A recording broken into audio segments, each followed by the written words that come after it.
Hello and welcome to Week 3 here in the LCS Dome, powered by Alienware, where due to overwhelmingly popular demand, we're bringing back Jeopardash, and we'll tackle the biggest questions in the league until the timer reaches 0, and we jump into Champion Select. As always, I am joined by Mark Crumbs, and probably to kick things off, but let's go ahead and pull up the standings, see where all of our teams stand coming into the day. Cloud9 still up top the table, 5-0 stands their record, one more game left for them to play in Week 3 here today.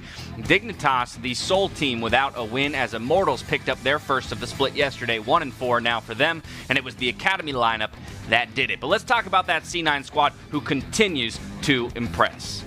Yeah, they've been incredible. It's been 78 days since they lost. We'll be keeping track of this, and I have a pretty good feeling that they're going to hit triple digits on this one, so we might need a new graphic pretty soon. All right, more homework for the graphics team. I'm sure they're excited. I love giving for them that. more stuff to do. 3 more weeks. I think that's 3 weeks, right? About 22 days to hit 100. So if they can make it 3 more weeks with wins across the board, they'll have to do that. It's clear, though, that C9 are the top dog. So what I want to challenge you guys here on the desk is to decide who is the second best team in the LCS with little points, counterpoints. So first, we're going to Prolly. Who are you taking?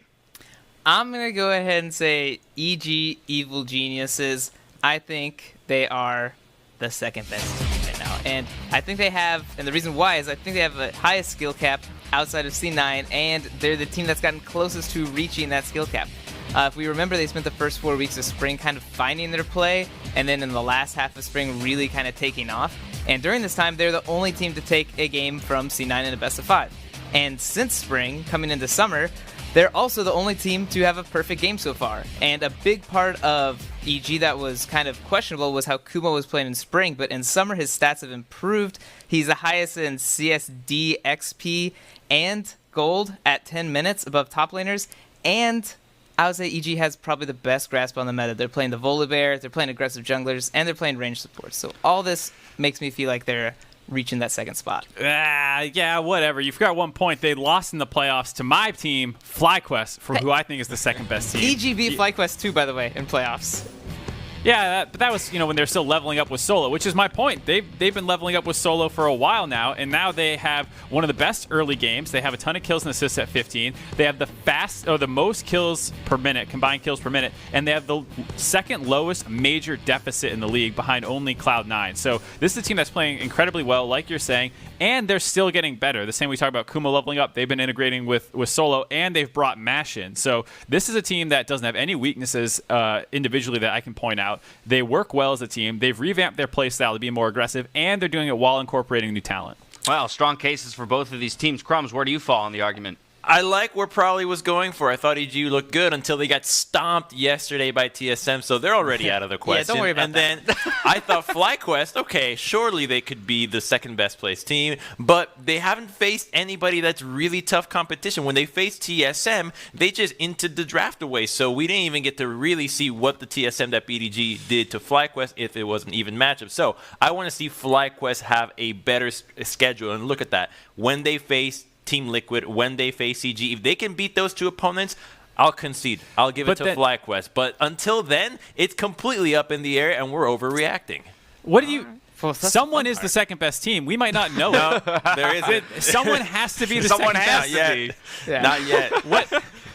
What do you mean not yet? Just it's a race, right? They're pushing each other. There's a lot of teams because sure, EG and FlyQuest, but TSM, they stomp teams and they lose teams. Team Liquid is leveling up as well, and CLG somehow is still in the race, just managing So one of to them's be the best in there. right Well, now. in the argument of semantics, then, Mark would win because FlyQuest is 4-1, which does put them in second place We have with the best one game record. to play. But if they lose, they fall into a tie with Counterlogic Gaming, Team Liquid. I appreciate both of the cases you guys brought to the table. If it's tough to discuss and land on which team is actually second right now, my next curiosity goes to which team right now is the most improved of all of our teams between spring and summer. So, Mark, what are you thinking here? I'm going to go with CLG. I think they've been really good so far throughout the early parts of the split. Rune's been looking a lot better. And what stands out to me is that they've done all this improvement without any changes. These are players actually starting to play better as a team. This isn't like they brought in a new coach or a new AD carry or anything like that. This is the same 5 guys from the second half of spring, completely turning their season around and already having more wins than they had last split. I think that's super impressive for them, and why I think that they are the most improved team this split. Their KDAs have basically doubled across the board. Like, this is improvement in the strictest definition of the term. Okay. Crumbs? I mean, I like CLG's trajectory from 10th to the spot they're in now, but then the 9th place team from spring, Team Liquid, has also been really stepping up. I think that this team has a ton of potential. They have a new coach, which is improvement. Then you also have Jensen being a more focal point. They actually competed fairly closely against Cloud9 just this Friday, so I think that this team has a much greater trajectory in store than what CLG has, and I think they will end up being the most improved team and surpass CLG. Probably get in here. Which side do you fall on? I mean, one of Mark's points about, like, there was no changes, so that leads to more improvement, I definitely disagree with. I would say a change can be an improvement in itself, and maybe that's the hardest improvement to make because you're replacing something and bringing something new that happens to work. So I'm Yeah, gonna you didn't decide with improve. Crumbs You just on this bought one. you just got a new thing. Like, I didn't improve my car by working on it. I just bought a better car. It's not an Oh, improvement. it's okay. Interesting, right? You just bought a better Ah, coach. It's more Well, like but so pieces, here's the pieces question in the mark. car. I was going to say, at what point do you consider like it being a brand new team? Because if you're only replacing like one or two pieces, is that the same as changing It's one or two pieces of the engine? I call it an upgrade. Like when you swap out some new RAM into your computer. You didn't improve your RAM. You upgraded your. No, but holistically, the team improved, the computer improved, if RAM Right. improved, all right? That's true. That's true. No one cares that much about RAM. Semantics. I'm curious to know what the fans at home think for most improved team between spring and summer. So let us know. Hit us up at LUL Esports. We do have one more topic to discuss here, though, gentlemen. This one comes from Twitter directly. Today's LCS reminded me I could always go back to pro. So Mark Pry, I'd like to hear your thoughts on the truth of this statement. I wish you guys gave me enough time. I would have found that video of the Renegades Baron. Don't you worry. That's We exactly did it not for tell you, you my what's happening. friends. This is actually my last memory of Crumbs playing was him dying to PvE minions in League of Legends. I mean, I can that defend was this. clean. I can Good defend stuff. this. I want to hear Nice, you guys nice. say this. I gotta say that wasn't that bad. I miss Crumbs in the LCS. He was always a fun. He'd be a fun interview and stuff. That's true. You don't want to be under Hey, there's the Wukong, though, Mark. He was on the Wukong train way before anyone else. Yeah, I remember. Okay. And the man can dance. That the man wasn't, can he dance. wasn't playing then. Here, I'll defend it. I'll a little defend my point. I'll defend my point, okay? Current meta right now, Trundle. Right. I can play Trundle just like the best of Trundle players. That is pretty easy to play. I don't need to Okay. play Lee Sin, right? I don't need to do that. LEC busted out the Ivern. I got the Ivern. So basically, I'm playing all the Boomer champions, and I'm not going to run it down. That's all you really need right now. I could do shot calling. I can be a good mediator within your team, and sometimes I do run it in solo queue, but I play with pros in solo queue as well. So if I started really devoting myself to them, like, why not, right? At least start in Challenger, grind my way up, get some retired players. I think Lustboy wanted to also join in on this. I saw team, that. so I saw you guys we'll was already see. starting to We'll see what theory we can craft do. a team there. So he's not going to be the star player. He's going to be the glue player, it sounds like, for the team that he joins. But How generous. yeah, a generous glue player. All right, we're stepping away, but as we go, we've seen an evolution in the top lane meta. So to help us keep track of what's hot and what's not, we've got Riv on the case with another edition of Oversimplified. So Summer 2020 has seen a distinct shift in champions picked in multiple lanes. But the top lane has seen distinctly different approaches rise given the situation. Set entered the ring versus the likes of Aatrox, a blind pick staple, Ornn, ye old reliable tank, and Renekton, a snowball menace who can take over a game. And with no clear answer as to I have an answer, Riv. It starts with a W and ends with an Wukong. It's the second highest global presence top laner, and it actually slams all those matchups. Mark, please. You can't just barge in here willy-nilly. This is oversimplified, damn it. Plus, if it's so good... Wukong's win rate is 58% in the LCK and 47% in the LPL, so clearly fine. And what about EU? They don't count. Of course they don't count.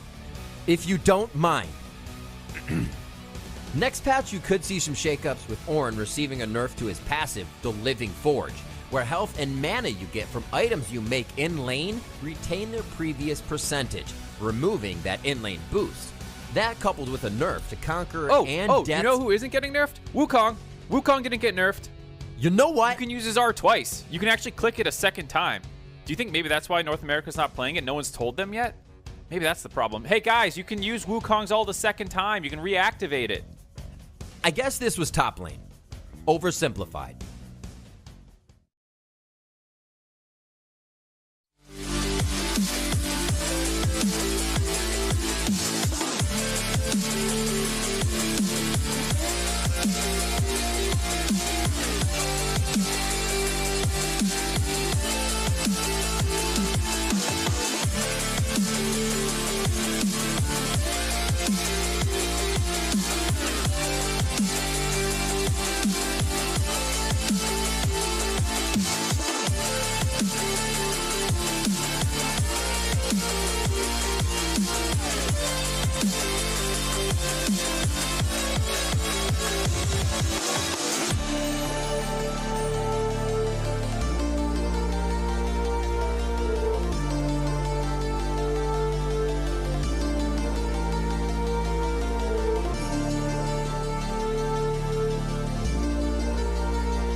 And now, it's time for sage advice from a literal world champion.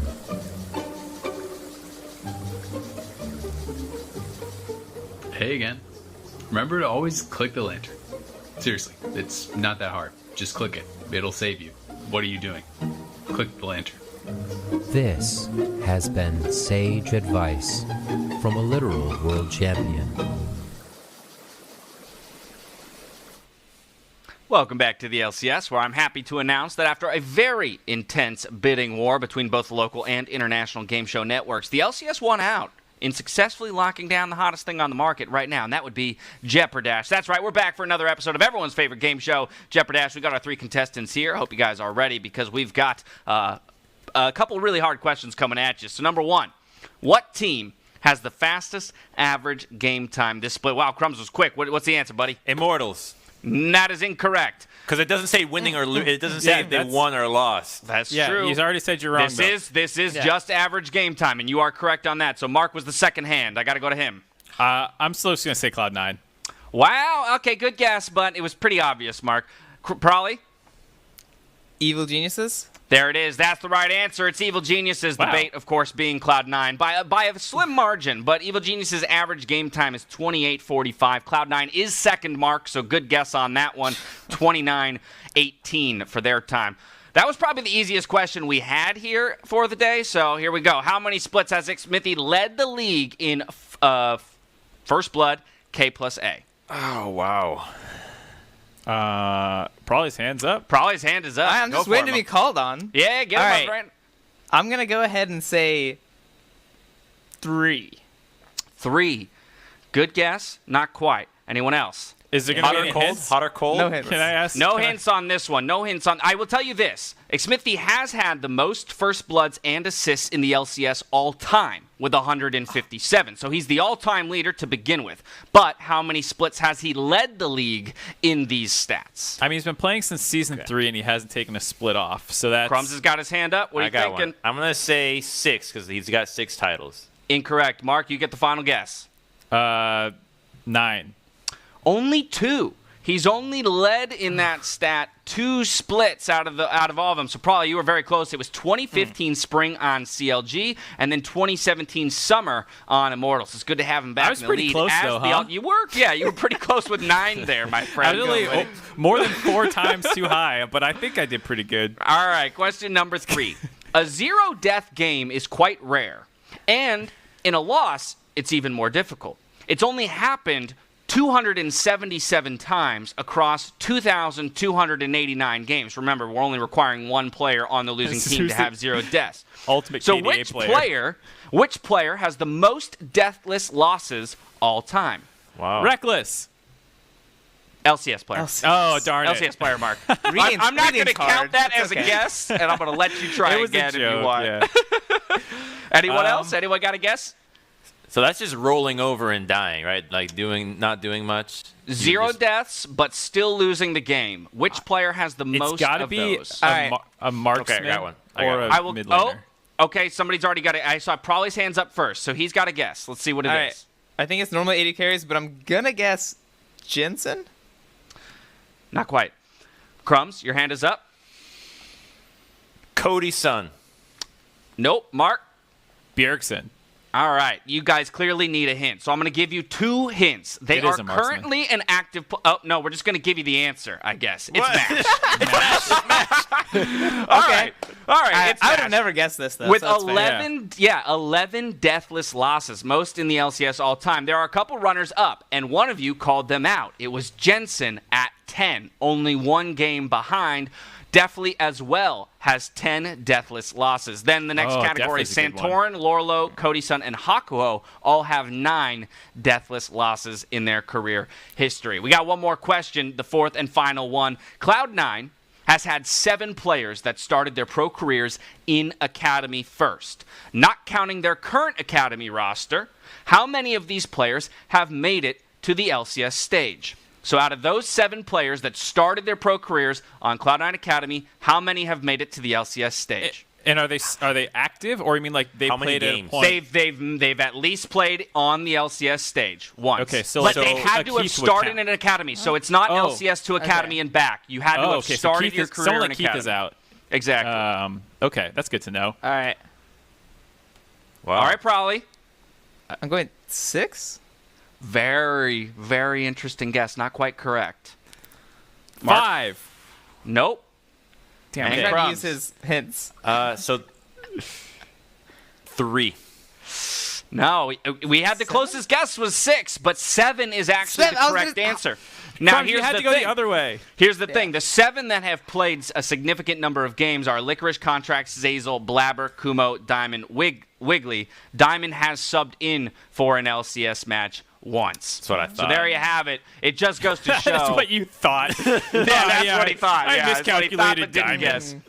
That one Very tricks me. cool, though, because I just think it goes to show the investment of the Academy scene and what you can, the talent that can be found in Academy and ultimately make it to the LCS stage. I'd be curious who else, because I know Team Liquid Academy has had like a lot of players on there who like didn't do well and then went somewhere else and did a lot better. I know that was a joke for a long time, so I'm curious who would have the most of these. Right, who would be second behind Cloud9 or maybe even eclipse them? You're exactly right. We'll have to get the stats team to do some digging. Now it's time to turn our attention to the schedule for today. Today's games, they're going to kick off with 100 Thieves loading onto the Rift opposite TSM. We've got Golden Guardians getting a shot at FlyQuest in Game 3. All before we wrap up the weekend with the Bud Light League Lounge, where Tigris, Crumbs, and Kobe will join me to take a look back on the weekend and celebrate all the moments that deserve a cold one. Let's dive straight into that first game of the day, though, shall we? Let's do it. Let's do it.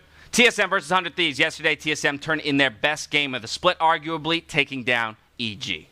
Yeah, and I think Bjergsen is a key person I'm going to look at for that game because it was great to see him back on LeBlanc and popping off. I mean, as much as I like the experimentation with the Fiddlesticks mid, and, he played it decently well, it's still just not the champion that I'm eager to see Bjergsen playing, and he was hopping over walls, blowing people up, landing chains. It was a great performance for him yesterday, and something that I hope they continue to build on by using him in aggressive champions. It's tough to gauge TSM right now because their losses are so abysmal, yet their wins are so lopsided as well. So we have a lot of faith. Okay, if you can actually channel into what's getting you these wins, you could be a seriously top contender, but gotta shore up those heartbreaking losses like the one to Team Liquid or the one to FlyQuest. Those are losses that will really hurt because it's against the top teams as well. Well, we talk a lot about Bjergsen having stepped up for the squad of TSM. I think we have to look at the person who's next to him in the jungle. Spica had a couple of tremendous performances himself, and on that topic of Spica, Crumbs has actually been keeping his eye on the jungle and turned in this breakdown on TSM's jungler.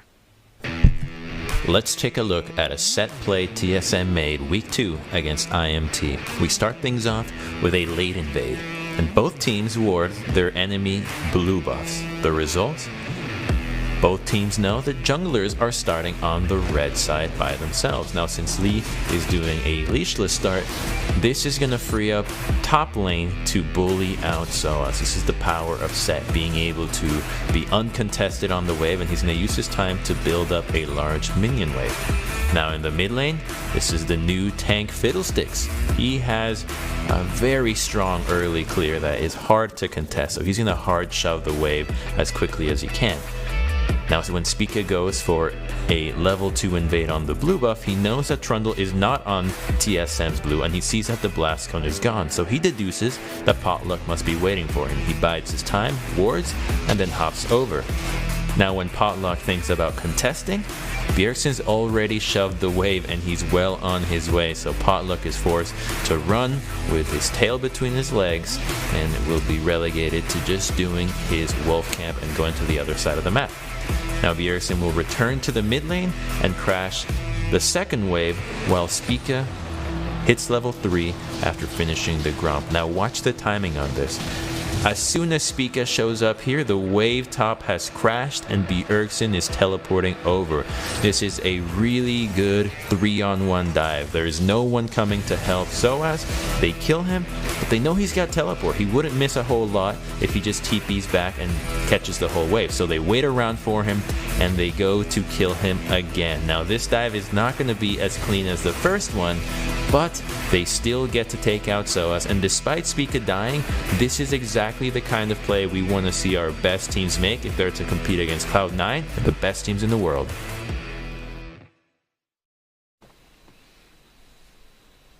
We've seen a lot of aggression out of TSM that has been lacking in previous splits, and I just want to follow up on that piece you did there, Crumbs, because I think a lot of it does come from Spica and the way he's been playing so far in summer.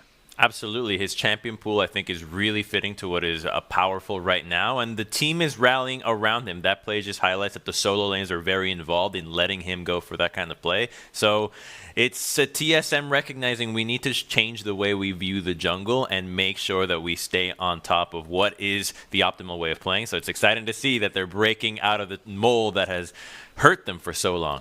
Yeah, and I like the Lee Sin. I like that they gave him Kindred. And even that Kayn game, even though it was bad, I still like that they gave him Kayn. And I would even be like, hey, if you're going to play around it better this time and have a better game plan and what you want to do with it, I'm like totally fine with him trying it again. I mean, I understand it looked terrible the first time, but I appreciate that they're trying to let him be himself as opposed to warping him, as they have always talked about, into though Dardoch had previously said that they didn't let him play the game how he wanted. If he wants to play Kayn and they're going to lose a regular season game while he tries to experiment with it, I think that's fine. Yeah, probably. Where do you land on how Spica's slotted into TSM so far this year? I'm holding all my judgments for the future. I think last split when Dardoch was starting to branch out, I felt the exact same way where I was getting really hyped. Like, this is the jungler for TSM. Right now, Spica feels very similar where it's like, all right, he's making some really good plays, and I really like that they're giving him agency in the game, like Mark said. But we still got like 6 more weeks, so I really got to see how this guy plays out. So far, so good, though. All right, so far so good. We'll take it as across the rift, not so far so good for 100 Thieves, who currently sit at 1-4. A win here, though, could build much-needed confidence after a very rough start for them. It's been real tough, and I think a lot of it comes down more to their inner team play about seeing the same plays, being on the same page, because their actual objective control has been pretty good. They are ranked 4th in the league with first Drake rate at 60%, for their first Herald rates at 60%. And I think the second fastest team at getting first Drake. That's correct. I think it's around 5 minutes and 43 seconds. It's on the screen, Mark. Look at your screen. It just showed up. My point is that they're doing a good job with like what are usually indicators of team cohesion, but when you look at the actual plays and use your eyeballs, they're all over the place. Well, this is early game objective control, so this is not like how the game goes. Baron setup and stuff. Yeah, for the first 10 minutes or so, their early game plan is very good. They usually have an idea of what they want to get, and this is kind of like Meteos' trademark to be able to get these things. But the problem comes when they actually have to coordinate more as a team when towers go down, and it's more about team play. And a big thing about TSM is like their number one play is we're going to go 3-man dive top. Mm-hmm. Well, okay, top lane. Let's talk about it then, because while we struggle to find maybe the person that 100 Thieves should index into, the conversation just always comes back to Ssumday, because the man has shown he's capable of putting an entire team on his back. So, Crumbs, talk me through the way that 100 Thieves has been utilizing him so far this split.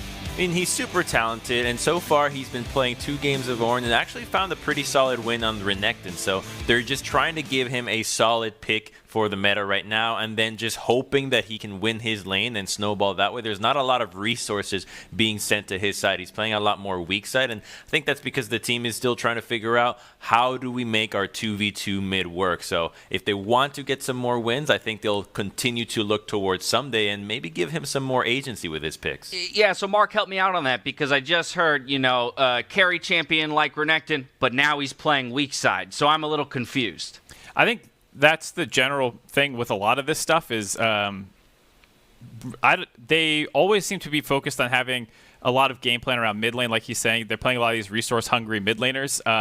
And so I think that's part of the problem, is not being able to willingly all in on Ssumday as the carry topside. I think that's a different approach than what a lot of teams in North America generally have. We are definitely a mid and bot lane focused region in terms of our carry potentials. All right, let's take a look at some win conditions for that first game of the day. Mark, coming right back to you for 100 Thieves. So for me, I'm going to go a little different and against the grain right now. I actually don't want them to all in on Ssumday. His champion pool is something that I haven't been impressed by. He hasn't picked up any of the new champs. Renekton is the one carry champ we see him playing. Where's the Fioras, the Jaces, all these different things. So I actually want to flip what's going on with the mid-jungle duo. They've been giving a lot of resource-intensive champions to Ryoma and scaling champions like the Azirs and the Oriannas and stuff like that. I want to see them give more into Meteos. I know he's had some flubs, and the community has pointed out a lot of them, but he's the second lowest in gold share amongst all junglers in the league. And so I want to see Ryoma put on the supportive position, give him the Karmas and the Gallios, put Meteos back on Olaf, but then actually support him trying to snowball and run away with what seems to be pretty good objective control and pathing. All right, a little bit of a flip for the script there. Crumbs, what do you think the response for TSM would be? I'd be pretty stoked if 100 Thieves go for the supportive mid. I actually think that you can't just pick those champions and band-aid the mid-jungle mismatch that you have, as we saw yesterday from the Dignitas game. So for me, for what TSM should do, I think they should go exactly what they did to Evil Geniuses, where you have a very strong jungler and a very aggressive mid laner that you can just continue to pick on. The fact that you're going to be able to have quicker priority in the mid lane and quicker priority in the jungle. And it kind of sucks for 100 Thieves that until they fix the mid 2v2 synergies, teams are going to continue to exploit that as the major weakness and try to find wins that way. So they need to make sure that that is fixed before they start really experimenting with the champion pools, because it doesn't matter what you pick. If you're still not entering the river at the same time, you're going to get picked apart. Well, eyes on that mid-jungle 2v2. Let's get a quick look at predictions for the day, see where the three of you land for our 4 matches ahead of us. And I believe no surprise here that all 4 of you align across the day. Way to go, guys. Pack it in. I got to say one thing, though. I am actually 22-4. You gotta stop with that confirm. Want to confirm. Let everybody know. I don't believe it. Where's your proof? I don't As see long any as we proof. don't get profit crumbs again, I'm fine. I'm putting a Whatever you stop want. to it there. That's going to do it for us here at the desk. I know everyone wants to see some gameplay, so let's head over to Pastry and Azale for 100 Thieves versus TSM. Thank you very much, Dash. It is indeed time for some gameplay. My name is Pastry Time, and joining me once again is Azale as we finish out Week 3 of the LCS. Yeah, and as long as we're making unsubstantiated claims, Pastry Time and I are both 26-0 in predictions for the year. Absolutely. So, doing great. Good job, Pastry. Crushing you those too. guys. Yeah. I mean, it's pretty typical. Regardless, 100 versus TSM is our first matchup of the day. TSM looking very good off their performance yesterday. Yeah, I mean, TSM, are coming off of a really good game. Obviously, EG, someone I had as the second best, in the league based on their performances in Summer Split going into that game. And TSM made it look pretty easy. They played very, very well, as an entire squad. They were coordinated. Yes, there are some criticisms to be thrown the way of EG as far as, taking Jizuke off of a carry-style champion. Kumo with this AP Volibear, those things didn't really work out, but TSM looked good. 100 Thieves on the other side has really been struggling, so we have to see, can they kind of pull it together, because this team really had been making some big strides towards the end of spring split, and it feels like they have regressed somewhat. There's been a lot of kind of big mistakes that have led to really punishing moments in the game for them. Yeah, we'll see if they can right the ship and look a little better here against TSM, but given current form, it certainly seems to be a struggle right now. But hey, anything can happen. Ooh, We've certainly Varus learned is that up. before. Varus is up, but That is something perhaps that never happens. in the LCS, that is correct. As it looks like it will be given over here to Cody. Just to quickly run down the bans: Graves, Yuumi, TF, Trundle, Syndra, Aphelios. So you're right, none of those are Varus. The other V champion, Volibear, I suppose, was considered, but as you mentioned, it is effectively never left up. So an easy first pick here for 100 Thieves. So, I mean, just to give you some stats coming into today in the top 4 regions, Varus has 100% presence, has only been picked 7 times, 219 bans. So that should give you an idea of how rare it is that this champion actually makes it through pick and ban. If you are leaving it up on the red side, you are very clearly going into the game with a plan, feeling like you can abuse this matchup, feeling like you can do something to really, really crush it. Does seem like we maybe hopped out of Champion Select, so perhaps there was a misban or something like that, but we are back in now, so we're all good. But it was the Kalista. And TSM has actually gone towards this Kalista once. I just believe it was just that one time. It was actually in their game opener against TL, where they did get run over pretty heavily. The Kalista, I think, was fine. That was the Kayn game, which has kind of become a little bit infamous with Spica not even getting his transform until 23 minutes or so. So we're going to get an opportunity to see, can TSM's bot lane playing for this 2v2 kill style matchup, if they lock in this Blitzcrank, can they actually dominate Cody, Sun, and Stunt? Because, leaving that Varus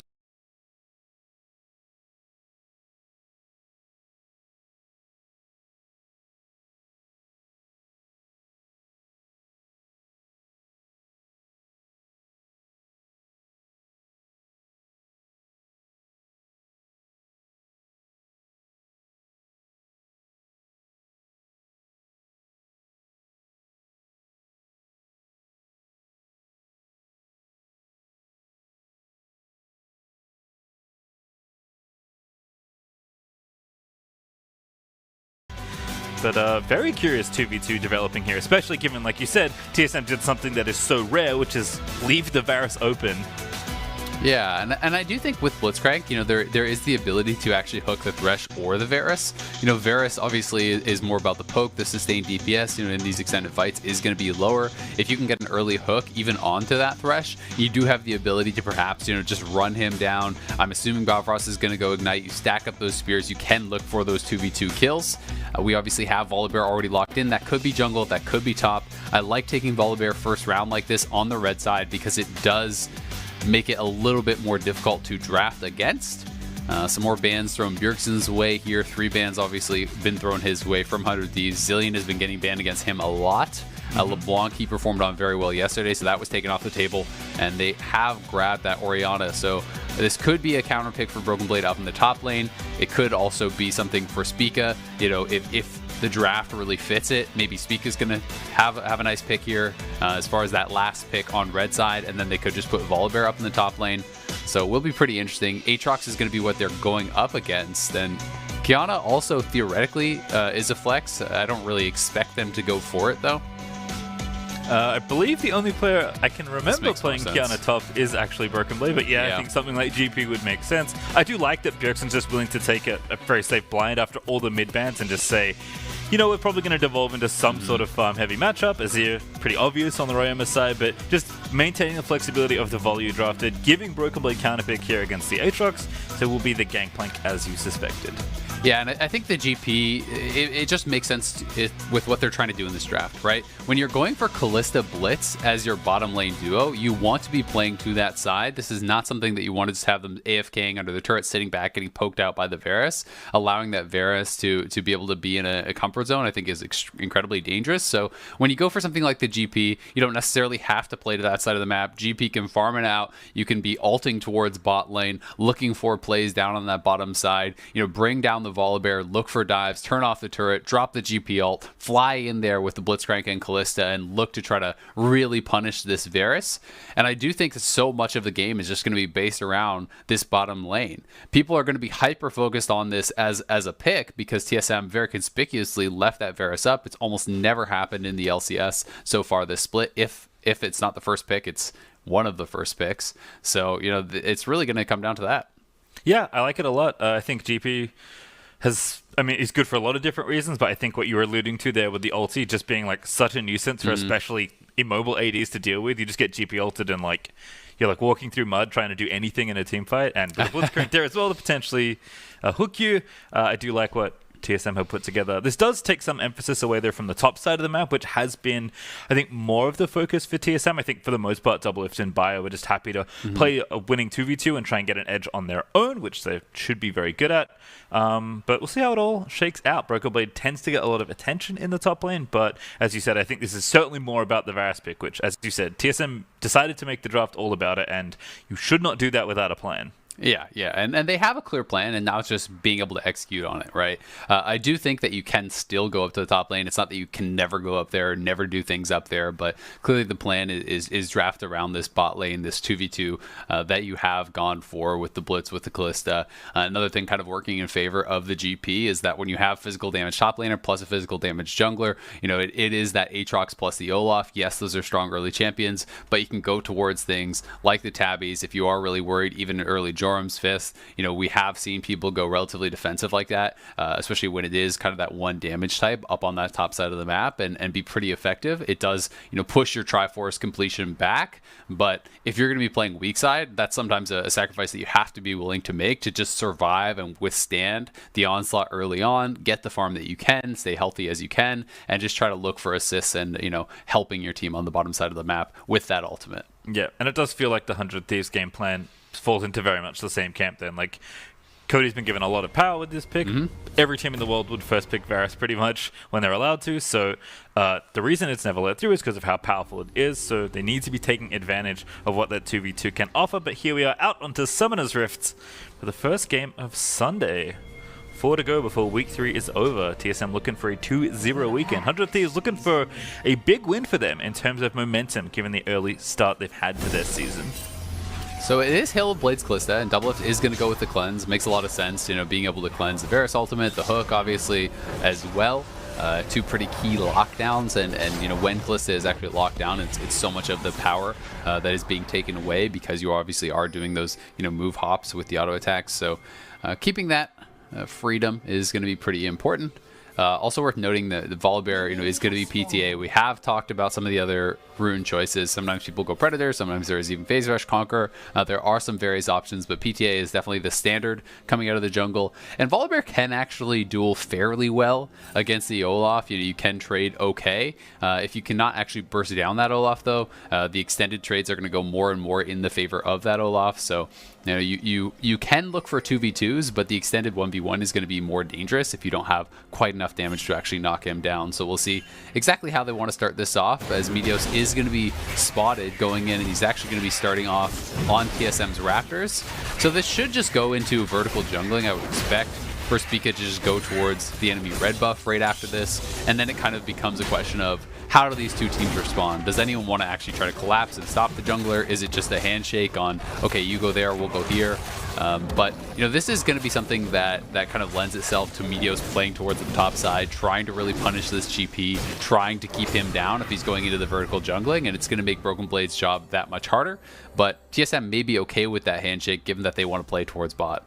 Yeah, we can see Meteos already leaving. He's actually going to try to cross and go for triple up. Yeah, he's going to run for it. So, I mean, they know where he's going. Ryuma's got in the mid lane push, so Bjergsen won't see him cross, but you can make a very reasonable deduction that this is what's happening, and given Speaker's pathing, he is going to miss out. Yeah, this is actually... to get this red. This is actually really bad for TSM now. You can see that Volibear is actually heading now towards that red buff. They don't know at all. And he's been spotted, so not only is he not going to get this red buff, he can actually get killed potentially from this situation if Meteos can actually get it before he gets there.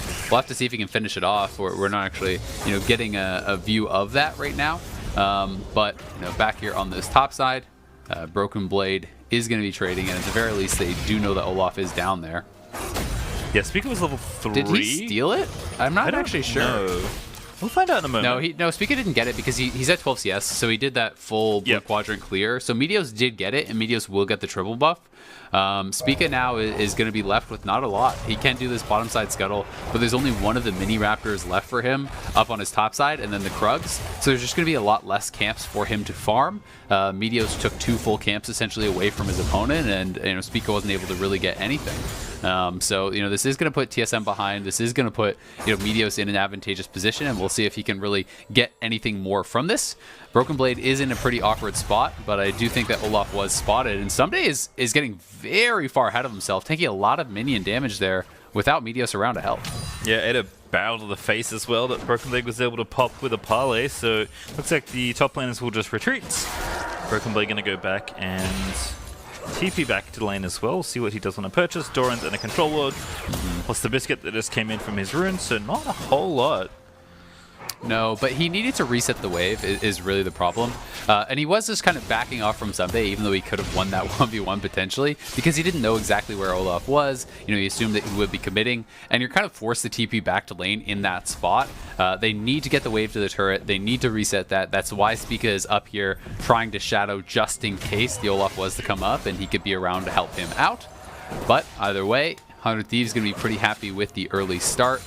We'll see if TSM can start to look to get aggressive down on this bottom side. It's actually the tier Orianna again. So this is, I believe, 3 straight games that I have noticed it coming out in LCS. It used to be all Ludens. I'm actually a pretty big fan of tier on a lot of these mid lane mages. It's such a powerful defensive item. Yes, the Ludens is a little bit of the additional burst, but when you are playing Phase Rush, you already have pretty good defensive ability, and it allows you to kind of kite out effectively and have essentially an extra summoner. It's like basically acting as a barrier to try to survive the dive from the champions like the Aatrox, like the Olaf, because if you can actually live through the Olaf ultimate as the Orianna, utilizing Command Protect plus the Seraphs, then all of a sudden a lot of that power really starts to kind of fall out of those one punch style champions like the Olaf. Yeah, it's been interesting in mid lane in this whole year actually. We've seen a lot of GOP actually, last split as well on basically every champion, Orianna included. And even now there are some more Road of Ages champions, although Orianna, I think, fitting more this style, certainly, as you mentioned. But it is cool to see those scaling items be indexed towards a little bit more in mid. Bot lane, there was a potential 2v2 brewing, but with no hooks landing, and junglers both being down here, but I think both teams know Just going to make sure that nothing goes wrong. Although right now Stunt and Cody do have the push, so it's going to be early access to this Drake for Meteos. Yep, and they are going to be starting this up. It would be... Oh, what a hook. Nice hook! Cody going to get knocked up, and that's a kill. Double F for the Q. Just picks up first blood. That was absolute max range hook. Just barely tickling his button, grabbing him, pulling him in there. That is so unfortunate for Cody. He didn't have his flash, so that must have been burned earlier on off screen. I didn't actually catch that happening, so without the flash, there was no way he could get out. They're going to get the dragon and even first blood donated over to Double Lift, so wow. That is really bad for 100 Thieves. Very unfortunate turn of events because they had got that 2v2 advantage. You know, while the all-in potential from Kalista Blitzcrank is high, if you can actually poke them out to be too low so they can't actually look for the all-in, then you're in a pretty good spot. And here this is one more time. I actually can't believe this hit. That is crazy. That is across over the wall, and he was actually against the wall at the Dragon Pit. I would not have known that you could actually hit that hook from there.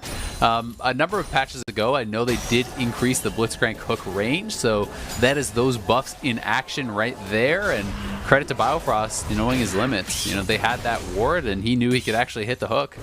You know who else didn't know? Cody. Yeah.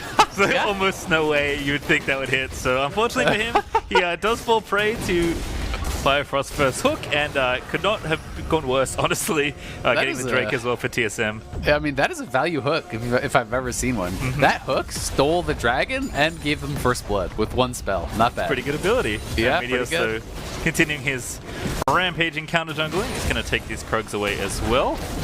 Already level 6, so certainly keeping ahead of Speaker in both farm and XP. You can see he's 13 farm up between the two junglers. So looking real good right now on the Olaf. We'll see if he can continue to have effect in the mid game with the lead he's built for himself. Yeah, you know, he is out to a strong early lead. He has done a good job with counter jungling. He just returned and took the red buff on spawn again. That is all great, but you know, really what that was supposed to net them was the dragons, was, you know, this kind of stacking pressure.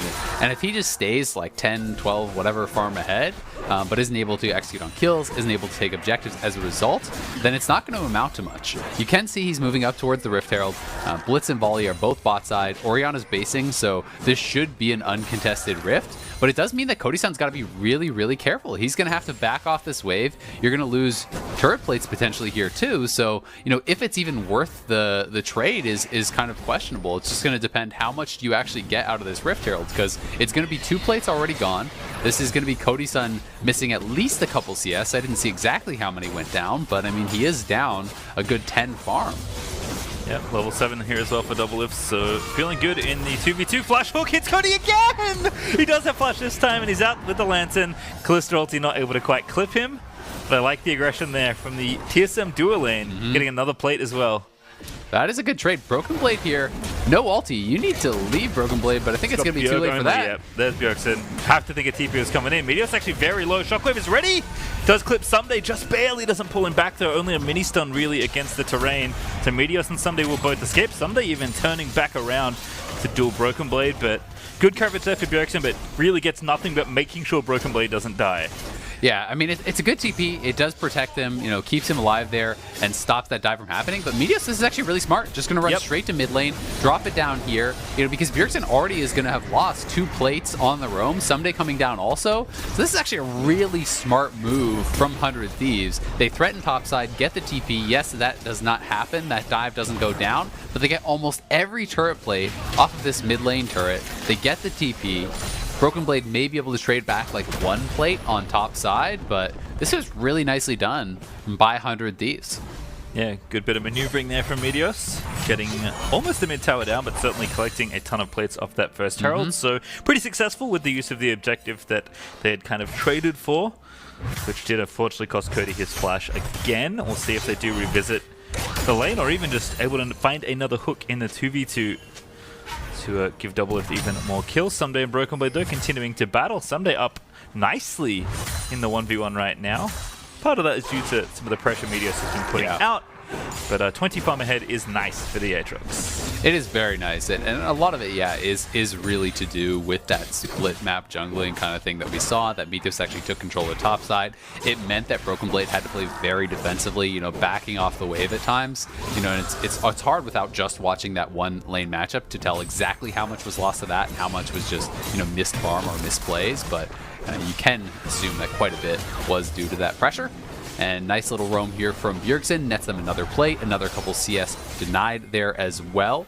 We'll see if Bjergsen can get back in time to actually protect that turret, because his mid lane turret is getting very low. They would love to get first turret on this bottom side, and that is why Bjergsen is actually taking the time to make those roams. But with Meteos here, he's going to have to shockwave clear the way out.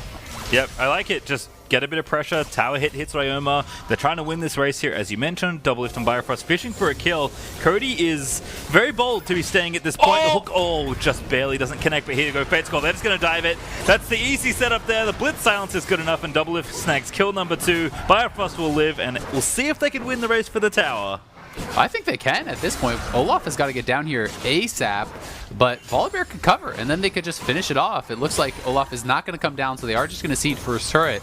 This 2v2 is going great for Doublelift and Biofrost. They're playing it appropriately. You need to avoid Varus poke, and then while you are at full health, look for the all-ins, look for that 100-0 where Varus is going to struggle to compete with what you are bringing to the table. They are able to pull it off, get their second dragon as well. So TSM, full control of this game. They are up 2,000 gold. Only person who's really individually behind at this point very much at all is top lane, but who cares? It's GP. He can AFK at the turret and farm. Unless they can really start to snowball this, it's just not a big deal. And Broken Blade does have his ultimate available, so even if you look for this dive, he could just drop the ulti and back off. Yeah, got flash as well. Eat some orange just for a bit of extra health. Like, doesn't feel like the dive was really going to be a thing there. Already have the bot lane rotating up to try and trade, as the dragon, as we just saw, is now down, as Speaker was able to cover that. Ryoma will finish off this mid tower, so no bonus gold here, but still a good take to help equalize that gold. TSM still up about 1,200 or so, but at least 100 Thieves are trying to trade appropriately where they can, but it does feel like TSM are building up quite a lot of momentum this early on to the mid game. Yeah, they really are. And Ryoma's going for a similar build to what he did yesterday. He's grabbing the Lost Chapter a little bit earlier. But, you know, he has done this before where most people I have seen go for Comet, then go straight towards the Ludens and kind of try to play more for lane pressure, utilizing Comet, Ludens poke, Scorch, you know, all these kind of early powerful abilities to just kind of Q-poke out their opponents. He seems to like to go for the Nashers, and he just sits on the Lost Chapter to have enough mana regen to really keep him in lane, which I do think works pretty well. TSM trying to threaten the 4-man dive up here on the top side. You can see Meteos, though, is lurking in the background, and without knowledge of where that Olaf is, it becomes a very risky dive to go for.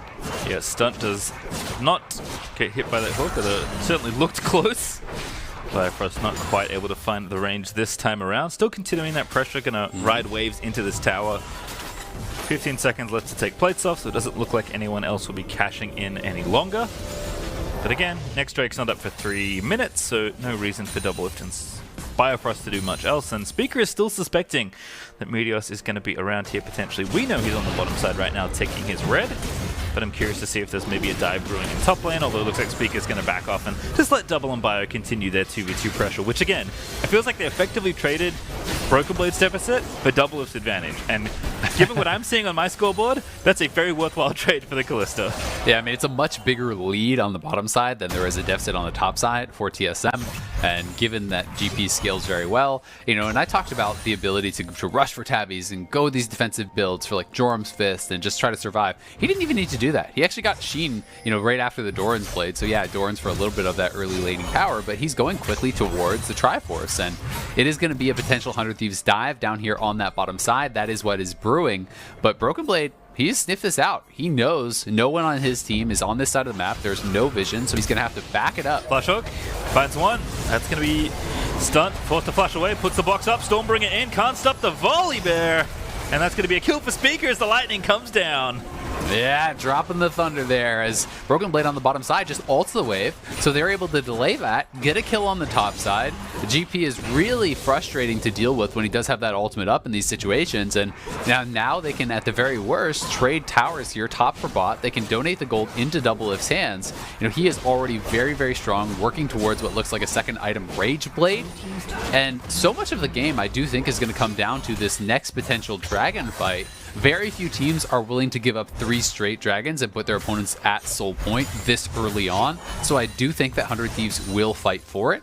That means we need to see TSM setting up early around that objective. If you have vision control around that dragon and they're trying to check into you as Blitzcrank, there's just really no one who can actually effectively tank that hook and be even somewhat okay. Sure, Stunt could try to tank the hook and then stopwatch and buy time, but it's very difficult to actually go through those corridors into barrels, into Orianna Ball, into potential hooks. I actually love the pace TSM is setting here before this Drake. They took the Herald after the top play. They're going to crash down mid tower, and I think this Herald's enough. Yeah, with 4 people here, almost enough to take it out. Bio looks for the hook, but doesn't get it. Still, the tower will fall, so TSM will collect that gold. 40 seconds till the Drake is up. They have time to reset if they go back right now, which they will do. And TSM is collecting as much as they can before they go back and fight for this Drake they were already setting up for. Yeah, and I think that is nice to get as much gold as possible, but I honestly don't know if it's worth actually going for the Herald first there. I do think it would have been better to actually just reset in this case, because being first to the area is such an advantage when you are playing with champions like Blitzcrank. Controlling vision is sometimes worth more than the extra gold that you would have actually picked up in that situation. And now Broken Blade, he is going to spot that Olaf coming for him. He's got to try to get out of here. Got flash. There's the Duresh though, finds the Flay. TP in as well. It's a 1v3. Broken Blade cannot win that exchange, so it doesn't even use the Summoner. Nice kill there for 100 Thieves. That kind of feels like it gives up to Drake though, so I have to agree with you. TSM maybe a little too quick on their play there, wanting to get the maximum after the top one play. They just wanted to really get everything that they could, like you said. So they tried to go for this mid lane turret, but kind of left them unprepared for the dragon. They didn't get any vision in that area. Broken Blade making, honestly, a pretty big mistake getting caught out there. If you don't have vision, if no one is showing on the map, you don't get to push out that wave, as frustrating as that is. As annoying as it is to play weak side the whole game, to give up farm the whole game, to see your opponent getting ahead of you, that's kind of what they've signed up for. And now TSM will stop that dragon snowballing. They're still in a good spot overall. But, that could have been the win condition in 5 minutes for TSM already. Now that has been pushed back at least another 5 minutes there, which is going to give more time for these 100 Thief members to really get going. Bio continuing to try and just threaten the hook, but he's on top of a ward right now. I like the attempt around the tower, but does not find Ryoma. Looks like TSM will finally go back and spend their gold. Doublelift, the man I currently have my eyes on. We'll see if he is done with that Rage Blade right now. Did stay on the map for quite a while to get the gold, and indeed does have 2 items already finished. So very far ahead of his lane opponent here in Cody. Kalista basically ready to team fight right now. Yep, more expensive items, has more of them too. Broken Blade. Whoa, that is a nasty trade out of Someday, who really, we talked about the disadvantage in farm earlier. Now it is getting really big, and they're going to try to ult to slow him down. We'll see if Biofrost can get in range. He has the Righteous Glory. Level lead as well. Righteous Glory popped. Oh my goodness, he's so speedy. Knockup doesn't hit. Biofrost just walks up and knocks him up, and Broken Blade now going to combo in. Doublelift though late, trying to catch the rotate around. The TP's in. The TP will counter. Fate's Call out. They have to kill Someday pretty quickly here. Double but TP. Here comes Ryoma, shoves them all back in with the Emperor's Divide, but it's 4v3 in a very awkward situation. Biofrost slow, but he pops the stopwatch. Doublelift though has to run from the rampaging Olaf as the trade will finally come through. Ryoma does get the counter kill. The Shockwave not quite in range of Cody or Ryoma. Yeah, crazy play there. In the end, it is the 1-for-1 trade going in the favor of TSM. They get that top laner who's so far ahead. They lose their support. And yes, there is a lot of summoners blown on both sides, but multiple teleports were committed here from 100 Thieves to try to defend. Doublelift is trying to cut off any potential escape route. The only problem with this is it means that they don't have a lot of damage there when the CC is landed. So Someday is able to get a really good amount of damage down onto Biofrost, delaying quite a bit of time. And then it seems like there's a little bit of a debate of like, who do we go for here? They decide to actually use the Kalista ultimate, throw Biofrost in on the TPing Ryoma. I'm not sure if they realized that Cody-san was going to be TPing in there also. And Ryoma had a really good disengage on that turn. The immediate ultimate drop there by the Azir really did disengage for himself and allowed them to get that 1-for-1 trade. But still, overall, I think it is a positive for TSM, given that they got both of those teleports out. Yep, they'll take the trade certainly.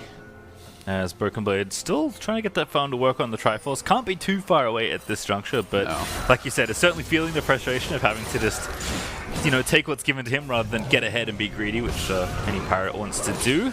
Next Drake is also up in 215, so I imagine TSM will make sure they're there this time around. Yeah, and I think that they just really need to keep in mind how different of a champion Blitzcrank is when you're playing in darkness versus when you're playing on vision, right? Blitzcrank at a pro level is honestly a very weak champion if they can see you coming. If they cannot see you coming, it is ridiculously strong. One hook can be that one kill, can win a fight solo, but it requires all of that due diligence to get up there early, to sweep out all vision, to make sure that you have all your bases covered, multiple pinks in the area. That's the thing that TSM needs to get done for this next dragon. Bjergsen very likely trying to finish his death cap before that next dragon fight. He has the components. He's very close to it. We can see Spica close to the Gargoyle Stone Plate. So I think TSM will be happy to fight at that juncture, as they're going to have a lot of key item completions coming through. Yeah, 100 Thieves walking in, clearing a little bit of vision, will force TSM to defensively control ward. Bifrost checks the brush with the hook, but does not find anyone waiting. Still, I like the pressure that 100 Thieves are putting on this top side of the map. Ryoma sticking around the top lane to try and deal enough damage to the outer tower to equalize those objectives as well. Again, in a minute there is that Drake up, so Ryoma can't stay too long without his teleport on the top side of the map, but Sunday's still feeling very confident in his 1v1. The Triforce is now done for Broken Blade, and I imagine Bjerg needs to go back and spend soon if he wants to be around for this dragon. Again, TSM waiting for those item completions, but it feels like maybe not getting where they need to be before this objective, although, as I say, that Speaker is starting to clear out that vision. Yeah, they are getting over there. They're trying to get the vision down, which is good for them, but you can see they've bled away most of their gold lead. They were 2,000 gold up at a point. They are now, less than 1,000 ahead. With Someday having Death Dance plus Black Cleaver, the Executioners there that Broken Blade just actually based and bought becomes so important, because at that point, with the level lead that he has, Someday could run over a team fight if you can't actually mitigate that healing and burst him down. But TSM does have control. You can see that the observer's toggled there. There's no vision in the area as stun. Oh, just barely doesn't get hooked. I like that. The old switcheroo there. Edge of Night purchased for Cody. Gonna make him feel a lot safer against the Blitz, but TSM still kind of got what they mostly wanted. Prior and mid. Ooh, interesting trade potentially for this. Oh, it's not even. They have us here. They could do it. This could actually just be getting rushed down. We'll see if TSM can even get there in time. It's dying so fast. GPL already used. Does see the Baron now getting taken. Knock up there onto stun. Hook lands as well. The Baron is dead. Meteor's able to smite it down. They will get one kill, but that's a worthwhile trade for 100 Thieves. Yeah, TSM have got to get a lot now. They need to get the dragon. They need to try to maybe pressure a turret or get something more, because that was just really smart from 100 Thieves. 100 Thieves see how committed TSM is to that dragon area. They had no vision in the area, so they say, screw it. We're not even going to go over there. Let's try the Baron. You have Nashers already completed on your Azir. I'm not sure if he had the death cap prior to that Baron kill. I don't think he did, but either way, you can actually kill that off so fast. It's a full damage Olaf. A lot of damage on this Aatrox too, and 100 Thieves have the potential to pick up a lot of gold on the map with this Baron push. When you have those Baron empowered minions and you have that Poke of Varus behind it, it can be very difficult. You're standing up trying to wave clear and you're just getting hit by these piercing arrows. Enough of them land and all of a sudden you can look for dives. Yep, red buff also going to continue to be stolen away. Meteos has just lived in TSM's jungle all game long as topside. The push has already begun thanks to Sunday. Ryoma here with the Baron up cannon, but Broken Blade's going to clear out most of that. We'll see how many towers 100 Thieves can get in this Red Bull Baron power play. But you kind of see the difference one Drake makes, right? Like, if that's a trade for the soul, not necessarily a trade you still want to do, but at least then TSM have got a permanent advantage for a temporary one. Now, yes, they got the third Drake, but 100 Thieves are getting so much off this Baron that they might not be able to get the fourth Drake as easily as they would. Whereas if they got it earlier, now it's a little bit different. Yeah, and that's why those little mistakes matter so much, right? You reset at the wrong timing, you miss out on an opportunity to potentially close the game with a soul. Because, I do actually favor, the soul for Baron trade, on the team that gets the soul almost always. There are some circumstances where it's like, if they can close the game with the Baron, then sure, it's better. But it's a permanent buff for a temporary buff, right? And if you can grab that soul and then just wait it out, it is such a good trade for your team. TSM will still have an opportunity to try to get that soul here in 3.5 minutes. All of the extra cooldown reduction that will represent for the ultimates is going to be big, as there's a lot of powerful ultimates over on TSM. The move speed, very, very nice. That flat move speed is often something that is kind of overlooked and not talked about as much as the burst of move speed on ultimate, but that flat move speed is so nice for Biofrost and Spica especially, but also really, really good, on Doublelift, on Bjergsen, on these guys to be able to kind of kite out through the Olaf, because if Olaf can't kill people during his ultimate, he's going to get pretty useless pretty fast.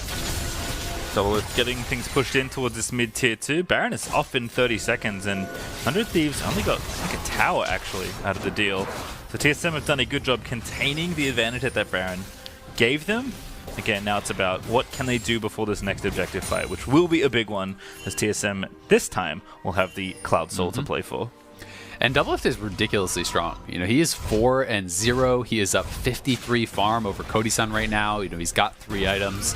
And they're going to go for an engage here. I like the attempt. Bifrost is flashing in, takes the Edge of Night off, and that's an easy kill for Bjergsen. See you later stunt as well, as Doublelift is able to take him down. Broken Blade even TPing in. It's a 5v3, yeah.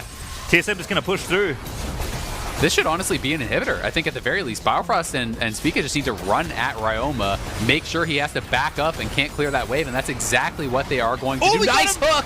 Someday gonna get caught up, knocked up as well as he tries to dash away. That will spell doom, potentially, as the stasis is there, flashes out. Doublelift face check in the Azir does not come recommended. Ryoma shuts it down. That's gonna be another kill. Double there for Ryoma as TSM ran out of minions to tank the tower, and that was a bridge too far. Ryoma got so much done there, and now here's Someday. Goodness. Ragnarok popped, that Spica dead, Bjergsen low as well. Shockwave is not enough to shut down the Someday, but Someday will take the shutdown himself. Broken Blade running for his life, does have his flash, but gonna have to run away from somebody that's about to cut him off at the pass. Here's Broken Blade now, gonna have to try and dance his way out, does get the barrel shot up, walking back towards his tower, but 100 Thieves might just chase it. Someday with a great knock up there, are gonna move in as the flash axe is attempted, will force the counter flash for Broken Blade himself, but TSM, they had it all there, and 100 Thieves just took it away.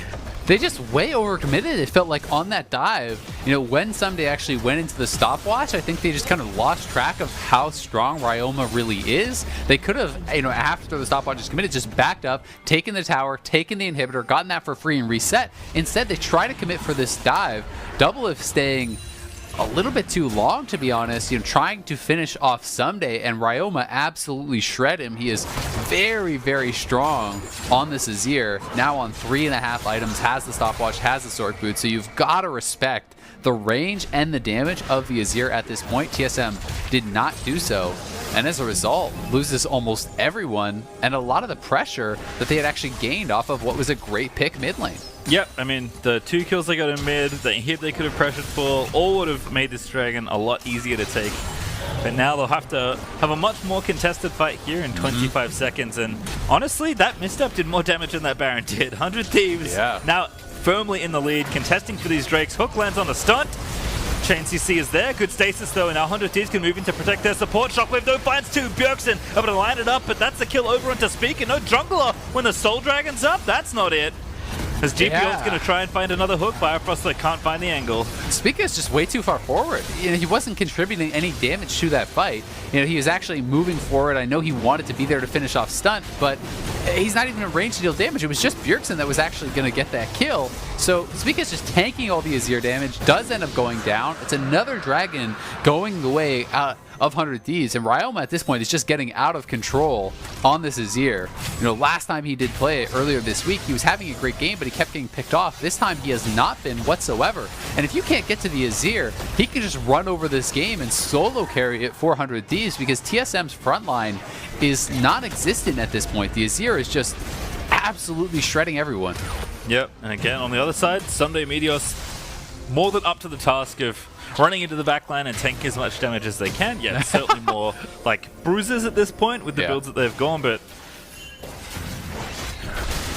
just really challenging as 100 Thieves take yet another Drake. On track to run it 4 Drakes in a row to maybe try and take the Soul. Still not there at Soul Point just yet, but Doublelift now getting chased down by Meteos. No flash, does have cleanse. Hook is going to miss, and that's a lot of damage. GA will not be consumed. Yes, it will. Yeah, Meteos getting very overconfident there. I mean, yes, you are a full damage Olaf, but unless there's absolutely no one behind Doublelift, there's no chance, I feel like, of that kill actually happening. You're actually down levels on the marksman. Kalista can kite you out very effectively, and at this point in the game, Olaf just isn't that strong unless you have, Yuumi or a Karma or someone actually buffing you up. He doesn't have any of that, so they get the GA, they get the ult. Yeah, they're just going to start the Baron, stack up those spears. We'll see if TSM can get this. 100 Thieves is aware. It's just a question of can they get over in time to stop it. It's getting low. Oh, this looks very precarious. Stunt finds the hook on a Doublelift. He cleanses out, boxes up. They're going to have to get out, but I don't think they can. Sunday's in the pit. They need to finish off the objective. Something is going to have to happen here. They'll take down Olaf, though. That's a good course, but now the Baron should be there. Speaker is not going to finish off. Are you kidding me? Ryoma somehow steals it away. And now Sunday is on the chase. Ryoma still going alongside his ADs. Cody is still peppering arrows in, and TSM, they're about to get completely cut off here by 100 Thieves. I just don't think they can win this fight. Bifrost finds the hook, gets stumped, but that's not the one they need to kill. That's 2 down already as Ryoma is continuing to rampage in this team fight. He's finding everything. Bjergsen gonna get shot back. That's the kill. That's the Bud Light ace as TSM will fall, and that may be the game handed over on a silver platter. Ryoma with the 1v9 plays. This man is a monster taking over the game here against TSM. He could TP back in, and they could potentially just look to end it. I think they can. I mean, Speak is up soon, but there's no wave clear here. There's no way you can actually stop this level 18 Azir. He's got to try to cut the wave, but with the Baron buff, I don't think he's got a chance to do it. We'll see if they want to try to go for the end. Looks like a little bit of a debate. They are just going to take the second inhibitor here instead of trying to risk it for that Nexus. Now can move over to a potential triple inhib. Yeah, 100 Thieves certainly taking the more conservative line here, but Ryoma still, oh goodness, Bifrost, you are not safe. So the tower looks like it will be. 100 Thieves will look to take a reset instead. Drake up in 2 minutes. But this Azir is just unstoppable. I mean, what happened around this Baron? I mean, this is a mess. So if you're going to get it this low, you need to finish it. But everyone is pulling out of the pit. And look at this. Speak is just left alone with the Baron at 2k. So he's got to actually ult to try to stay alive and try to get it. And I guess it was just an early smiter. Did he smite for combat? Like, I'm not sure if the actual smite timer is accurate there in the replay. If it is, that means he used his smite earlier, trying to actually rush it down. Potentially, he smote early, expecting Doublelift to actually rend and kill that. Maybe we can get a confirmation, from observers or producers here on if that was actually accurate on what happened. But based on the cooldown there, he didn't even have his smite, and using it early on a Baron take is a monumental error, and that is something that is going to haunt you. Meteos was dead. Like, there's no way. There's no one else to contest for that Baron. You have Kalista and a jungler with Smite. As TSM will find a hook on the stunt, look to get a kill. The exhaust does a lot of work there. See you later. Double lift as Ryoma going good, like scoops the last one in as Someday low but not out. Ryoma just standing and fighting, but he's going to get flipped back into the team. Flashes, but that's not enough. They need to get this kill very quickly. They do get 1,000 extra gold over to Broken Blade as a result as TSM continue to hold on. Oh, that is such a big pick. The Blitzcrank coming up huge. 100 Thieves not respecting those pockets of vision. You've got to make sure that you're clearing it out together, that you're checking all the boxes of where that Blitzcrank could be. They failed to do it. Stunt gets hooked in. They lose multiple members, including a 1k shutdown, going the way of Broken Blade, I think, there. So that is really, really big for TSM. They're still up against it, still kind of somewhat pinned in their base, but they could try to rush down for this soul potentially. Ryoma has no TP, he's down for 25. If TSM get the soul, they could just retreat to their base and look to Turtle because Baron is not up for 3 minutes, and that's what they're going to go for right here. Ooh, Someday and Cody playing a dangerous game here as well. Dragon is up, they're going to have to look to take it. Meteos will not make it in time. Unless there can be some real diversions built up here by Cody and Someday. Someday, though, is starting that flank. They're going to threaten here. Meteos actually does make it in time. Goes over this time. Speaker finds the smite. And now they'll back off to TSM. They'll get the soul and get out. They get it. They stay alive here. And now, in a much better position than they were just 1 minute or so ago when it looked like 100 Thieves is about to close out that game. That is a clincher, though, for Spica. I'm sure he was very nervous smiting that dragon when Varus was actually, over the wall. If he stole that, that would have been so tragic for TSM. But 100 Thieves, failed to actually close it out with the push. They didn't want to take the risk earlier when I think they actually could have closed the game through top lane. So that in combination with a mistake getting picked over, by that blue buff on TSM's side, means the game does extend. They still can control it. They still can actually close it out, but they've given TSM another opportunity. They've given TSM a chance to actually fight back in this game and potentially turn it around. So we'll see how they can handle this with 2 super minion waves pushing in. They do have a lot of pressure, but unfortunately for 100 Thieves, the Baron isn't going to be up before these inhibitors are close to respawning. So if you can't actually get anything done prior to that, TSM will be in a decent position.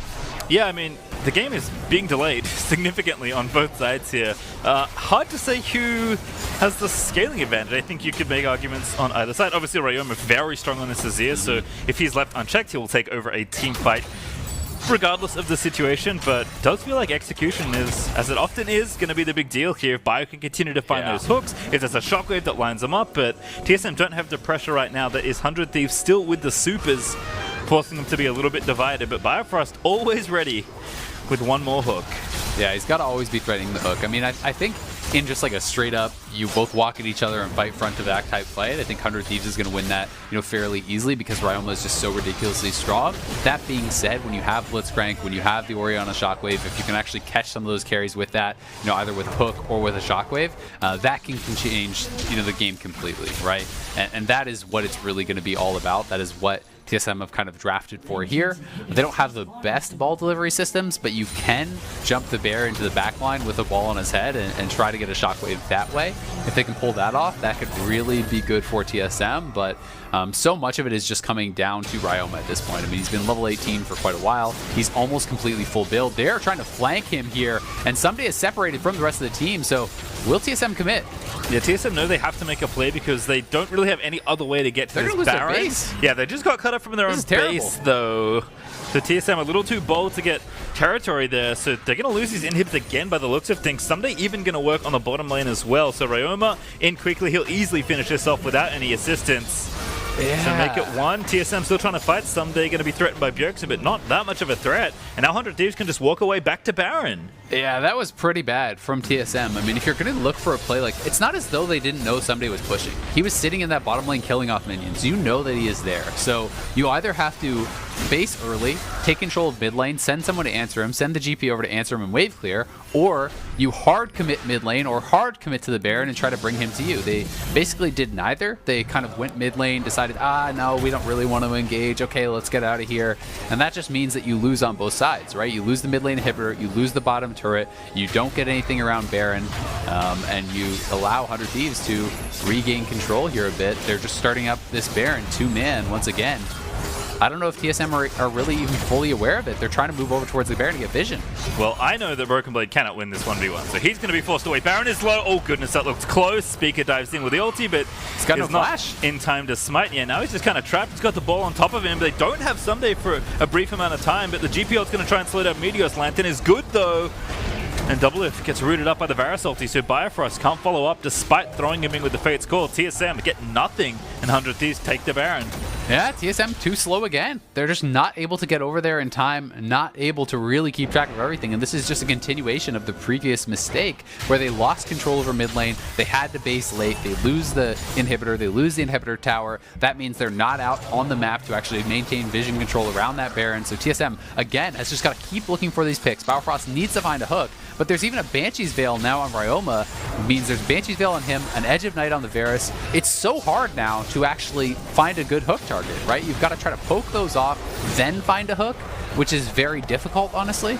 Yeah, I mean, he's got Banshees and Zonas, which you almost never see on one single mid laner. But Ryoma, he knows he's the big carry, has to stay alive here in these fights. So taking the requisite precautions as his full items ready to slay at the next upcoming fight. TSM will not be able to find enough pressure or enough time to wait for this Elder Dragon spawn, as 100 Thieves are already back in their base threatening these inhibs. Doublelift is 2v4 right now. Fate's Call going to throw him in there. Well, look for Cody, but Doublelift is so low already. He's going to get shut down. Is Broken Blade actually able to get the kill? Almost stays alive, does Doublelift, but he cannot weather the storm. A Speaker low as well. Meteor's though also not too much health left, but he pops takes the plate and walks away. TSM, they're looking to re-engage. Bjergsen, you have the shot. Oh, he got Ryoma! That's Ryoma! That's what they needed! Stormbringer is going to come as the ulti is too late from Ryoma to save him as TSM. They'll find the double there for Speaker Meteostat as well. He's going to get Chilling Smote and slayed by Broken Blade as TSM at the last possible minute have found their way into this game. Biofrost, what an absolute hero. He finds the flash hook on the key target there. This is going to mean Elder Dragon for TSM, and the game will continue again. 100 Thieves just barely unable to close out this game time after time. Broken Blade TP to bot lane. They're actually going to look to push this. Bjergsen may want to try to defend this inhib because that's, another one going to be going down here very shortly. I don't know if he wins this trade. He kind of just charged straight into melee range. Shockwave, yeah, I mean, he's the only one with TP, so I like that he's staying. Elder Dragon's going to be a little bit slower as a result, but not that much. Wait, double it? I guess he's back clearing the base. It's fine. No one's out here to threaten the Elder Dragon. It's going to be okay. Doublelift was dead, right? So he was just respawning. So they have very little damage on this. They should be able to get it. Cody Be looking careful. for the steal. Oh, goodness, please be careful. All right, it's fine. It's fine. Everything's fine. Speaker, he got it. Oh, man. As soon as you fail one smite as a jungler, you're so nervous the rest of the game, and your team is also so nervous the rest of the game. Everyone just immediately loses all confidence in your ability to press the smite key. So it's always going to be a little bit dicey after that. But TSM, they do get the Elder. They have the Soul. So for this next couple minutes, they've got 2 minutes with the Elder buff. They reign supreme. Any decent fight you take, you should win. But you still have to respect the damage of Ryoma. If you just funnel into this Ryoma, if you can't get on top of the Azir and he can just shred through you, Elder buff or not. But TSM want to fight now. They need to get something done during this time because their base is still being pressured, and this is really about the strongest they are going to be. It's already 6 items on Doublelift. You have the Elder. You want to make something happen, but no one is actually in a position to answer the split push from Someday right now. And again, they're kind of a little bit slow. Bjergsen is the only one. He's the only one with TP currently, so he's going to go back and match the waves. That is going to leave a 4v4 here in the middle of the map as Cody-san does get away. Speaker not able to quite find him there. Yeah, we'll have to see if Bjergsen can defend this. I don't think that Someday's going to want to try to push his luck, knowing that the Elder buff, is up there. So the mid lane inhibitor, I do believe, just respawned.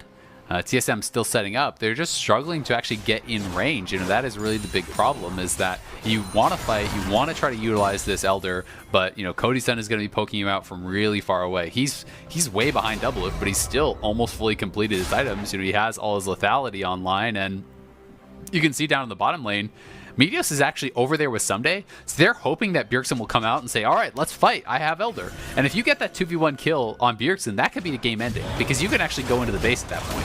Yeah, it looks like Bjergsen is playing very responsibly though. TSM will at least take a tower off the map. They'll be able to take this tier 2 down, but 100 Thieves employing one of the more consistent strategies against Elder Dragon, which is don't opt into fights when your opponents have it, so they do protect the rest of their base.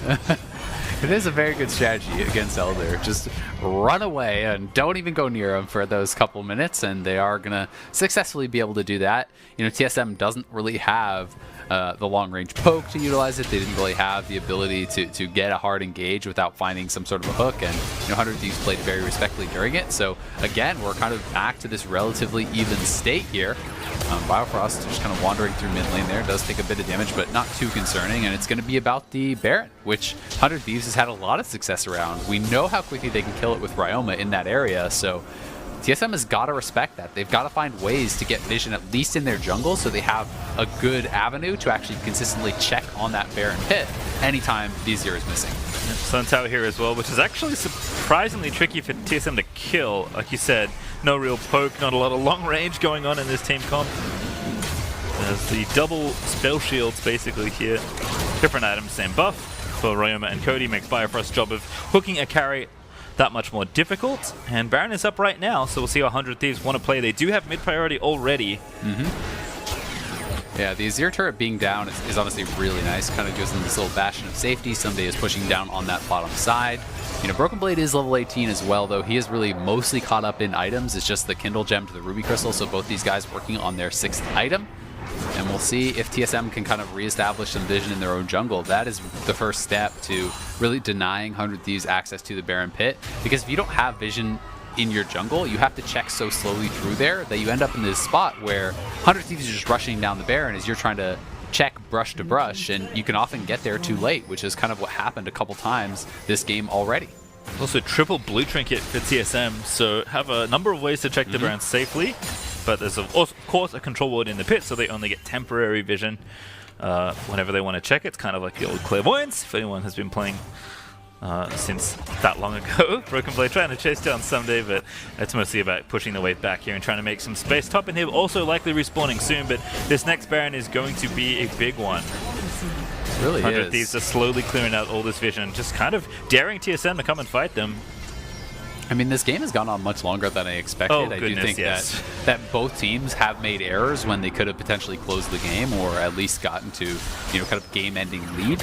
At this point, it's really kind of anyone's game. I mean, there's so much range on the side of 100 Thieves that Doublelift has got to respect as he takes a lot of poke there while he's trying to move in. Has knocked down the turret, so crap their first inhibitor tower of the game 45 minutes in. And we'll see if they can actually find a way to get a fight, because now it is Broken Blade who's actually on the offensive here down in that bottom lane. You can see somebody is taking the red buff, so he might actually try to grab the red buff and then use that to win a 1v1 against Broken Blade, which would be really big for them as TSM does start up the Baron. Yep, they've got... Oh, Bjergsen's not in position to try and actually fight if they want to turn. GPL is ready, yeah. Oh, now they're caught in the pit. They're going to fight instead. They're going in onto Stump, but Meteos is on top of Doublelift. He's going to get himself knocked up, but the GA is going to buy a lot of time. Ragnarok's out, though. GP separated. Ooh, does not connect. Ryoma, though, going to be the target. They need to take him out. They get the silence, but he flashes out before he can be felled. Broken Blade also running amok in the back line. TSM, I think they split them up enough to take it. Stunt is going to fall. Meteos is going to fall into GA, but Ryoma is dishing out so much damage over the wall. Meteos dead with the shockwave. Very nice pickup for Bjergsen. And now TSM, they've got the mid lane cut off. Just run down there. Yeah, they're just going to go straight down mid. Bjergsen is actually basing to TP back here. He wants to be full on health. They think they can end the game potentially right now with Meteos and Stunt dead. It's all about Ryoma. Can he stay safe? Can he deal out the damage? There's no Baron buff, so they just need to clear the minion wave to start. The hook is going to force a flash from Cody. Someday going back in, takes down Biofrost. Watch the ult timers as well. The Cloud Soul makes them very low as Bjergsen's ult is coming back off cooldown. They'll take 2 inhibs here at least. But TSM, you have to think they want to stick around to end this game if they can. Bjergsen looking for the shockwave, finds Cody! What a heroic move! Ryoma is still alive, but now he's finally going to be felled. No, I take it all back as somehow the shutdown comes in as Someday, the only one left alive to defend the Nexus. Broken Blade and Bjergsen kiting him around, but he is so tanky for an Aatrox for the GA, and TSM don't have the resources to burn through it all, so they get the carries, but Someday and Stunt make sure the base stays alive. They barely are able to defend the base there. They had forced out that flash from Cody-san on an earlier hook from Biofrost. So Bjergsen knew he could go for that flash shockwave, but with Meteos respawning, Elder and Baron are both on the map, so it just gets even more complicated. Will Meteos try to run over and actually potentially take this Elder? TSM was trying to lay in wait here. They're trying to set up a trap, but they can actually get surrounded. They've been spotted now. Oh, did not complete the recall, and it may cost him. Stunt is zooming around. Bjergsen with a ton of move speed. Yeah, that Cloud Shrine as well, also in the jungle, making it a lot easier. But now, not really available for this Elder Dragon, but 100 Thieves are chasing for these kills. That matters more to them right now. Death time is so long. We're 48 minutes into this game almost. Oh, Ryoma has TP here as well, so if they actually overcommit, they could get TP'd on. There is a ward over by the blue buff. He's using the defensive ward here potentially as Cody-san is going to TP in with him. Ooh, they both go in. Good hook from Stunt. Finds Biofrost. Yep, he's dead. No Fate's Call to try and save him, so it's going to be a 5v4 for a while. Looking to backdoor. Yeah, he's trying to end the game right now. He's going to push the minions in. The Elder Dragon's going to go over 200 Thieves. Surely Speaker loops in. Doesn't quite get it. Meteos there with the smite is good. A Speaker is dead, but Bjergsen, he's going to try and finish it all up. The Nexus is dead. They need to cancel these backs. Aatrox, he's zipping back as fast as he possibly can go. Bjergsen is here. He's got the shockwave again. He used it, but it takes it the wrong way. But Bjergsen, oh no, that's it! Steals the Nexus away from 100 Thieves. What an ending to that back and forth game. All chat, clean. Just hit him with that. So clean. Oh my god, Bjergsen with the absolute heroics there. When Biofrost got picked off, I thought for sure it was going to be 100 Thieves taking the Elder, pushing it down, ending the game. It looked like that would be, the clear-cut end to this game, but instead Bjergsen, finds the opportunity. 100 Thieves TP'd everyone over there. They didn't have the Baron buff for the recall. They didn't have the ability to get quickly back to that base. So just really quick thinking there by Bjergsen saves TSM from what honestly probably should have been a loss a couple different times if 100 Thieves didn't botch it. And that is going to be such a frustrating game for 100 Thieves. TSM going to be so happy that they barely scraped by with a victory there off of their star mid laner. You know what a fun game though. That was honestly insane. That was a roller coaster ride. I think we opened a whole new theme park just off that game alone. It's a 2-0 for TSM though, and you know what? I can't wait to hear from the analyst desk. So it's time for us to step away. But when we return, the State Farm analyst desk will break down that thrilling ending.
Welcome back to the State Farm Analyst Desk after that wild game between TSM and 100 Thieves. It's TSM that came out on top, but boy, was it back and forth the entire way. I got to speak to the viewer at home for this one, because if you watch that game and you're not confused, you don't understand what's going on. That was just I don't know. A back and forth of hooks on hooks, and I thought 100 Thieves had it, but Bjergsen backdoors it. Like, that's already 2 days of backdoors this weekend. I think it's pretty easy to follow. It's like, an action movie. It's like an action blockbuster, There's some setup for the first 15 minutes, and then everything blows up for the last 2 hours, It's and then the movie ends. That's what this was. I just had so much fun watching this game, and while there was a whole lot of messing around and hard things to track, the story, as you mentioned, Mark, was coherent for the beginning, and I think that's where we look at TSM specifically for a game plan, and specifically the player Biofrost for coming out hot in this game on the Blitzcrank. The Blitz was nuts. The Blitz as an answer to the Thresh does quite a bit of work, but he didn't even pick on Thresh. He just ended up finding hooks onto Cody. That this is the first one that burns the flash. And look at the range of this fist. Like, what? Lollipop. Is this legal? Lollipop. Was there any more room for him against that wall? I don't know. But either way, a beautiful hook from Bio to capitalize on the blown flash from earlier, and that set the snowball in motion. Yeah, they kept going after that, They kept fishing for hooks. They kept rediving. They forced another flash later on after this. They took first turret. It was so incredibly well played by TSM's bot lane to get them a huge advantage in the early game. Yeah, not to mention, they gave up the Varus and the Thresh, which I think is arguably one of the most powerful meta bot lanes right now. So this is basically TSM saying, we have the power, we can actually beat you with stronger champions because we're better players. So I think that was a power move for sure. Yeah, that top lane play you just saw was just before 15 minutes. Here are Doublest 15-minute stats, 24 CSD, 1.7k up in gold, 1.2k in XP. That's more than a level. Yeah. He was more than a level up on his opponent. Oh, my God. Yeah, he was hella fed. I think that we could all agree that it looked like this was going to be a really easy closeout snowball game, but then things went off the rails a little bit. There's the rub. Let's talk about this, because TSM seemed to get thrown off a little bit, Prawley, in their macro game. Yeah, from here, we see 100 Thieves make a good play, and what they did just now is they pushed up mid with tempo, and then they crushed a side laner. This is how you're supposed to do it. And in this next replay, TSM actually has no mid pressure. They come directly out of base, and they help Broken Blade, which is their weak side.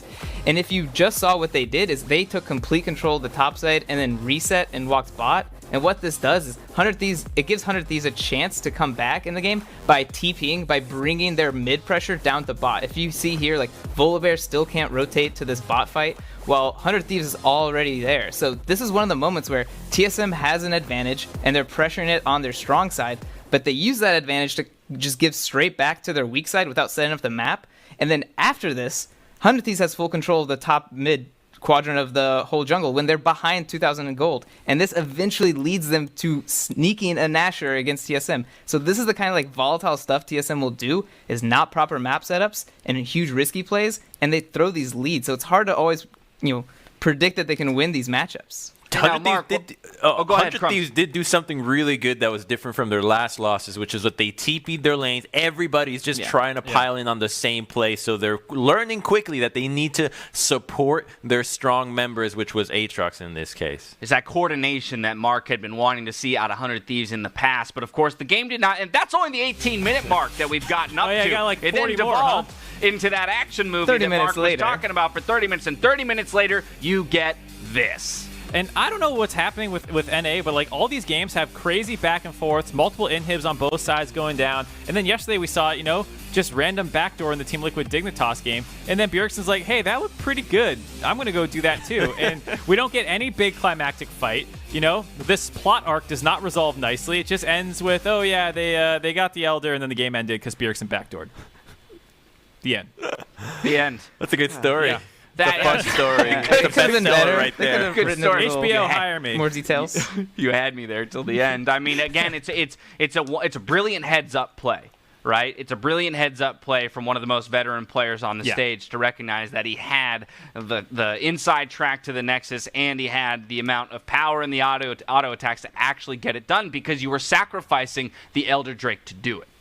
And he was being aggressive a lot before that. Even the play right before them, he was flashing in to try and finish off Cody's son to try and win the game then. It didn't actually end up going their way, and somebody was able to get a cleanup kill. But Bjergsen had been fishing for the big shockwaves time and time again over the course of this game.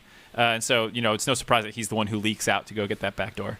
Now, TSM gets the win, but I do want to point out one player on 100 Thieves who we've thrown a bit of criticism at, and that would be Ryoma for his performances so far in the split. I actually feel in this game on his Azir, he stepped up in a big way, which we had criticized him for not expanding the champion pool. It got a ton better. I really thought his Azir was great. They were using it to rush the Baron as well, so understanding, hey, you have a lot of power. The only thing that I think he could have done a lot better was in one of the end pushes that they had towards the TSM base. Bio flashes for a max range hook, and he has his flash up still, so he could have dodged out of it.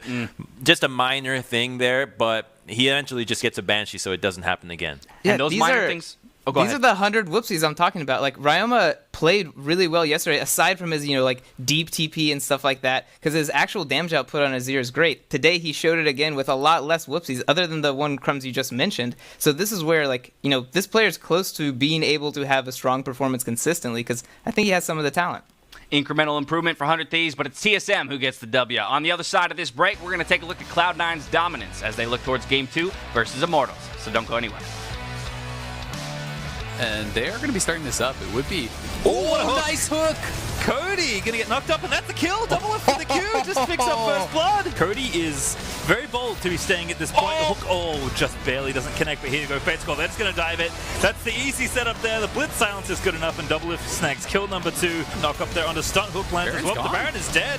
Meteor's able to smite it down. They will get one kill, but that's a worthwhile trade for 100 Thieves. That will spell doom, potentially, as the stasis is there. Flashes out. Double F face check in the Azir does not come recommended. Ryoma shuts it down. TSM, they're looking to re-engage. Bjerg, do you have the shot? Oh, that's Ryoma! That's what they needed! Stormbringer is going to come as the ulti is too late from Ryoma to save him as TSM. They'll find the double there for Speaker. Meteor's dead as well. He's going to get Chilling Smoke. Bjergsen, he's going to try and finish it all up. The Nexus is dead. They need to cancel these backs. Aatrox, he's zipping back as fast as he possibly can go. Bjergsen is here. He's got the shockwave again. He used it, but it takes it the wrong way. But Bjergsen, auto, that's it!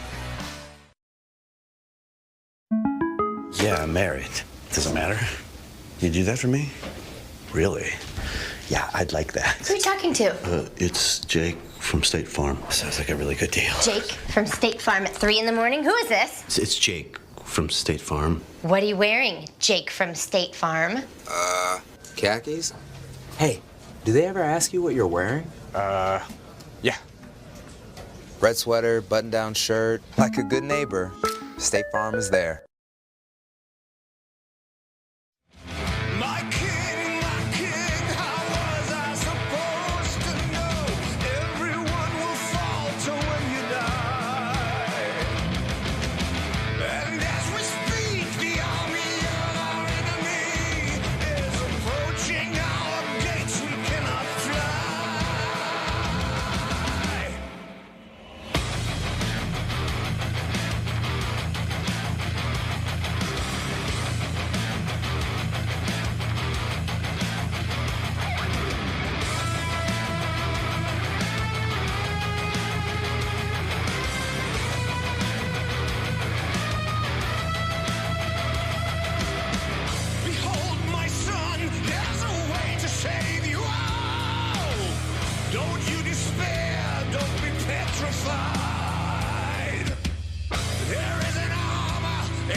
Welcome back to the LCS, where we're taking a look at the Samsung SSD Fast 5 ahead of Cloud9 versus Immortals. Before we dive into that matchup, we're going to take a look at the entire leaderboards, remembering that we're tracking statistics for all 5 lanes to see who can be the fastest to these different benchmarks. Interestingly to me, Blabber is the only member of Cloud9 that holds a number 1 spot.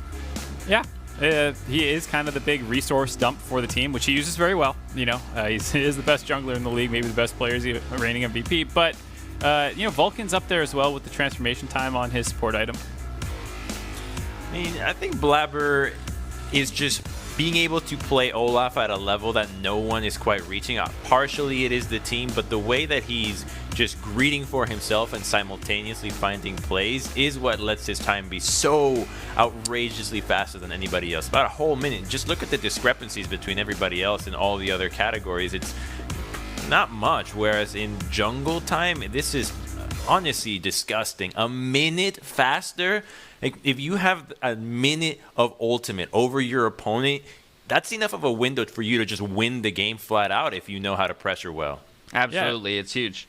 I also saw EG had 4 members all across on the different ones between first and third.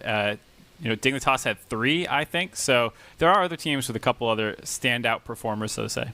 Well, while Cloud9 has many standout performers, let's turn our attention to the matchup, because it's an Immortals team that just picked up their first win yesterday, and it was done with the Academy lineup. Now, recognizing there are 3 LCS veterans on that Academy lineup in Xmithie, Apollo, and Hakuo, how did you guys feel about the way that Immortals showed up yesterday?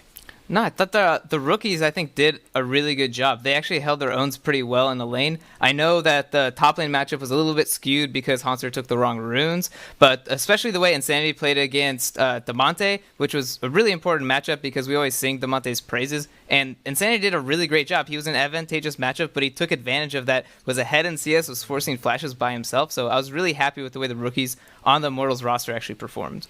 One of the things we always talk about is Blabber's explosiveness, but on the flip side, we talk about Xmithie's control. So I'm really curious about how this jungle matchup is going to play out. Is Xmithie actually the guy who might be able to contain what is that menace of Blabber? I don't know if it's exactly contained, but not getting abused is what I think he can do. He can definitely keep up, whether it's getting an advantage on his own, only if he gets a Nidalee matchup, which would be quite risky, but you got to take risk if you want to beat Cloud9. I was going to say it is contingent on how Insanity factors in, because whenever you talk about Blabber, you can't not talk about Nisqy because of how much he assists Blabber, how much he gives him to get him ahead, and how well they work together. And so Xmithie can probably handle Blabber on his own at different points, but is Nisqy going to be flying in with a Galio on top of him? Is Insanity going to be ready to follow up on that play? That is kind of the X factor that often puts things so heavily in C9's favor. You cited risk, Crumbs. I know you called out maybe that Nidalee, but where else would you see risk? We saw something as simple as a Malphite pick in the top lane, but what nobody else is playing currently that gave him that team fight execution. Yeah, Alurim likes to play the Malphite if he can. It definitely can lose the lane gracefully and still be super useful later into the game, but it's a very good pick for being able to teleport and assist the side lanes as well. So it is also a risk to take someone like Malphite, because against somebody like Licorice who can be playing the Jason, who can be playing with strong side and abusing that pick, you won't necessarily find the opportunity to get those teleports down. So all of the drafts that Immortals went for isn't a bit risky in itself, because Cloud9 has the tools to punish them. Without a doubt, it's an underdog story as the Academy lineup moves up to LCS. They've got 1 win under their belt. Can they make it 2 this weekend against Cloud9? We're handing it back over to Pastry Time and Azael to get us into that game. Well, Dash, it'll be quite the task if Cloud9 will indeed be toppled by Immortals, but that was the longest game of the split we just had, Azael. So we very well may have the fastest coming up if Cloud9 is still on form. Hey, both of these rosters have 100% win rate. True. Immortals may have only played 1 game, but who's to say? Definitely they did look better in their first win. They are clearly massive underdogs going up against Cloud9. I think it's fair to say every single team in the league is right now, based on the performance that Cloud9 have put on not only in summer but in spring. And I'm going to be interested to see what Immortals can bring out. I want to see these teams take a swing, try to bring out something creative, try to bring out a different look that could swing the game in their favor. Well, if you're looking for something different, certainly this is the Immortals lineup to do it. Quickly running through the draft because we're already at first pick. It's Twisted Fate first for Cloud9, with Graves, Trundle, Orianna banned for C9, and Immortals banning Syndra, Olaf, and Varus. So no real surprises. Maybe Yuumi being open here is one of the things to think about, but very rapid Twisted Fate pick here. Nisqy clearly wanting the champion, prioritizing it here in this draft. Yeah, it is interesting, and it's so hard because like I almost want to say, oh, you shouldn't have given TF over to Cloud9, but there's so many champions that they are proficient on that it becomes very difficult to deny them all.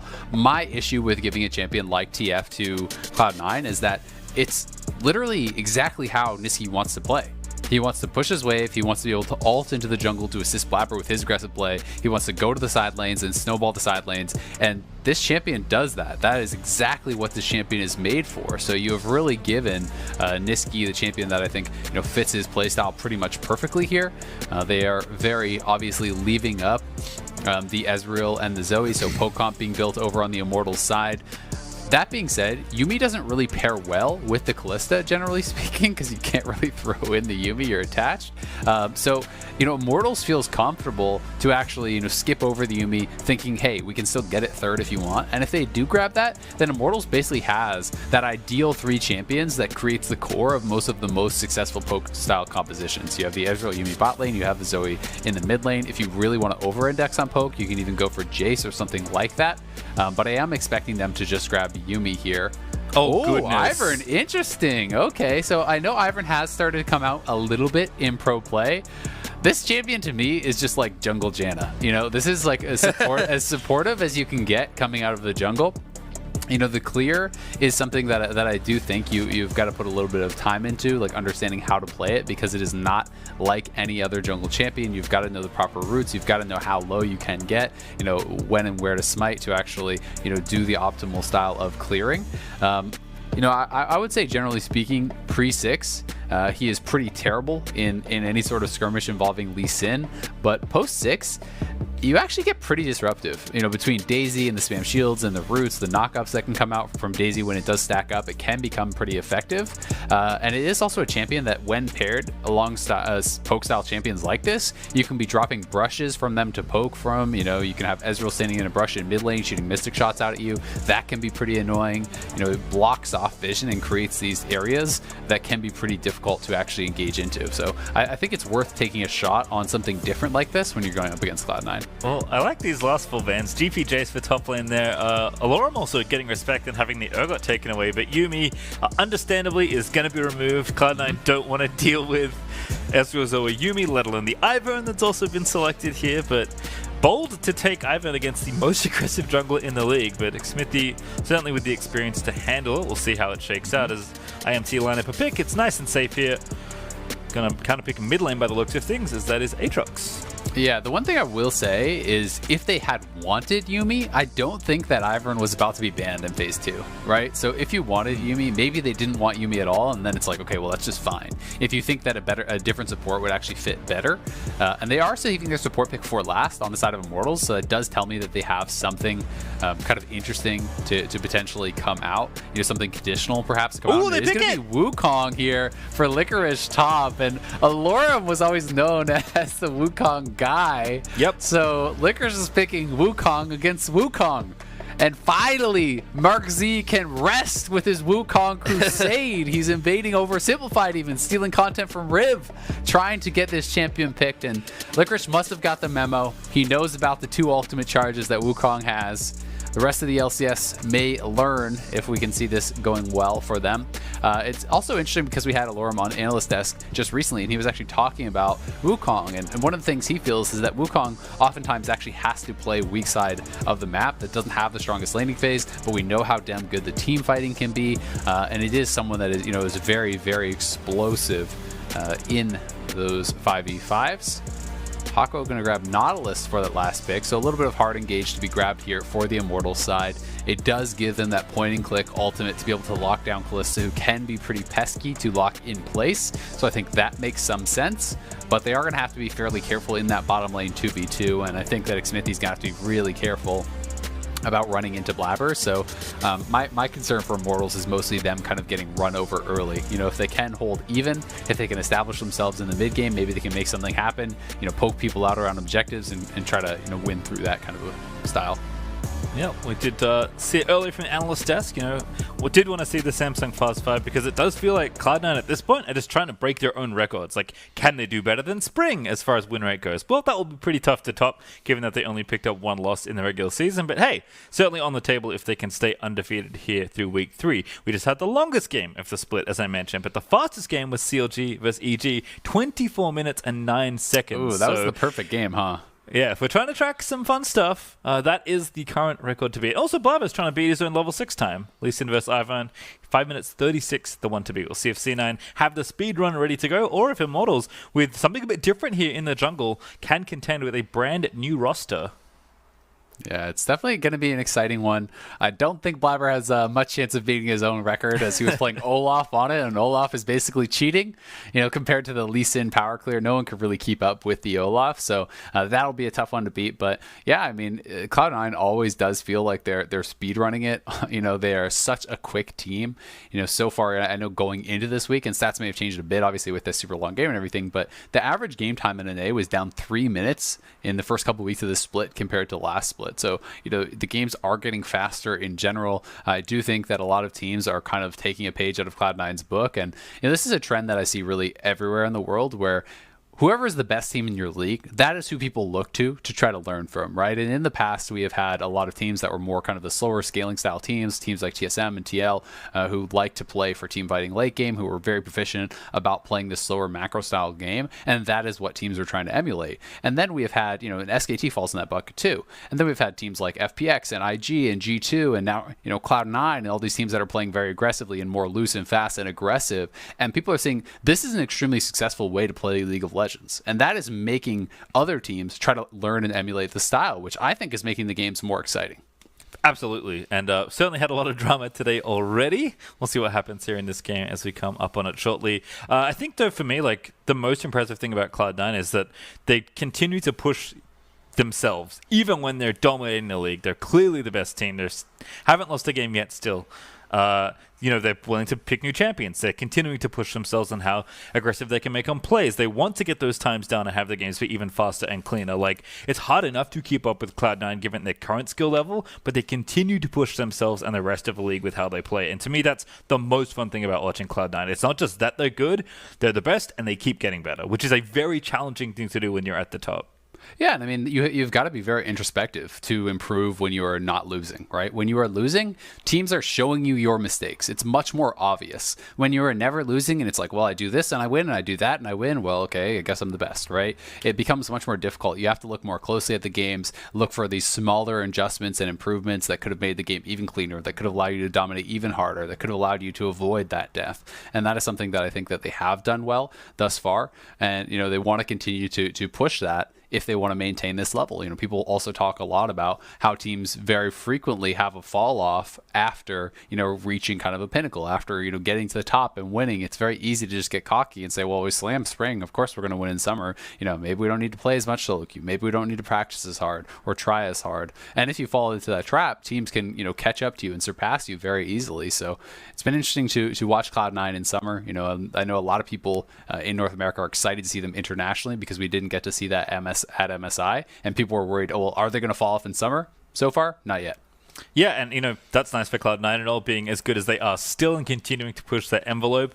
Even though it's always challenging to play up against Cloud9, right now especially, there is always the prize of, like, who's going to be the first team to beat them. And look, given how much has happened to Immortals in just the past week alone, picking up their first win yesterday, it's unlikely that they'll win this game based on odds in the matchup, but beating C9 is always going to feel great, especially if you're the first team to do it. And if we're looking to have Immortals reinvigorate themselves as an organization, there is no bigger statement right now in the LCS than taking down Cloud9. Yeah, I agree. And I also think that when you come into a game like this as Immortals, you know, they've played one game with this roster in the LCS. Yes, they were playing together at Academy. They were sitting at 3-3. You know, they came in, they got their first win in the LCS, and you are very, like, free playing this game. No one is expecting you to win, so there is a lot less pressure, and sometimes that can bring out the best in players, in teams, when you can play more relaxed, when you're not worrying about expectations. So we'll see if we get something like that from Immortals today. Well, you did say that Ivan is basically, Janna in the jungle, short of taking Spell Thieves, I guess, and I don't know, laning. Guardian here for Xmithie, which certainly a lot better. I'm sure he'll be rejoining soon. Yeah, Guardian is actually very effective. Well, he's still moving, so I think we're probably all good. I think that was actually a delayed thing. That's probably why we were a little slow getting into the game.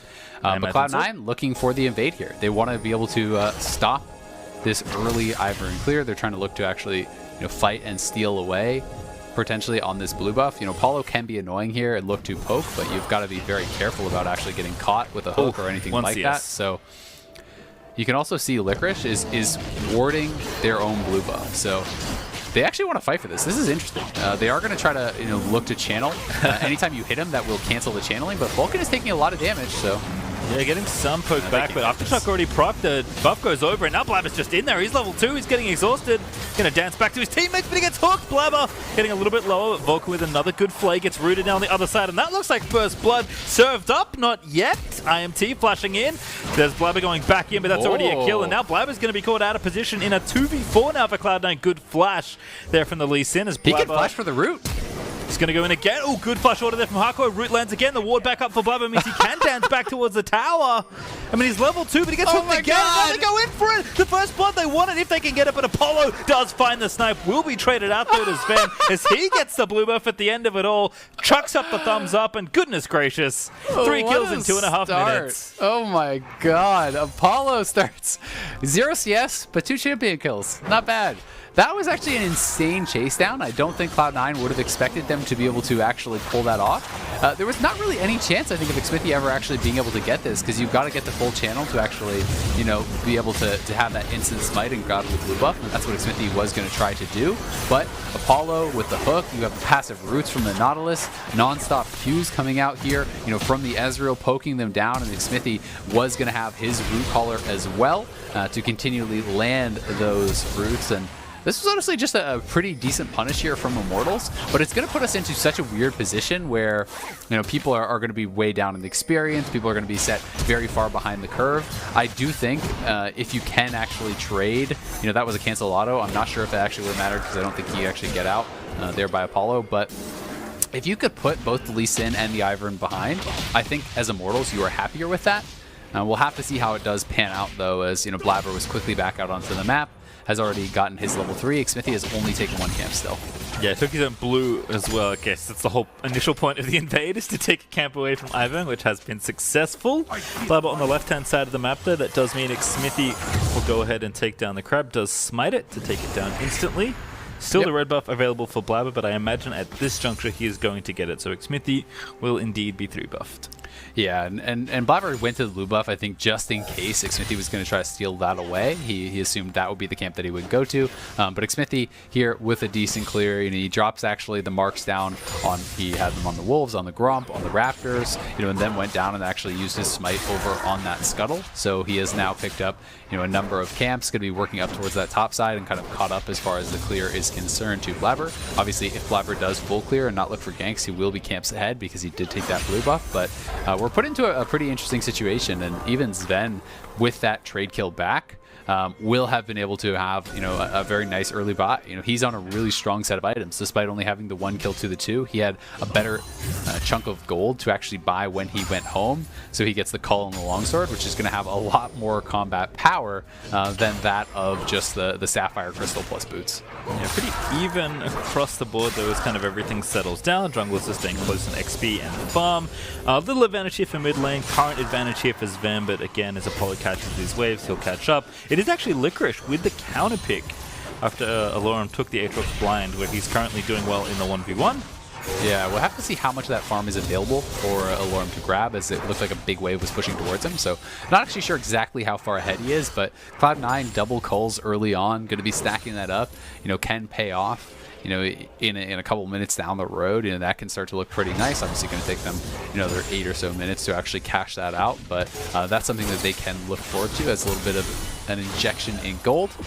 Xmithie going for those early Moby boots. You know, this is pretty standard on the Ivern. A lot of the builds that I have seen, sometimes in pro play, people would go for something like the Redemption, but, you know, Athene's is very effective. It's really just skip the jungle item generally, go straight towards the supportive style items, and you do just act like this support with just a ton of gold. You know, it's going to be max on the shield. It's going to be, you know, very much kind of buffing up these carries and trying to make them set up for success. Yep, interesting flex there from Nisqy in mid. Pops the Fun Plus Phoenix emote and then misses the cannon. Probably not the plan.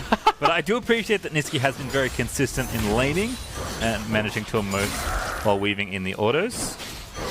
Bottom lane Blabber is showing some attention, but could actually have a dive brewing here. Xmithie is covering, so it's going to be a 3v3 if anything, and it seems like Blabber just going to get some info and dip on out. Yeah, I think they want to move more likely towards the dragon. I think that dive would be way too risky since Apollo and Haku are still full health, and Xmithie, you know, could have been in that area and now has been confirmed to be. You have the Kalista, you have the Lee Sin, so with that push, just go to the dragon, start stacking very, very early. This is something that Cloud9 has done so consistently throughout every single game this split, no matter what they are playing. You know, in the first couple games, it was 3 games of Olaf, and people are saying, well, okay, yeah, you can do that because you're Olaf. Well, turns out if you're Blabber, you can do that if you're Trundle or Lee Sin or Olaf. Yep. You know, the champions that he has played. They just play very well around it. You can see the committed amount of vision down on the bottom side. They have 3 pink wards in that dragon quadrant. They have a deep ward that spotted out the Ivern. Cloud9 always kind of does their due diligence, gets the push, supports their lane, you know, with the jungler, and then uses that pressure to take dragons and threaten a win condition through Soul.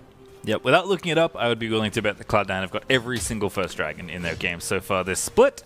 Just been how dominant they've been around these early objectives. Licorice for the all-in. Here comes Nisqy, though. Never a fair fight with Twisted Fate in the game. And there's the double spin. Moxie, be proud. There's the kill for Nisqy. Not 1, but 2 ultimates there from the Wukong. Able to knock down Alorim. He even had the early Executioners, great for that 1v1, you know, reducing a lot of the self-healing. And now the kick flash! Into the stun, Fun Plus Phoenix! Nisqy looking to take down Insanity, but he cleanses out of there. Blabber now all fully low, dances back though, and now Nisqy needs one more. Yeah, better flush out of there, as Insanity will escape. But Nisqy back with the emotes, hammer in the tower. Yeah, but you can see how Ivern was able to actually fight back. They almost took down Blabber. Blabber had the 6 to only the level 5 of Xmithie, so if he did have level 6, if he had the Daisy there, could have made something happen.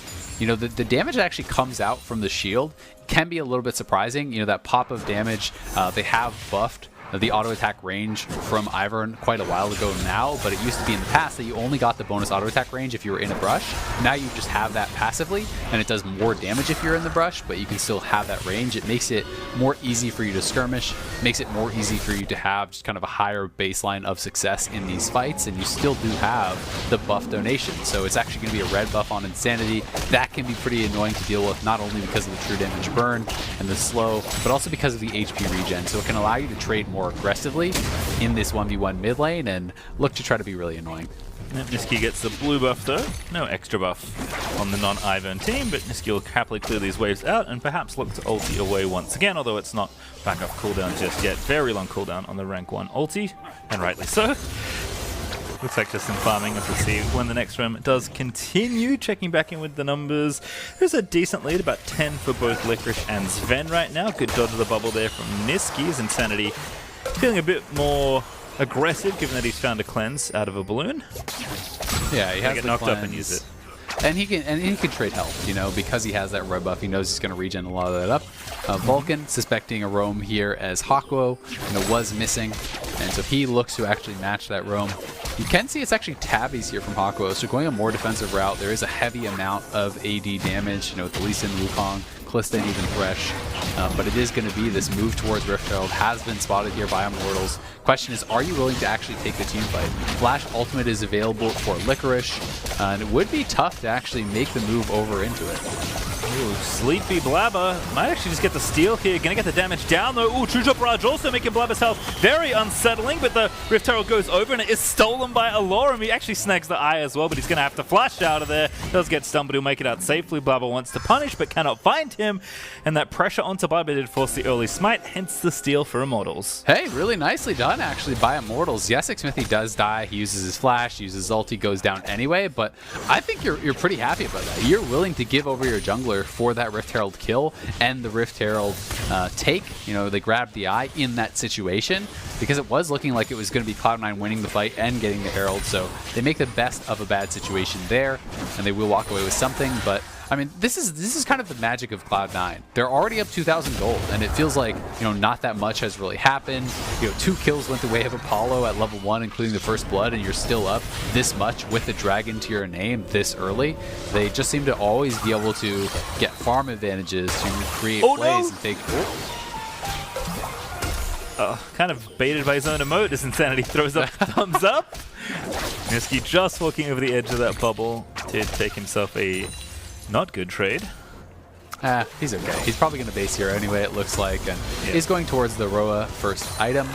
He does have the stopwatch ready to go now as well, so some playmaking available there. It's a pretty durable early build when you have the Merc Treads, the stopwatch, and this Roa, so you know we could look to see him get a little bit aggressive in these fights, but he's got to really keep track of the cleanse cooldowns, because if you try to ult into the backline for a gold card onto someone like Apollo or Insanity, they both are playing cleanse, which is going to make it pretty difficult, and Cloud9 has got to be very sure about their engages, because if you don't kill someone off right away, the value that Ivern gets in these extended fights goes up and up and up as he gets more and more rounds of shielding out. Becomes pretty difficult. Yeah, Blabber does take the top crab, but Sven and Vulcan have actually pushed Apollo and Haku out of lane. Whether or not they're just taking a recall timing, not too sure, but they will get some damage down to the tower, take some plates off, and there is the second Drake to fight for here. So it looks like Immortals are going to translate down to that area, but Blabber is actually on the top side still, and I think Xmithie knows that something's happening top lane. There comes TF, and the double knock up again. Alorum just nowhere good to go, even gets kicked by Blabber to secure the kill. It's never a fair fight up in that top lane. The 3v1, all ultimates committed, and Alorum is going to get punished there. You've got to be so quick about backing off, about playing defensive when the other team has TF. Anytime TF is missing and you don't know exactly where he is, you've got to expect that he could be coming to your lane, and it's definitely a difficult situation to be in for Alorum, who is already losing in that 1v1. Now Licorice is going to be able to get plates, they're going to be able to get the dragon off this, and while it's normally more risky to go for that top lane attack, because they can move so quickly down to the bottom side, and because Licorice has TP and Alorum doesn't, they're going to get the kill top side, they're going to get plates top side, and they're still going to have priority on this bottom side. Because if you actually try to come into the fight, well, Licorice is going to TP, and you're probably going to lose. Looks like Drake over to Cloud9, so they're going to take that second Ocean nice and easily. Yep, and the gold lead has doubled since we last talked about it. It's just been a couple of minutes, and they're now up 4K with 2 dragons to their name. It's just insane how quickly they're able to snowball this. Yeah, I mean, think about what you just said. They made a 3-man play topside and still got the objective on the bottom half of the map. That is, as you mentioned, kind of the magic of Cloud9, which is impressive to watch, but they know what their limits, they know exactly how to set up for these things, and they often test things to make sure, you know what, can we be greedy here? Can we afford to try and take the maximum? We have seen teams as recently as last game get punished for wanting to take the maximum, or not take the maximum in instances as well, but that game was quite the anomaly. But I think Cloud9 have just shown, like, not only are they extremely talented individually, but their decision making, how quick they are to come to a conclusion about what they want to be doing in a game is just one of the many reasons they're on top right now. As Rift Herald will charge into the mid lane, some plate money will go over, but not much else there.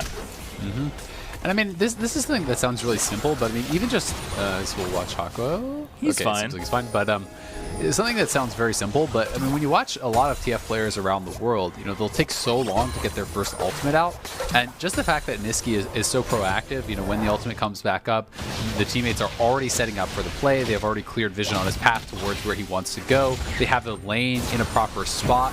to actually look for it. It's engaged on the bottom side. Nasty double flay there. Hakuo low does have his flash, but doesn't have to use it. Already burnt the exhaust though, so Sven and Vulcan at least getting some good damage out of the deal, but Vulcan did have to use both his summoners for that.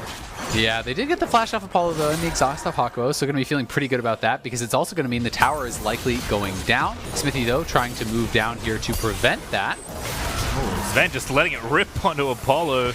Ivan's shield was probably necessary to protect Apollo. One more auto in that rend I think may have felled him. Top lane, oh goodness. Every time we come to the top lane now I get nervous for Alorum.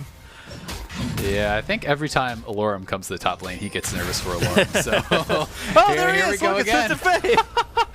Rest in peace, Alorum. Yep, there's the gold card. Stun, kick, damage, spin around, and that's an easy kill for Blabber once again. Yep, what are you going to do? I mean, it's honestly a rough situation. He would have had to back off early, right? He would have had to be out of there before they can even set up that play. And that is a bit on him, but you can also say that perhaps Xmithie needs to be behind him, shadowing him when they are setting up for these types of plays. It's very difficult. Cloud9 is moving at such a fast pace, and again, as soon as the TF ult is up, guess what? The play is already propped on the top side. Blabber is already up there. Nisqy is moving. Instant ult, instant kill. They make it look so damn easy.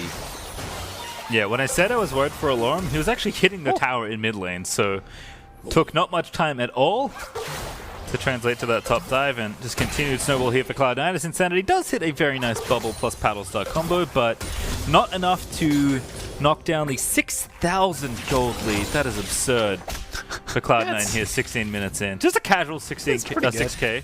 Yeah, it's not bad. Yeah, not bad. They're going for the Rift Herald here as well. Xmithie has gotten his redemption, so that's something working for them. Is a very powerful team fight item, but I mean, the disadvantage on the top side is honestly just so rough. This Wukong is going to be out of control. He already has his Executioners, full Triforce, and a Tiamat at 16.5 minutes. You look over on the other side, it's just kind of the components there for Alorum, and he is building towards cheaper items. So it's definitely a really tough spot for him to be in. And Licorice, when you are this far ahead, it really doesn't take much extra from your teammates on Wukong to then just instantly kill someone, right? Triforce is providing a lot of extra burst with the Sheen proc there too, and you know that Sven can be there adding any frontline damage in. You could have Blabber and Nisqy going into the backline with you, and if anyone gets low whatsoever, they will be deleted by this Wukong. Yeah, Humble Glaive for Blabber too, so he's just like sweeping vision out on the right side of the jungle. They drop the Herald mid, just to make a play on almost every front. Mid tank outer is gone. Blabber is looking for an angle. Does not connect onto Apollo with the resonating strike, but 45 seconds until that next Drake is up as Cloud9 can once again get themselves towards a very early soul point. Yep, going to be moving towards that third dragon, 7,000 gold lead. A lot of strong early champions. It's so hard to see how Immortals are going to really be able to fight their way out of this one. I did like the idea of trying to go for something different here with the Ivern, something a little bit unexpected perhaps, and trying to utilize that as maybe a win condition with kind of this poke comp, but Cloud9 is just way too good at escalating the pace of the game for Immortals to be able to keep up. Blabber, Blabber, that's just gross! Kicks Alorum back in, and Sven this time gets credit. It doesn't matter. Doesn't matter who gets it. You bullies. He's already dead. Yeah, at least for the fourth time, certainly, as they'll take the tier 2 alongside with it. Oh, look, the dragon's up. Weird. Wonder why they made a play when they did. IMT, Apollo, and Xmithie going to go ahead and knock down mid outer tower, so at least they'll try and get a trade, but this is the worst trade deal in a long while. In the history of trade deals, some might even say.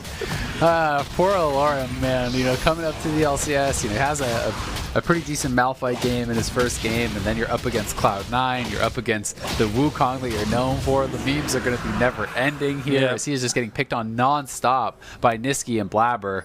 He shows up to any sort of tower, and he's just dead. It's just such a tough spot for him to be in now. He's now down 2+ levels. The items are just coming in even more so now for Licorice, who's likely going to be grabbing a Death Dance next year and just going to be getting to ridiculous levels of Fed. Yep, Nisqy also 2 items already done, 7 charges on the Rod of Ages, so 3 away from 10, and Lichbane is the second item of choice, which I think is the most common choice, especially when you're ahead. It's just so good at snowballing when the map is open like this. Yeah, I mean, I think sometimes you can go towards the Zonias if you're looking more for that kind of like team fight, aggressive initiation style of build. But, you know, in a situation like this, especially when you still haven't been forced to use your stopwatch, there's just no need. You can go for the more aggressive option. If you get time alone on a turret, you're going to be looking, you know, really good to knock down that quickly. You know, your burst is going to be stronger every time you're ulting into the side lanes. The CDR, obviously, you know, comparable on both items, but it does feel really, really nice to go the Lich Bane route. It's a little thing sometimes. I'm pretty sure Blabber tried to like cancel an auto by safeguarding away to take that chicken. I know, like it's like 0.02 seconds of efficiency or whatever, but I appreciate that he's, you know, doing the little things mechanically. As again, this game has just been another standard Cloud9 thrashing. Niski with 2 combat summoners ready to TP onto someone's face. Licorice has way too many items at this point in the game. Yeah, I mean, they're just, you know, closing great in social on 8,000 media, gold excellent lead. branding, wonderful apparel, great owner. You just got it all. It's not fair. We got like 5 coaches. No, they're going to keep it going here, ulting in, looking for a kill on top side. Hey, Takuo. He's in a bit of trouble. TP, though, in. Going to be first for Alorum. Joins in the party. Not really the invite he wanted, though, and the spins keep coming in from Licorice.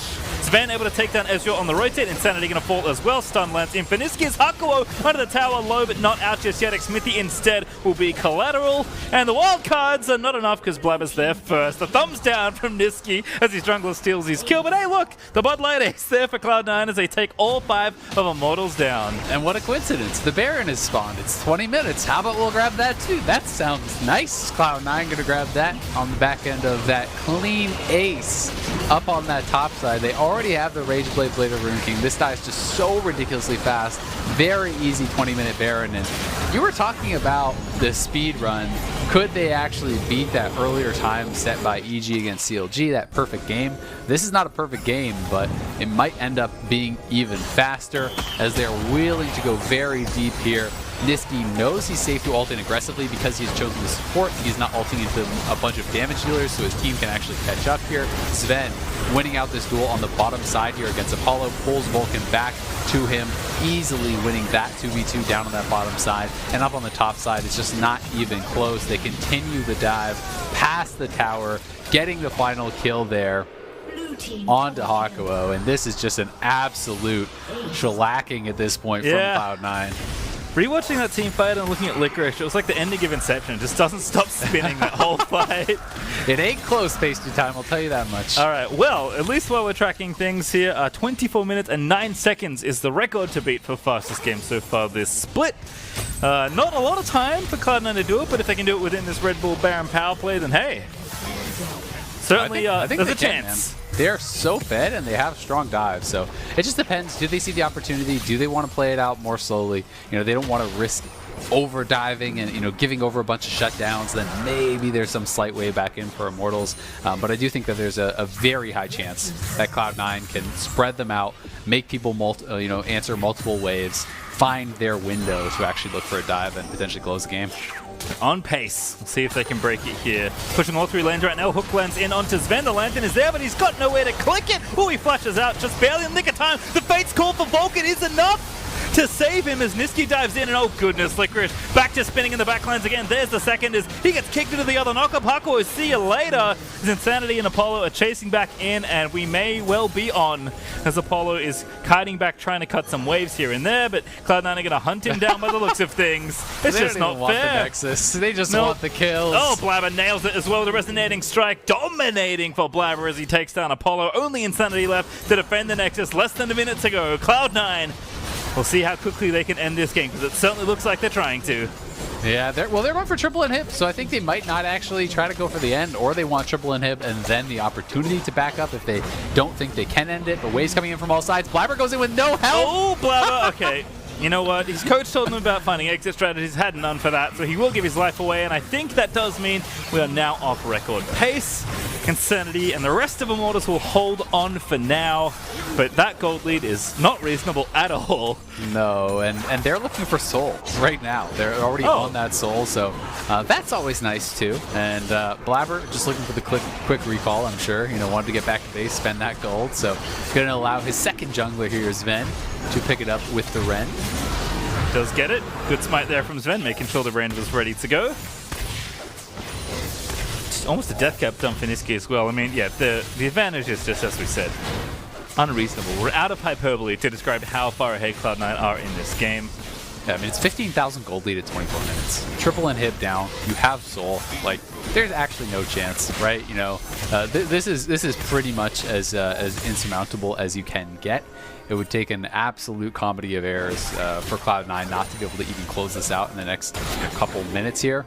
And I think that they are going to just look to try to close it right now on the push. No need to actually wait for, you know, the Elder and the Baron and everything. I do think you can just kind of try to close in on all sides, keep those minions going, and look to end this one out. Yeah, that might not even need all 5 champions at this point. Maybe leave someone at home.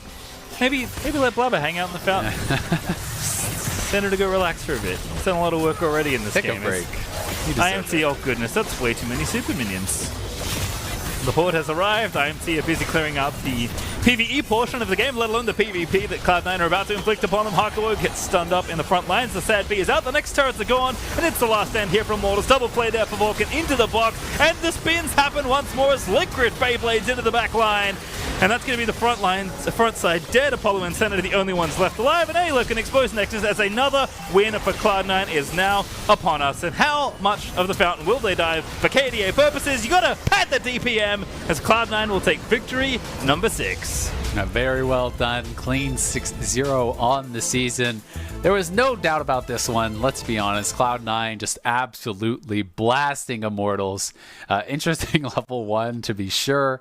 You know, Ezreal being able to get 2 kills, flashing into the turret, chasing all the way across the map. You know, that was a pretty fun start to the game. But Immortals really never got a foothold in this game. They were already losing on the top side early in the 1v1. Cloud9 snowballed that incredibly well. They won the 2v2 on the bottom side outright. Niski went even while roaming nonstop in the mid lane, and Blabber's ahead in the jungle. So it's like you're winning all 5 roles, you're taking all objectives, you're snowballing the game, and that's what it looks like. You know, that's a damn near perfect game of League of Legends there from Cloud9 as they just absolutely destroyed Immortals.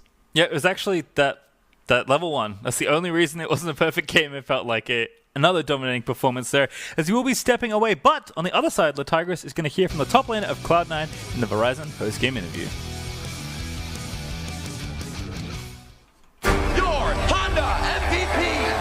Dreams aren't achieved overnight. They take passion. It's Mr. World, right? Dedication. And even then, there are no guarantees. But for the LCS, that's the power of dreams. Too bad! It means you never give up. It means you always play again.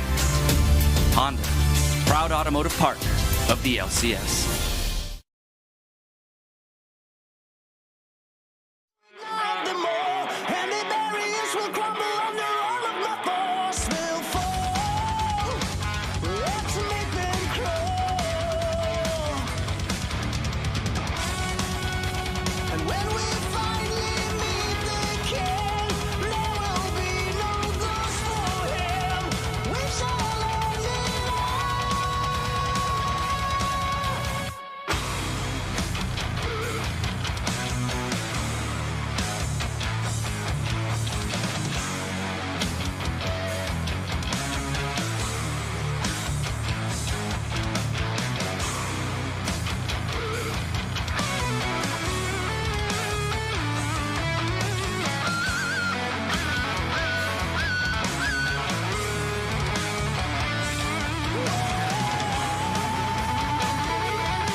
Welcome back, everyone, to the LCS. I am standing on by with our Verizon post-game interview. I had to hear from Licorice after this because Mark Z's watch has ended. Wukong is here. You brought him to the table for NA. So just why? Why now? Why did this happen? Well, Wukong is just like a really, really strong pick. Like, it's one of the few top laners right now that can actually like solo carry a game in like full on 1v9 mode. And the reason you're not seeing it is because people are like more scared of like the counters to Wukong, and maybe they don't know the champion super well. But like, I think the champion is just so strong that you just pick it anyways. Well, and that's the thing with one of the concerns being a weak side champion in this case. You still handle him very well here. So as far as how you're handling the pick in this case, talk us through your execution in this particular game. Yeah, so in this game, like, you're playing Wukong versus Aatrox, so you can push him early, and then basically the lane is kind of a stalemate where since he has more range than me, I'm kind of waiting for him to do something, and if he misses his Q, then I get a window, and if he hits his Q, then like I don't have a window. So it's like a pretty boring farm lane if I play it well, which I did, and then like as soon as TF hits 6, like he just dies in one shot, so he just can't play the game.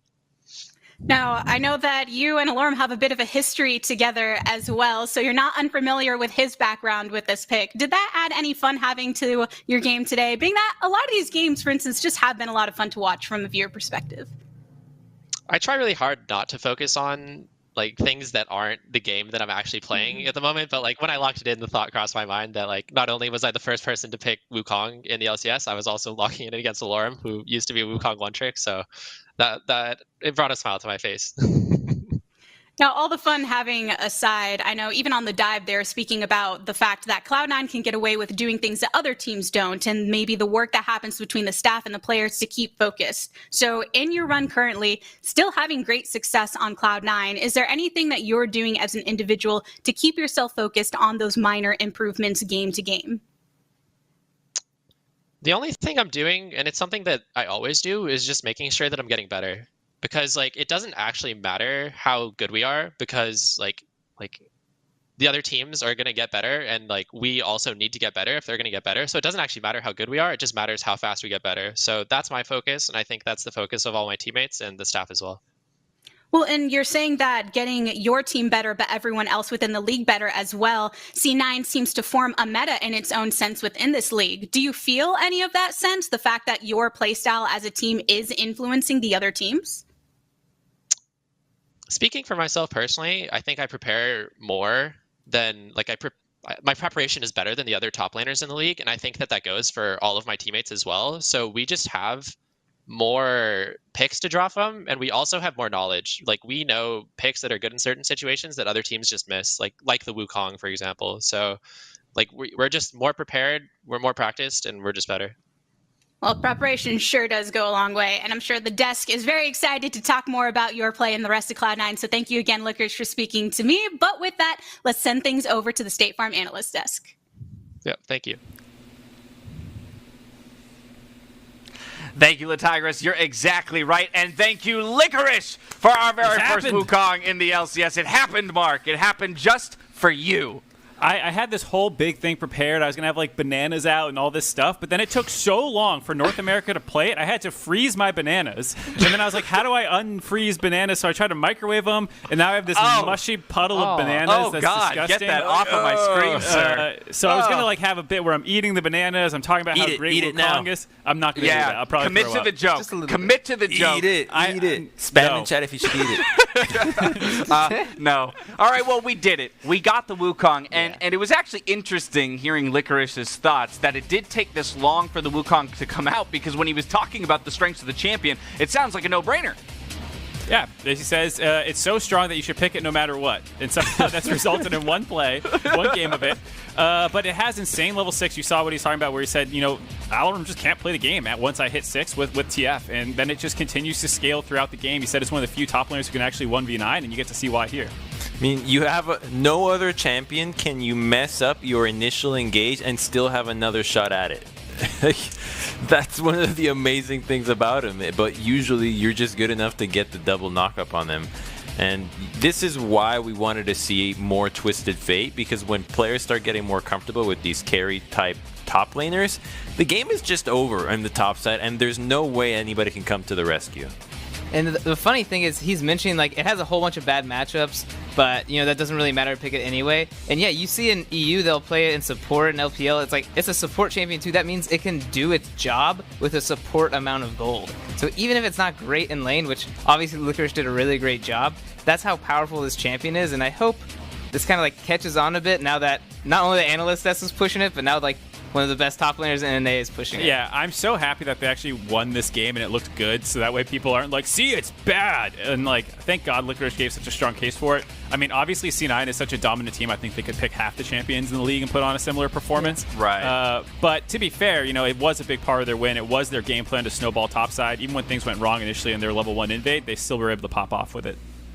Yeah, we saw those statistics. Of course, there it is again, Mark. I love it. My place is at the top. We did see those statistics about that 10 to 15 minute mark where Cloud9 just continues to turn it on against other teams. And I do want to recognize that you pointed out, Mark, it didn't start in the best of ways for Cloud9. And I'll bring that back to our pregame discussion, which is where, Crumbs, you call it, I want to see teams take risks against Cloud9 because that's the only option they have, it seems, to win. Okay, while the win didn't come for Immortals, how did you feel about Immortals' approach to the game? I mean, I like that they chose to fight early on in the defense because you have the Ivern WQ to fight, but it's a really tricky situation because you know that the jungler is going to hit level 2. Ivern's not going to be able to get a Smite War going against a Lee Sin, so it was a bold choice.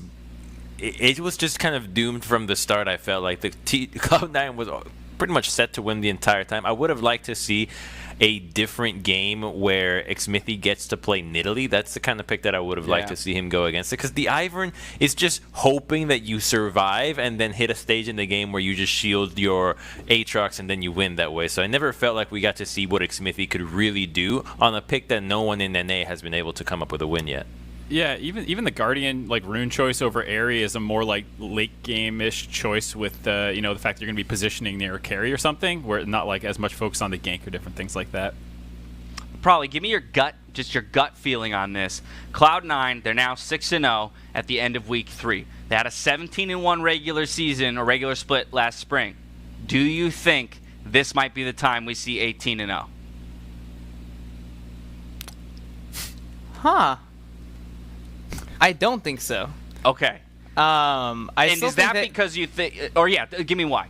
Yeah, I would say in the beginning of spring, I would say the general gameplay and macro knowledge of NA was so weak, and their execution was so poor for the first 6 weeks of spring, where it was really I can't believe anyone would ever contest C9. But now in summer, we're seeing a lot of teams have a lot higher base level of understanding. They're playing resets better. They're actually playing objective control better. We're seeing a lot better dragon control in general. So I would say the average level of North America has leveled up between spring and summer. So that's why I give them a chance, because I know C9's probably improving at a faster rate. That's kind of what Licorice was alluding to, where it's more impressive to think about your own improvement. But I would say that there's still a higher chance now than in spring. Looking at that cluster of about 5 teams competing for second best right now to maybe turn the tables on Cloud9 and knock them down a peg. But they will remain undefeated at the end of week 3. We're going to take a quick break. When we return, it's Golden Guardians versus FlyQuest.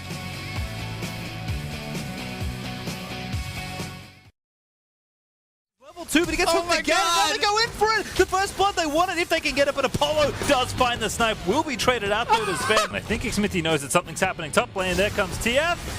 And the double knock up again. Alorum just nowhere good to go. Even gets kicked. Rest in peace, Alorum. Yep. There's the gold card. Stun. Kick. Damage. Spin around. And that's an easy kill. 4 Immortals to be able to keep up. Blabber. That's just gross. Kicks Alorum back in. And Sven this time gets credit. It doesn't matter. It doesn't matter who gets it. You bullies. The Fate's call for Vulcan is enough to save him as Nisqy dives in, and oh goodness, Licorice back to spinning in the backlines again. There's the second as he gets kicked into the other knockup. Haku, see you later. It's Jake from State Farm. Sounds like a really good deal. Jake from State Farm at 3 in the morning. Who is this? It's Jake from State Farm. What are you wearing, Jake from State Farm? Khakis? Like a good neighbor, State Farm is there.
Welcome back to the State Farm Analyst Desk for Golden Guardians versus FlyQuest, where Golden Guardians took a tough loss to Immortals just yesterday.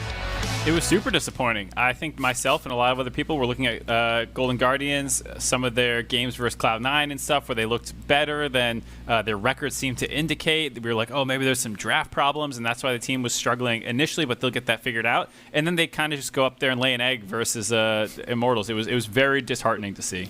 Yeah, and Damonte has been such a big player for them. He even got TF this game, and this was the pick that he really was able to perform against Cloud9. So we're thinking, all right, he's got TF again, it's going to be great. But he got really outperformed by his counterpart, Insanity. And then even on the top side, Haunter took the wrong runes. And this is not only affects like early game laning phase, but this is how he pressures the side lane later in the game. And Crumbs mentioned, this is what the LPL were finding teams for. Like, this is a bigger mistake than I feel like a lot of people give credit to.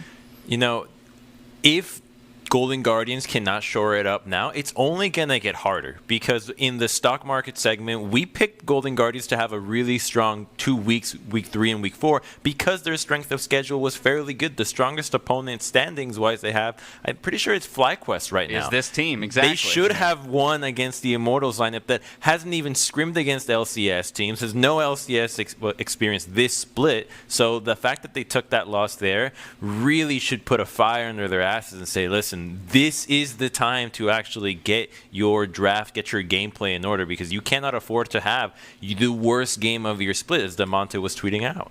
I think it's totally fair to put a critical eye towards Golden Guardians right now, given their performance so far. And then when you look at that going into this game, you mentioned maybe their toughest matchup in these next 2 weeks. Power of Evil, Santorin is a duo that can stack up against some of the best. And so Closer, Damonte, they've got their work cut out for them. Yeah, I mean, if Smithy Insanity was giving them trouble, just wait till they get to PoE and Santorin. Like, PoE is a 3-time Pog champ already. He's got 3 player of the games through the first 3 weeks. He was the 3rd pro last split. He's incredible. Santorin's incredible. And this is a really strong mid-jungle 2v2. And like we talked about a little bit at the top of the day, they actually have the highest combined kills per minute in the league. So they are very aggressive right now. Yeah, from mid lane matchup to jungle matchup, let's hone in a little bit on this one. Santorin's play style. I want to talk about that and why he finds success with the way he plays the game. So when he plays Trundle, a lot of the time he's willing to go and be putting himself behind for the sake of a lane. But we've seen other Trundles try to do this, and they don't really succeed with a gank. So it looks like his preset paths are a lot more coordinated with his lanes and with a better understanding of what the matchups can do, because those lanes then pay him back. And look at the KDA. I mean, he puts himself behind with the experience differential on the gold, but that's because the champions he's playing are not meant to have a gold advantage. He's not playing the Nidalees. He's playing Trundle, and even when he plays a carry like Kindred, well, you can still be useful with your ultimate. It's also really impressive, the kill participation, 92.6%. That's Usually huge. when someone has a massive kill participation like that, what it means is that your team sucks, and they don't get any kills unless it's like a 5v5 team Right, fight, they don't do anything without you. Yeah, but this is one of the cases where it's like, technically they don't do anything without you, but they're also still insanely active, which just shows how good Santorin is right now in the first 15 minutes of the game. Right, and I do love that point that you make, Crumbs, about his numbers, the gold differential and the XP differential, but still seeing the result in KDA and kill participation. If you looked on the other side of that full screen graphic, you saw really pretty numbers for Closer individually. You saw huge gold advantages and huge XP differentials, so probably, how do you expect these two styles to interact? Does it become even more disparate between the two? Which of these styles wins out? I mean, well, it's hard to say because a lot of this is team focused, right? Santorin's getting the flashes out for his soul lanes, and then his soul lanes are punishing the lanes because they have no summoners now. Closer, on the other hand, is like, if you have a pushing lane, you can help me out, and I'm going to get ahead as the jungler. So a lot of his stats are really just him getting beefed up and then needing to perform later in the game. So it's kind of like Santorin's job is to do the early game really well, and Closer is like, do really well for yourself so you can carry later. All right, there you have it, the tale of two junglers. This is a big matchup for Golden Guardians looking to turn their season around. Let's hand things over to Riv and Azael to get us into that matchup. Thank you very much, Dash. I am Rivington Bisson III, and I am joined by the sage of advice. It is the man himself, Isaac Azael Cummings-Bentley, and he's about to drop some knowledge as we get into this game. I'm excited. We have the last few games of the day. Isaac, you are just running a marathon here, man. You've been doing great. Yeah, man. Can't get enough. Just got to bring me back for some more League Legends. Literal world champion stuff right here is what we're seeing. But as the analyst desk was saying, eyes on Golden Guardians here to kind of turn their season around. Immortals recently with that loss. Cloud9 lost, and they have 100 Thieves and TSM coming up, who are looking a bit. TSM's looking decent. 100 Thieves just got to win there. So they have their work cut out for them. We can say that. Also against FlyQuest, it's going to be tough as hell. It's going to be a really tough stretch for Golden Guardians, and that's just kind of the reality. We're getting 3 weeks in here, more than halfway into the kind of first round robin of the split. Yeah. And there's a lot of tough teams, for Golden Guardians to actually beat. They have been going very heavily towards POCOMs in a lot of their games. They have at times been able to really find good fights early, to create good advantages early. I think Closer, someone who a lot of people are pointing to, including the guys on the analyst desk, about how good he can be and how he can create these individual leads, but it has not resulted in wins a lot of the time. And here we are again, going back to the Ezreal. We have seen a couple of games of Ezreal already from FBI. It'll be interesting to see, do they go to the Nidalee and the Jace and these types of picks alongside it again and try to really execute where they have been kind of falling short. Right, remember they brought out that Nocturne too, which was pretty sweet. The Kalista gets taken out along with a lot at FBI, so we see, as you said, that Ezreal coming in to make sure they can get us to a priority pick in the lane. Senna Graves as you. I'm excited to see that as well, to see how they play around it. Mash with 2 Aphelios and an Ezreal so far. Yeah, Senna has really kind of fallen out of fashion. It is getting picked sometimes, but it's not a super popular pick anymore. Oftentimes when we are seeing it, it is alongside, essentially like a funneled type situation down in the bottom lane. People used to call it fasting Senna and that sort of style, where the Senna can be piloted by the marksman player, but oftentimes it is alongside someone else who is actually going to take that farming role. Have been seeing, a lot of Senna plus melee still in solo queue. You can do things like the Taric Senna and the Senna Tahm Kench and all that sort of style, but you can also go more aggressive options. I've seen Senna Set, I've seen Senna Wukong. You can take like a lot of different routes, so it's an interesting pick, and I'm excited to see where FlyQuest is going to kind of take us with that, because Ignar is someone who is so flexible, so I do think that it fits well with his sort of playstyle, because with some support players you might be a little bit worried, can they pilot a variety of champions? Are you pigeonholing yourself here? I don't think they are with Ignar, because he can pretty much play everything. He has 4 unique plays in 5 games, right? Yep. Repeat on the Rakan so far, and that just tells you FlyQuest likes to engage. And already here they have a way to initiate fights and some damage behind that if they want. Golden Guardians looking at that global composition already, with the ability for Closer to be a bit of the initiator here. We're in second phase of bans as FlyQuest has their turn. And 3 seconds left to figure out where they want to ban out. Could be top, and it looks like it is. I like this first 3 from Golden Guardians. This feels like less poke and more, skirmish and engage, and I think that is something that they have looked better with. You pointed out the game that they played Nocturne. That was actually against Cloud9. Yes, it was a loss, but I still think it was actually their best played game. Right. And I do think having, the ability to kind of play that Cloud9-esque style, where you have a mid laner like TF, or you have, a jungler like Nocturne, you have this semi-global presence, and then you allow your teammates to play more aggressively. You try to push up, get in your opponent's face, and then look to use that semi-global and assist them, right? So Closer getting in the face of Santora, and all of a sudden Damonte ults in, and maybe you kill off that Graves, and that gives you an avenue of an attack. It gives you a very important cooldown to play around, and it's pretty straightforward stuff, so I'm excited to see if Golden Guardians can execute on it.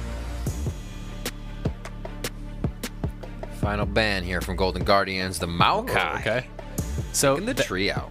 Yeah, taking the tree out, taking the set out. So those are the picks I think that they were expecting, not as top laners, but actually as the champions that would be farming alongside the Senna. Maokai is another one that I have seen played down there alongside the Senna. Even Maokai just as a support is getting some slight fringe popularity in solo queue.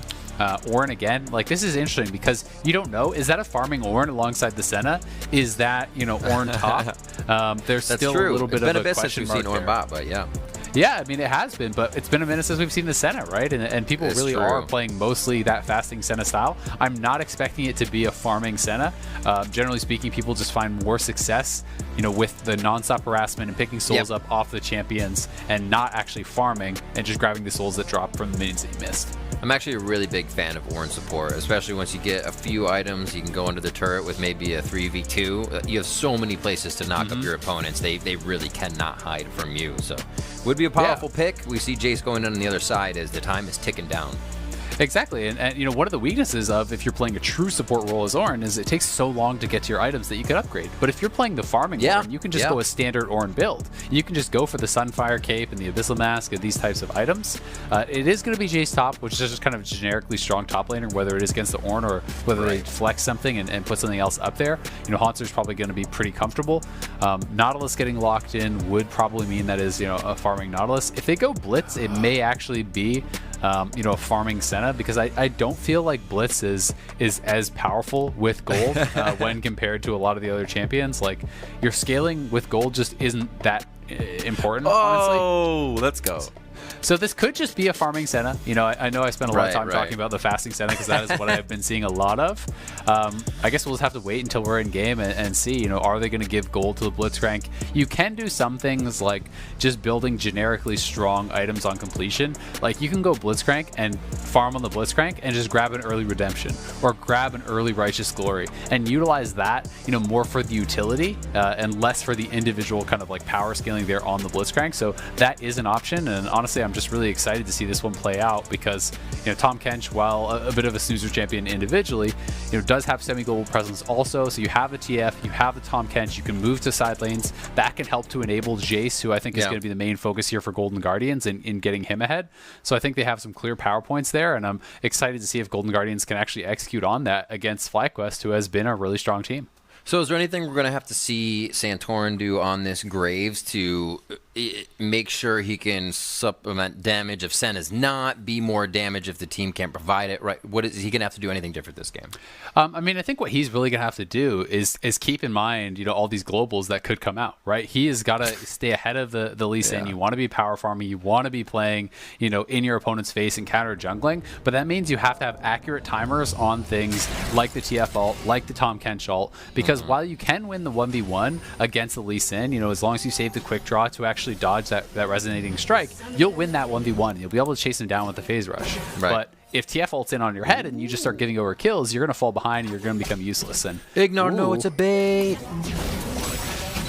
Though, almost a little bait, but not really.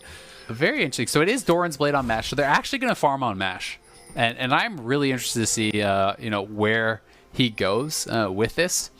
You know, how exactly they do want to play it out. This is a lane with a lot of CC, so whether or not the Senna is farming, like, he should have less souls because he's actually farming the CS, and when you're farming, you have less time to actually, you know, spend nonstop just poking your opponents and farming souls off them.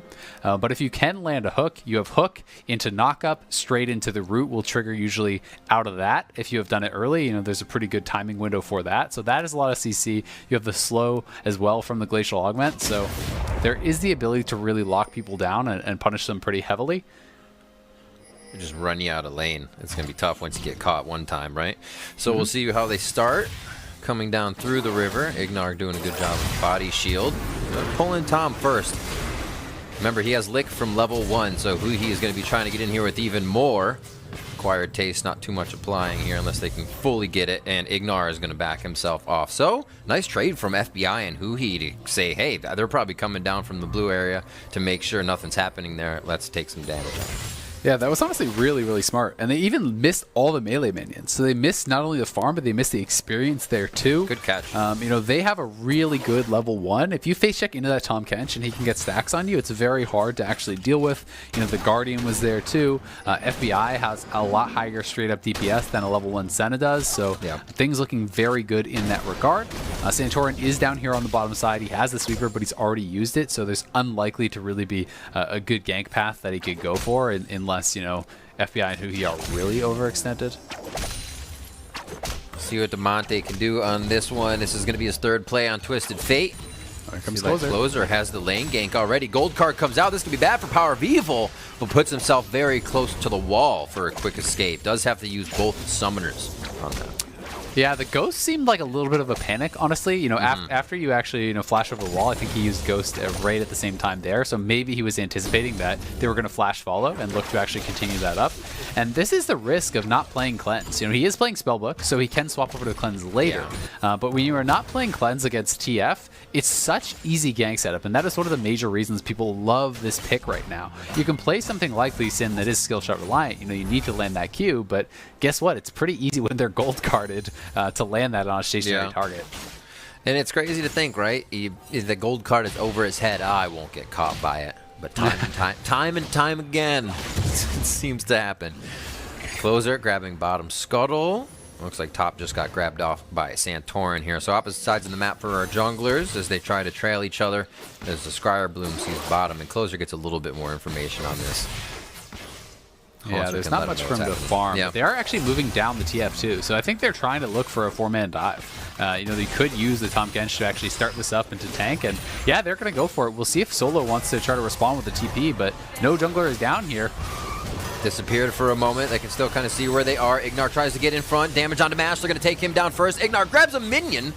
And that's going to be each member of Golden Guardians getting out safely here. Power of Evil is going to be able to push mid as that push bottom happens.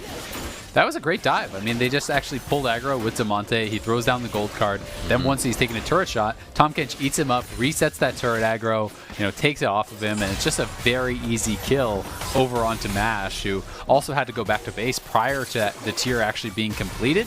So not only is he down farm now, FBI was the one who got the kill. So this is just a really clean play, and FlyQuest was not prepared for it whatsoever. There was no TP response from the Ornn. Jungler's not in place to actually answer it. This was not even close to working. I think that was trying to be, an anticipated hook. Ignar was maybe trying to look for someone safeguarding out to that minion or something like that. But Golden Guardians, great early execution and putting their bot lane significantly ahead. Super smart overall as well. At the beginning of that replay, we saw Power of Evil backing. So the lane was resetting. TF's 5. He's not going to port anywhere. It's safe, right? No, he walks bot lane, and he picked up all the minions on the way back, only 2 behind. So overall, Golden Guardians, like you were saying, set that up really, really well. Concert versus Solo in that top lane, 35-41 is Power of Evil.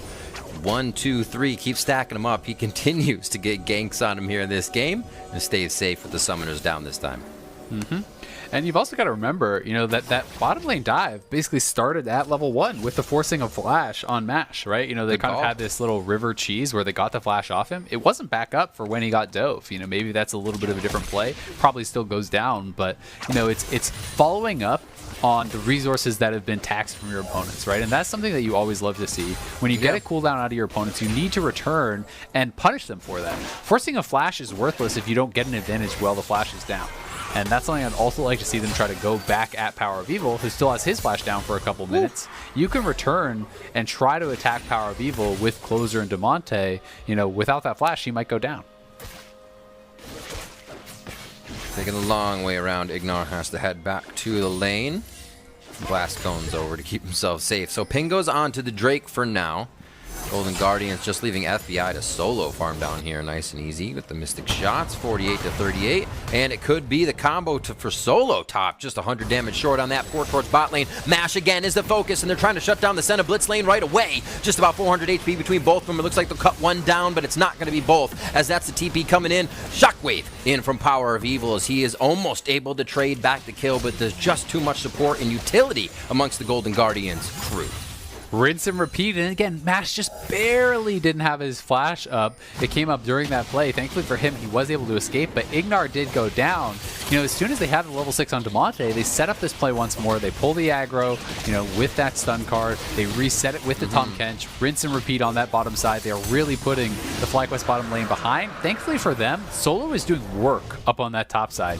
As far as I've seen, there hasn't been any ganks actually going up there, but he almost just solo killed Haunter. Got him incredibly low. I think honestly the fact that TF popped his ultimate did kind of save the Jace, because it looked like once the ultimate got popped, Solo wasn't sure if it was coming to top lane or going bot lane. So he kind of hesitated a little bit there when perhaps he could have actually continued the dive and gotten that solo kill. So not only does Damonte execute on a kill on the bot side, he exerts a little bit of pressure because of kind of that fear of the TF ult on the top side that may have saved Haunter.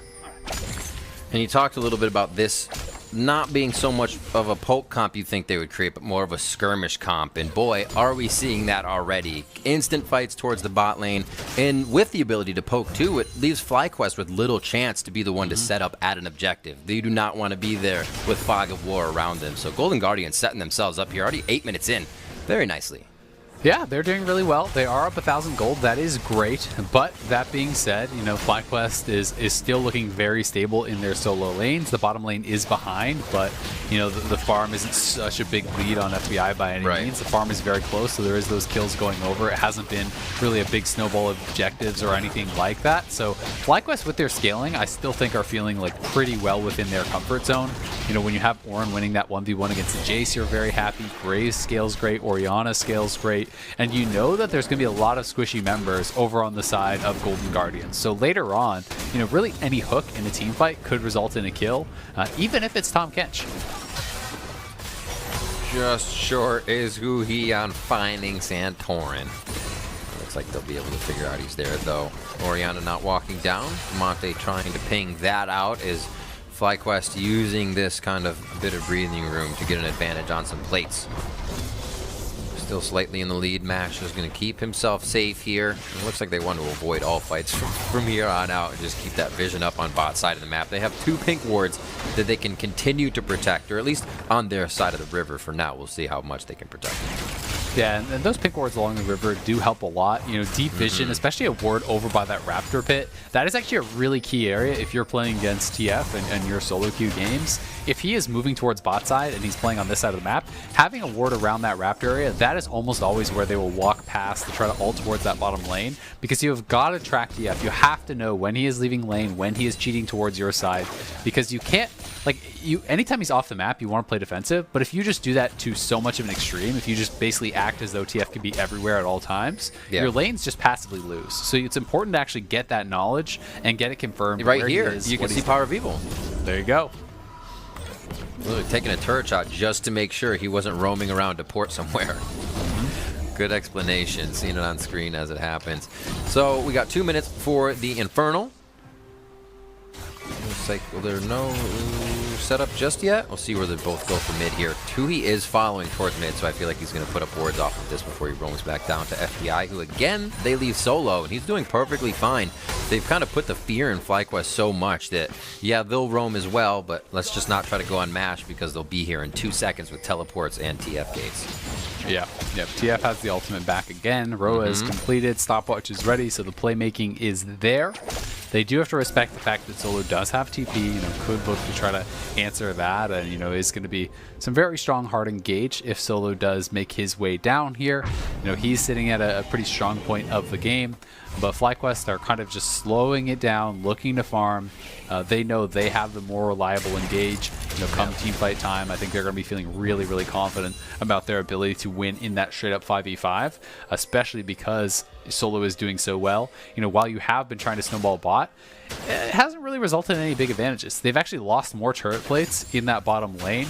They're not really ahead much of any farm, so FBI and Huhi aren't making much of that advantage. Oh, they bait him in. Ornhorn there. Oh, I like the hit back before he got stunned. Doesn't hit anybody, though. Solo trying to play it tricky here, but it looks like he will fall, and they'll give it up to Damonte. Everybody's getting a piece of this one, as now they will be able to push the top side of the map. 30 seconds onto that Infernal. We'll see if they just leave someone here and close their heads down to the bot side. They have the Rift Herald also, so they could actually drop Herald and just try to go for first turret if they do want. I think that may be the call. I was just talking about how Hauntzer isn't really ahead, and if you don't want to win in team fights, if you don't think you can win in team fights, then you've got to be able to have a side lane advantage, somewhere that you can play through, utilizing this Jason TF. So I do think it's going to be about the 1-3-1. Getting Hauntzer ahead here with the gold in his pockets is going to be helpful, but Damonte could be in some trouble. Oh, you can see how bad FlyQuest wants it right now. Every last drop for Damonte there in mid. Oh, Ignar! Oh my god, the flash from Damonte! You gotta be kidding! The thumbs up, baby! Ignar with the fast fingers, but Damonte even faster. I love that from Ignar. That is some confidence. Just the flash over the wall there. And now they are on this dragon, but in goes Closer. Closer's confidence as well, and it looks like that may close the deal for Ignar here as he is left. Overdrive could get him out of this one. Honk, honk. Nope, he goes down. It's going to be Huhi trying to push forward onto Mash. Gets the flash out of the Senna, and that is going to be the Cloud's quickening. We have third Drake Cloud 2 now going over to Golden Guardians, and they, as I was looking at their compositions that they have been running, Azael, a lot of this global pressure. The Nocturne, the TF, they run a bit of Ornn for quasi-global. They're loving being able to control the maps. Yeah, they really are, and that was a good job by Golden Guardians to actually get over there, still contest that Dragon. They have made a play up towards the top side. They got first turret. They're able to get there in time to still push Santorin off the Dragon and secure that, for the squad. So, grabbing that second early Dragon always, I think, is a big factor when you are playing more of the early game comp, because you can start to stack that. You can threaten that win condition of having a soul, and that can be the difference, getting those early Dragons between forcing your opponents to 5v5 you at a time where they are not ready, or giving them the extra 5-10 minutes to get their items and get to a point where you can no longer win. See what the next setup is. 3 plates on mid and bot for Golden Guardians. Nothing on the top side here as Solo is just kind of farming these waves as they come pushed in from Hauntzer. Teleports up. Ooh, there's a nice grab coming in onto Huhi. Shockwave back, quite a bit used onto him, but they do want to stop the map movement for Golden Guardians a little bit, and that will help. Yep, just going to take him off the map for a little bit. They do take him down, grab a kill for Santorin, which is always nice. And, I don't mind committing those ults for just the support at this point, because there's not any objective that you're about to go to. And now we're going to see, can he Mad Life it? Nope. Predicting that he would juke back into it, but not quite reading him correctly. But yeah, I mean, it's like if there's a Dragon that's about to be up and you're going to fight for it and you commit all that stuff to kill Tahm Kench, okay, that's pretty questionable. But they are kind of making the bet that their ults are going to be back and ready by the time they need to actually fight. Looks like they're actually pushing to hover around that pixel brush right now. Closer and Huhi hip and hip as they move in. Maybe they just know there's a lot of pink wards here and they want this vision back. Scuttle as well. Could be that love. As Huhi goes forward. Wow, oh my word, they all just keep popping out of the ground. What is this? There's no members of Golden Guardians, and then there was 4. I think I blinked just once. Yeah, I mean, they're in trouble now here, too. MASH could actually get dove, theoretically. They are just going to try to back it off, though, as they saw FBI. Power of Evil was roaming over. But nice little play as Santorin wanted to grab the Scuttle, but they didn't have the control for him to really safely go for that. And again, you have got to remember the TF ultimate. This is what, you asked me about. It's like, what does Graves have to keep in mind? Well, that's what I was talking about. You've got to keep the TF ultimate in mind. You can't just be farming. You can't just be farming like that in the middle of the map without your teammates around and with the TF ult up. So he gives over an easy kill, and that is also going to give Golden Guardians the time to move over here and turn that into a Rift Herald also. And things are happening so fast here for FlyQuest right now. It's probably hard to figure out when those windows are. Yeah, they know about Damonte. A few more teleports are coming up in just half of that time. So it's going to be really tough to know when, again, they can teleport to a situation like that. Power of Evil still pressuring forward. They know they need to get this outer line of turrets down to move the wards forward and have a little bit more control over the fights on objectives. Ignar and MASH still farming their hearts out here, now down by about 20 CS, or I'm sorry, 10 or 11 CS as I recount.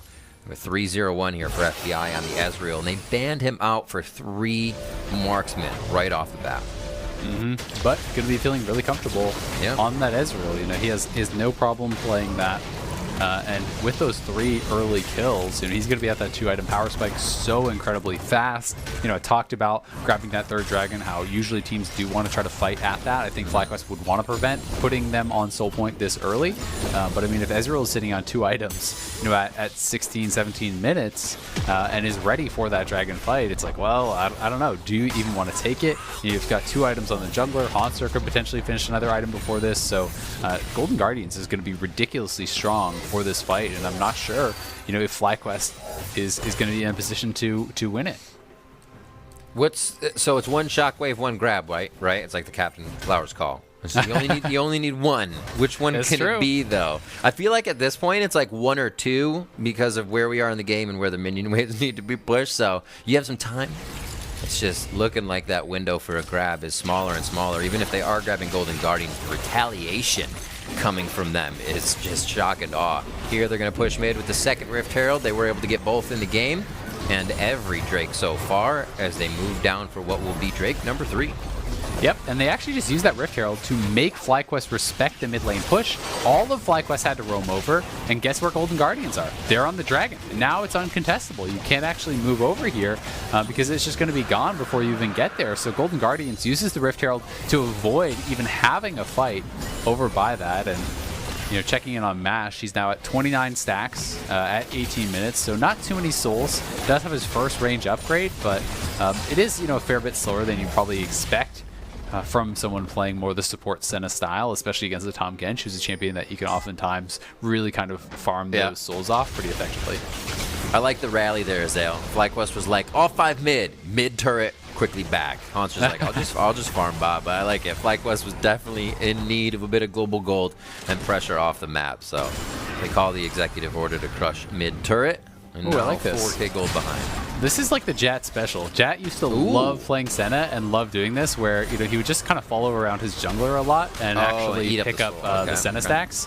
Mash went over and actually grabbed the stacks from the red buff, but he did not pick the ones up off those golems. It actually can be a lot of stacks out of the jungle, so it is something that's pretty effective if you don't have something better to do. Sometimes just following your jungler around for a clear and picking up all the souls there can be a really good way to escalate that. Oh, nice devour by Huhi, saving Damonte. Nice dodge. They get themselves to safety, knowing the rocket grab is down may give them a little bit of safety and movement. It doesn't look like they'll use it though, as they back off. Not enough forward wards, and we will still see FlyQuest getting resources and putting themselves back up to reset for that fight. I like what you were saying there, as we see him kind of farming it out, and then he was just like, oh, TF gate, I don't want to go back in the jungle for those. It's just That's scary, man. So scary right now for them to be on the map trying to do that. And bad goes to worse if you give over too many of these Cloud Dragons as really aggressive trade here. It could be oh, nice devour. He's so good right now, Huhi, but he's still lose FBI on Golden Guardian's side. Huhi tries to save him. And we have a fight towards the bot lane, just a back and forth. The Solo hit a good volcanic eruption onto Hanser with that charge. And now it looks like Matt or FBI will be dead for the first time. A slight bounty picked up. It doesn't look like it's something that will change the game all too much here. 5-2 currently in kills, 2-1 in turrets. We'll have to see where FlyQuest may want to put their next kind of strength here. Yeah, it was a really nice shutdown, though. Another kill going to Santorin. And I think that FBI and Huhi just kind of underestimated how much damage and follow-up there would be. Feeling like, okay, I'm going to devour you when you get hooked. That's going to keep you safe. But, nope. Almost. Still get him? Okay. That Brittle would probably be real close, but it's not going to be. Not even close, baby. That's what they say. But yeah, close enough. Azael, does it pain you when that's missed and you have shown these people how to do that? It's a lot harder to do it on a moving Jace than it is on a target dummy, to be fair. But, we'll say I would have nailed that every time. Of course I wouldn't. It's one of those situations where if he lands that Searing Charge, he probably does get that kill. Still, it's a great trade from Solo. Solo has actually been winning this matchup, pretty well in the 1v1. He has been doing an admirable job there. And I mean, end of the day, you used your ultimate and you got Hanser's flash without actually forcing your flash out. So now the Jace is going to have a lot less side lane pressure. He's got to be worried about any potential kills on him next time that ultimate is up. So well done by Solo, despite not actually being able to pick up that kill. Abyssal Voyage. Ooh, to the right side. Closer is a little off on the edge of this fight. I think that's why they decided to pull off. And it looks like mid lane could be a turret. All 5 of the FlyQuest members now putting themselves towards mid lane with a bit of a cannon wave. Do they have not enough damage to get it through here? That flash from Ignar coming in on... what is that Hex Flash every so often is definitely keeping them back from these turrets. Yeah, and really FlyQuest is trying to focus on defending this mid lane turret. They don't want Power of Evil to kind of lose his bastion of safety there in the mid lane where he has been farming. And that Hex Flash is a nice little move, right? It's Ignar threatening that hook so that FBI doesn't have confidence to actually step forward and auto the turret after having W'd it. Because when you have that W up and you get the Sheen auto off on the turret, it's a tremendous amount of damage, right? It's, then very close to actually being knocked down. So he's just trying to zone. He starts charging up that Hex Flash, says you've got to respect this or you could get hooked and die. So they create a little bit of pressure there and are able to defend their turret as a result. That's going to make it much easier for them to control this whole area and have access to the Dragon Pit, which is important because guess what? It is soul time here for Golden Guardians in 15 seconds. This is a fight they really want to win. If they can grab this soul, it would be huge for them. Ooh. Good cross damage, about 1,000 across the FlyQuest team. They'll heal that up quite quickly, though. FBI toying with Solo and a Demonte's searing charge.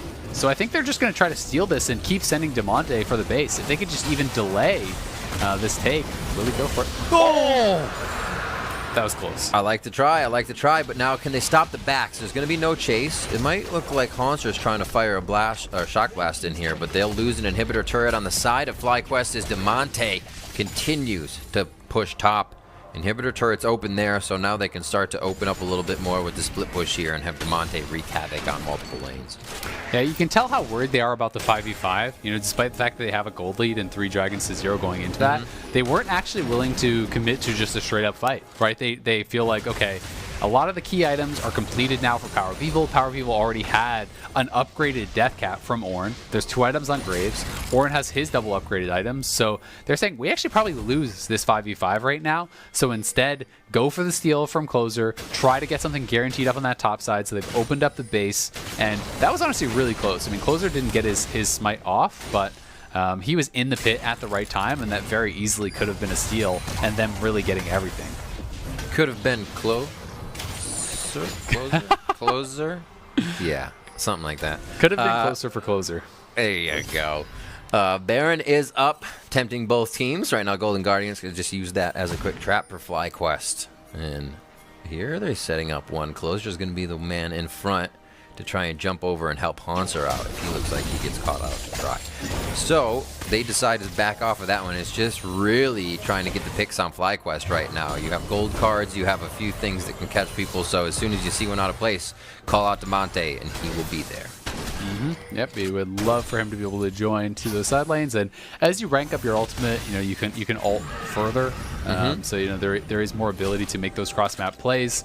It is interesting though that Haunter has kind of committed much more to this lethality build, because if you're going for this build, it generally is saying, hey, I want to actually group and poke, and that's how we're gonna look to play out the game. But he's not really grouping at all. You know, he's just kind of playing more committed to that side lane. And if you're going to commit to the split push anyway, if you don't actually intend to group and look for the poke and then the following 5v5, then you should just go for more of a 1v1 style build, you know, against that Ornn. You can go things like Blade of the Rune King into a Black Cleaver and, you know, a Lord Dominix and be way more effective in that 1v1. So is an interesting choice here from Haunter. We'll see if he can make it work if he does group later on. Oh, he's on there you flank. go. Nice shock blast. Yeah, going to be seen by a ward right now. And Power of Evil is going to rethink this one real quick. True Shot Barrage. Right by. I felt the wind on that one. That was Seraph's actually popped, so I'm not sure if it hit Power of Evil and got absorbed, or Power of Evil just got nervous that it might hit him and kill him. Either way, he did actually pop that, so that cooldown is down, and looks like he's going to be working towards Liandry's now, so going for a very high DPS build here on the Orianna. He always is kind of that wing condition, it feels like, for the team. Yep. You know, MASH is not going to be carrying a lot of the heavy lifting here in these late game team fights, as they do just kind of use that ult for disengage again. They're trying to keep their mid lane turret safe. That is so important for them. Demonte is threatening the top lane inhibitor, but just going to ult out.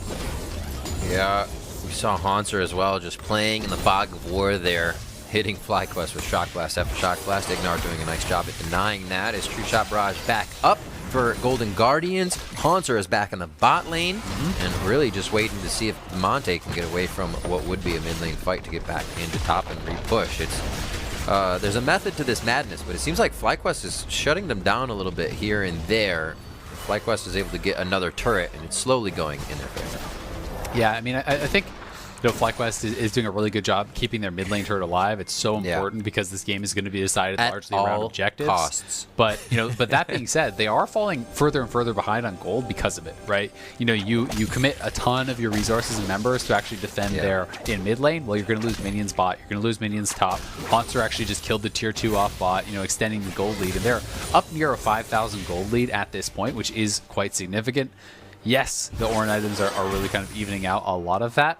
But it is something that they do have to be concerned about, right? You know, this is a game that can be ended through 1-3-1 shenanigans, and if you lose too many inhibitor towers, if you lose too much of that kind of security in your base in the side lanes, then you might never even get that 5v5. It could just be a hard commit to split push from Hauntzer and Damonte and looking to backdoor it in the game. Yeah, it's becoming overwhelming for FlyQuest. Too many things to react to. They need to find a way to set the pace of the game in their favor. So Golden Guardians is reacting to FlyQuest. Well, looks like they might be able to get their damage. 5v5 because, you know, both teams are grouped here, and it is going to be Soul Point again. So FlyQuest might actually get that opportunity to be the proactive team and look for the engage here. Closer tried to go in for, I think, a quick kick on somebody, but got hit back. Let's see who gets hit up. Gray health, obviously, for Tahm Kench. Not going to be able to use it, and he goes down immediately. Ignar's pretty low, and here comes a shield from the rest of the team. They're going to be pretty safe as FlyQuest moves now down towards the Drake, trying to stop Soul here. This will be huge if they can shut down Golden Guardians. Now 28.5 minutes into the game. FlyQuest have had their backs against the wall, and they will start up the objective to get Drake number 2. Does pressure from Golden Guardians now go towards mid as well? Looks like they're going to try to stop minions on this one. No, get the inhibitor. It looks like Damonte is going all the way for the base. Yeah, he's just ulting towards top lane. They got the mid tier 1. They're going to get the mid tier 2 potentially. Can't see how low it is, but they're actually taking down Damonte. It's going to be a 1v1. Solo loves these. Damonte with the dodge on the volcanic rupture. Fancy feed. He's doing the tango, and it takes 2. Damonte gets out alive. FlyQuest do grab the dragon, though. Again, Closer's unable to actually get in there to try to steal it. But, you know, once they got that pick on Huhi, there was no chance of taking that 5v5. And it just looks like, in general, FlyQuest is going to run the 5v5 all game long. It's very hard to actually burst down someone on FlyQuest when you have the Orianna shield with all the AP behind it, plus Mash with the healing there. You know, the ultimate coming across from Senna is going to be additional shielding. So it's tough to actually burst through all of that. And you know, FlyQuest has such a formidable 5v5, and while we are seeing Golden Guardians like play the map well and you know, and kind of spread it out and take towers, there's no more outers to grab, so we'll see if they can actually have an opportunity to really deal more of a death blow and knock down some of these inhibitors, because if it just continues to stay as it is, I do think that FlyQuest are getting more and more into a winning position, where I think they're getting close to the point where they're confident that they could actually just go towards something like a Baron and say, all right, come and fight us, or we take this. I think it can happen soon. A lot of pink wards in both inventories. Make sure we know that intent is to keep placing them forward and fight with those wards. Solo clears up what is the last of this cannon wave before he meets Hauntzer in lane. Or actually, he's going to head off of this one. Let's see if teleports are up around. Mash has Hauntzer, Damonte, FDI. So definitely a lot of movement can come from Golden Guardians. FlyQuest as well be seeing Damonte top now. Hauntzer soon in the bot lane for the first 1-3-1. Just another check-in here on the Senna. 54 stacks there at 30 minutes, so closing in on that third range upgrade. You know, Senna obviously scaling very well with that. You get the AD every stack, you get the additional range every 20, and you know, getting that additional range makes it so much easier to have consistent damage output in these team fights, because you know, it's just a lot safer when you are kind of sitting a bit further back and kind of can get access to some of these champions without putting yourself in that engage range.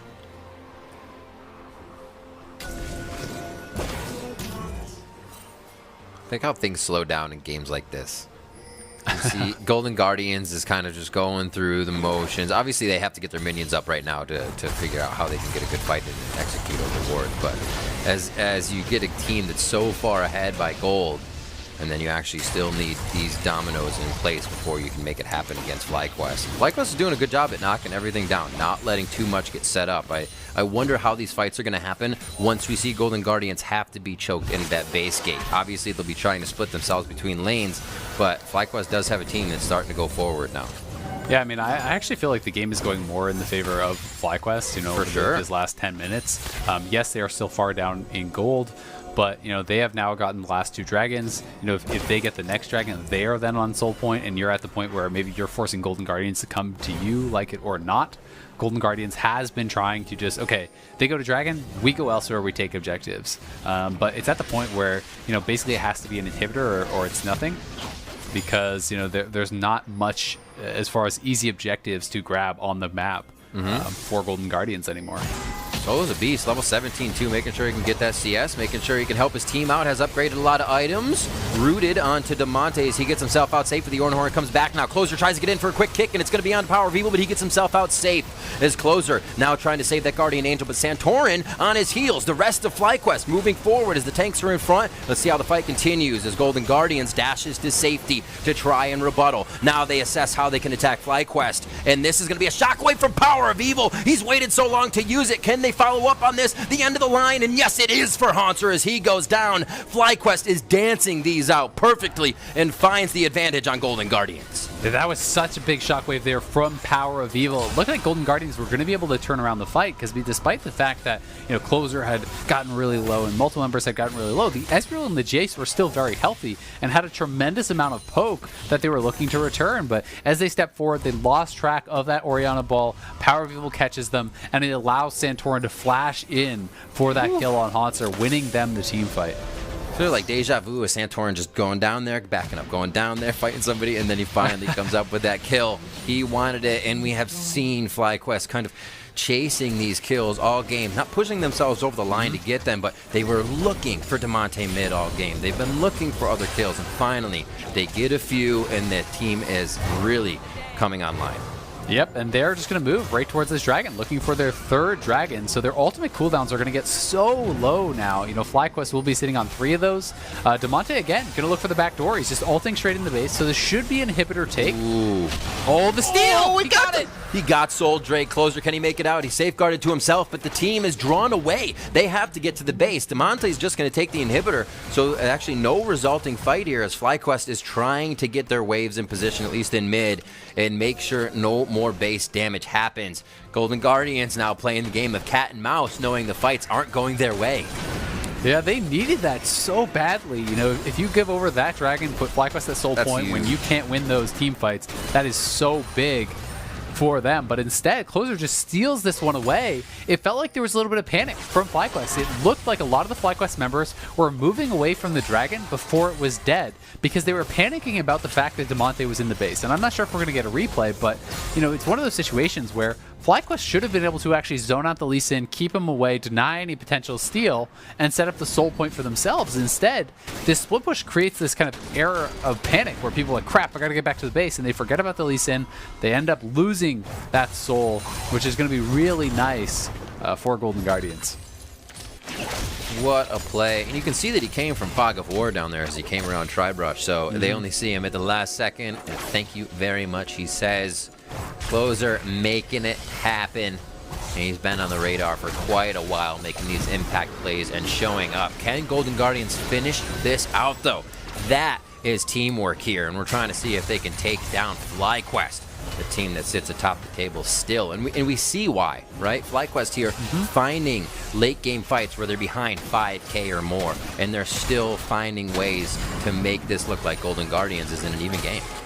Yeah, I mean, they're being very resilient, and they kind of drafted for this powerful team fight, and that's what they're looking to play around. They have better engage than Golden Guardians. They have better 5v5, better frontliners, but Golden Guardians is trying to play towards their win conditions. Get out to the side lane. They're trying to utilize the Jace and the TF together now to try to pick off Solo. If you can get this 2v1 kill onto Solo, then all of a sudden you can just crack the base. You can peel apart FlyQuest, and they've got to try to find their moment to do it. Also, if FlyQuest overcommits too many members to deal with that Jason and TF, then, well, guess what? The other 3 can try to start a Baron and see if they can actually look for something there. Felt that damage. Still have 2.5 minutes on the inhibitor on the bot side. They are chipping away at Solo. I'm sorry, top side inhibitor. As they chip away at Solo. Ignar close to going down. It could be one final shot. Send a shot coming through to get that shield on the side, and it looks like they'll be able to get a nice Ornhorn. And the return damage going in. Power of Evil with that dissonance follow-up was huge, so he's starting to spit out the damage. Yeah, I mean, he is on 4 full items, really, really strong at this point. And I've also got to give some credit to Solo. I think this is honestly a pretty big brain build. He went for the Warmog's 3rd, and that just means it's like, okay, well, Jason and TF, they're trying to poke you down. So you can actually just walk up, tank all of their damage, wave clear, and then sure, they do 20, 30, 40% of your health, but you back off and you wait for the next wave and you're full health again with the Warmogs. He also went Lock It, so when it comes to the 5v5, he doesn't need additional tankiness, honestly. He doesn't need a Stone Plate. Right. The only way they lose is his teammates getting burst down. Lock It helps prevent that. So Solo is itemized so intelligently, and FlyQuest are threatening the Baron. They get the TP out. They get actually double TP out here, so they're just going to back off.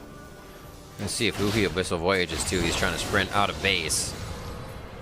And that locket for Solo is actually purchased pretty soon, right after he got his first few items. So he was thinking these fights are going to happen. Now I have been in the side lane by myself, and we have seen that locket coming into play very big. So doing quite a bit from the top to also support the team throughout these fights. A big pickup here for FlyQuest coming into the summer split for Solo.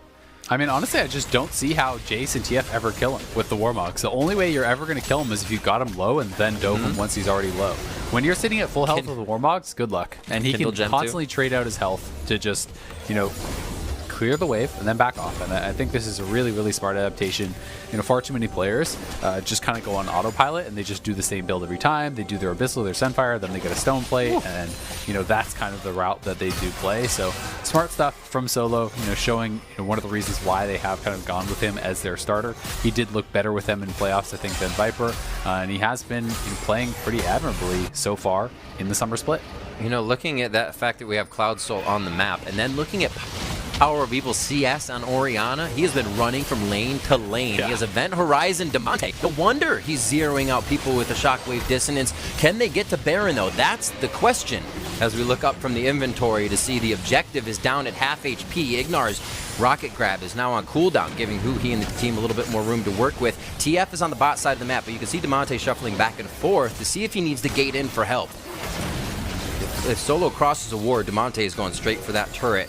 Huhi and the team doing a nice job at trying to keep this one still at half HP and not letting it heal, but this is one hell of a dance where they are not actually doing anything, Isaac. I'm impressed by this. Minion waves are crashing into each lane for FlyQuest. They have to make a choice, and that choice was to eat a Shock Blast. They back off. Yeah, I mean, I think it was actually pretty smart what Golden Guardians was doing. Right. You have the Death Dance and the Blade of the Rune King on Israel, so he can basically just tank the Baron, not worried too much about taking damage at that point. And he's just trying to make them send too many members to the Baron so that his solo laners can crack the base. But FlyQuest doesn't really take the bait. They don't overcommit. They keep Solo close enough so that he can actually respond. He cleared out the bottom wave, moved over towards mid lane so he could either go to the Baron or back to that bottom wave. And Solo is just not panicking. He's handling this really, really well. And now it is going to be Elder time. So there is that potential of objective trade. Oh, nice hook. Oh, right after he spit out the opponent of his, I'm sorry, his teammate. Gonna lose one there. Huhi goes down, and that looks like they're also gonna lose Closer here in a moment. He may be able to get a kill for himself as the kick comes in the base. up. Getting discombobulated in that fight, and now Damonte is going to be taking the top inhibitor once again. You can't blink. He's going to be there, but they're going to try to chase him down. The flash comes out, and he is going to go zooming up that top side. Maybe stay for a moment. If he sees Solo leave, he'll keep that lane pressure on. With Closer and Huhi dead, though, that is free Elder. You take the Elder, and now he might actually just be dead. They know he stays. They're like, it's Damonte. Of course he's going to stay. Look at that move. Sending Tribute out, and it looks like Solo could be by himself now as they lose Ignar, and this turns into a really sore situation for FlyQuest. Solo's able to flash to keep himself alive. Power of Evil's here, and they know how much damage he can do. He backs off, and so does the rest of FlyQuest. They're going to be able to grab another or Elder for themselves, rather, as we now move on. Yeah, good job from Haunter actually to rotate up towards that top side to save Damonte and allow them to trade a kill back.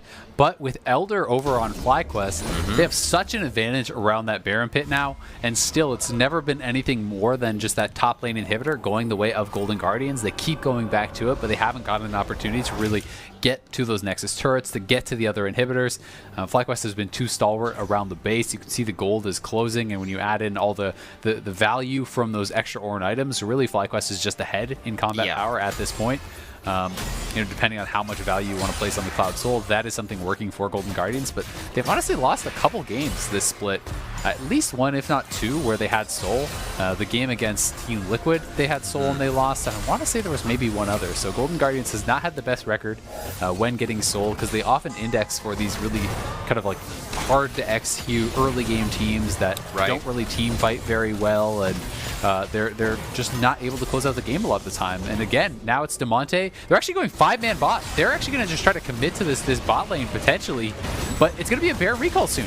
Horn comes out. They're not going to be able to get that one off, and it looks like they save Solo for only a moment. Mash is there alone, and yes, they're going to chase the Ezreal in. Haunter goes hammer for him, which means he can't do too much damage. It's going to be traded back by Mash, but he's on the center, and it's going to be a Q forward on the Fountain, not healing too much because he's up into the first step, and that's going to be the Zhonya's keeping him actually dead, if you will. That's the shutdown you can see on your screen, as now it's the bot inhib going down. The pressure has been on, and FlyQuest finally crack a little bit more.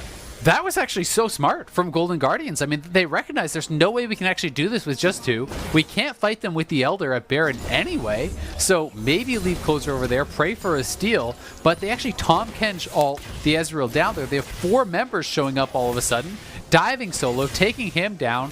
Mash TP's in to try to save him. He dies too, so now it's 2 inhibitors down, and yes, you still can't 5v5, but if you can avoid them, more of the base is open, but Huhi now, no flash. He's going to be gone. Ooh, Santorin comes flying in. Beautiful job by Ignar. We have to remember that new Blitz update definitely ignores his shield, so bye-bye. That's some big damage coming in from the Static Shock. Ignar feeling good about kind of picking himself back up there with a kill, as he's been hitting some hooks, but also missing. Playing a lot of that aggressive game with the flash, and he has been helping the team through that. You don't always have to hit the hooks. Look at it. Now he's just showing off. True. Nailed that Scuttle. Scuttle can actually have some pretty good jukes, though, to be fair. Yes. I've missed a skill shot or two in my time on the You definitely get the teammate emotes out of that one. The question mark pings all start coming out. You're like, it's not my fault. Blitz. It dodged. No objectives for now, so a minute and a half onto the Baron buff to wear off. 3 minutes for our Elder Drake, and still very much safe in the way of outer turrets for Golden Guardian. Yeah. But that means gold for FlyQuest. I don't really know what they're going to do with that gold after basically having full pockets, but full build now for Power People. Elixirs are going to be what he's chugging down.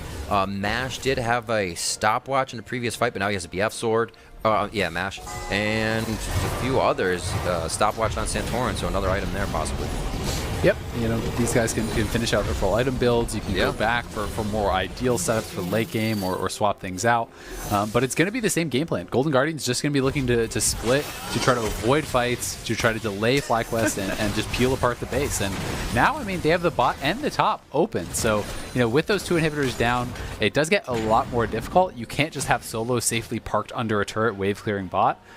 You know, this is going to be more of a difficult situation to navigate, because FlyQuest knows if they can ever get a 5v5, they're going to win. But Golden Guardian's objective is to just never give them that fight, to always avoid them, to use the Tahm Kench ultimate and the TF ultimate and the Jace split push to just fly into the base and threaten to close. And that makes it really, really hard for FlyQuest, because if you're trapped in that base and you can never actually feel like you can move out and look for that engage, you know, the game just kind of continues to extend and extend. Top inhibitor coming back up.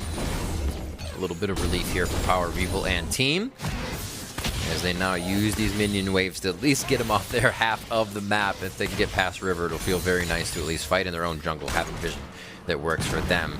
Golden Guardians trying to own the bottom side of the half with the map objective free for now. They can work this bottom inhibitor minion wave in, so they can try to do the last bit of damage on mid and top once again. It's slow going here. It's interesting because you know what needs to happen at this point in the game for both teams, and they know. So it's all about who makes that mistake. You know, it isn't who got the lead earlier, this or that. The game's even now.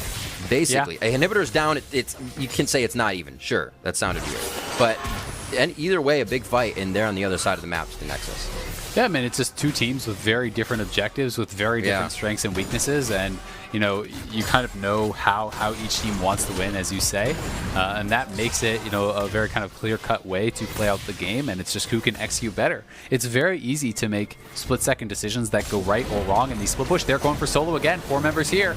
Oh, taking down the biggest one. They chip away. Have they brought the right tools? The shield goes out onto him, the heals go out onto him, and the Destiny's going to wear off. Solo stays alive, but he gets back into the fight, but put down a Rupture and a slow. People's dead. And top lane is going down quick. Damonte and Haunter are going going in fast, as that was going to be a gate towards the top. I was wondering where it might have been, and my eyes didn't catch it, but now it is. Golden Guardians starting to fall as FlyQuest start to bite back. FBI is getting pushed out of the base. Solo's only got one shot left. Can FBI come in big? He says, open up, and they're coming in. Golden Guardians going to shut down Santorin, and he says, okay.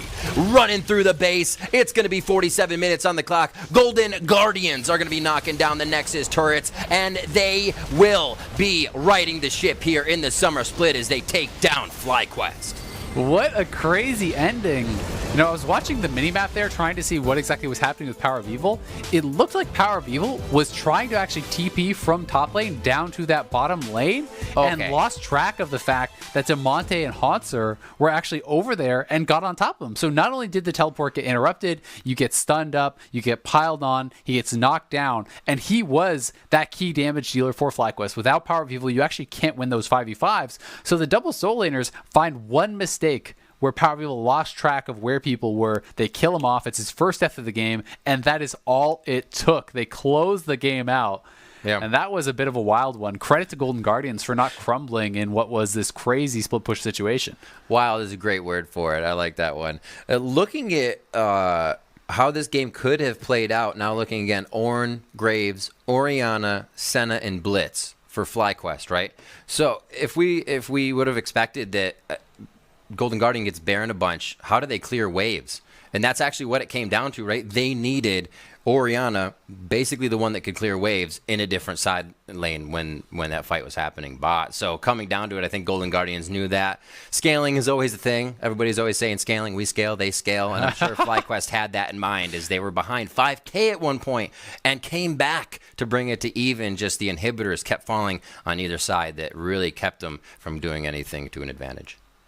Yeah, I mean, it is tough, right? FlyQuest clearly was winning the 5v5s. They were clearly taking control of those team fights, but the one Dragon Steel getting soul for Golden Guardians was huge from closer. That really made a very big difference in the game. And it's these small panic moments. You've got to stay so composed and really make no mistakes against these split push teams. So I do think it was so smart from Golden Guardians to just hard commit to this split push. They know they couldn't win 5v5. So not only are your soul laners appearing, now all of a sudden, Tahm Kench is ulting in with an additional person too. So they're spreading the map, pushing waves, making FlyQuest respond, and then sending 4, sometimes 5 members to a lane like that, and you just can't always respond. They were moving quick, and they knew they had to act fast. So it is now time to take a break. When we return, Pastry is going to be joining FBI for the Verizon post-game interview. Don't go anywhere.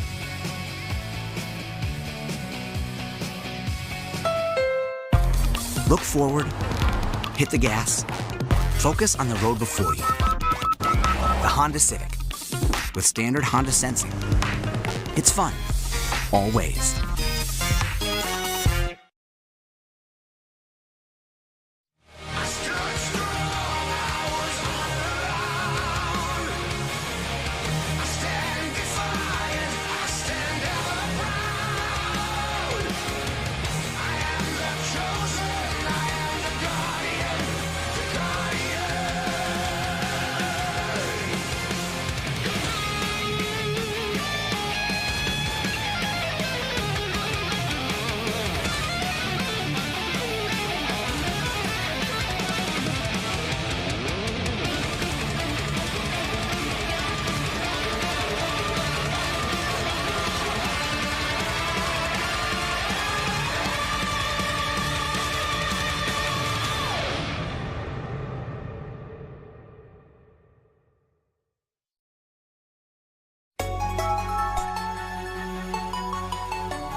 Welcome back to the Verizon post-game interview. My name is Pastry Time, and joining me is the victorious FBI from the Golden Guardians as you guys finally, it feels like, pick up win number 2.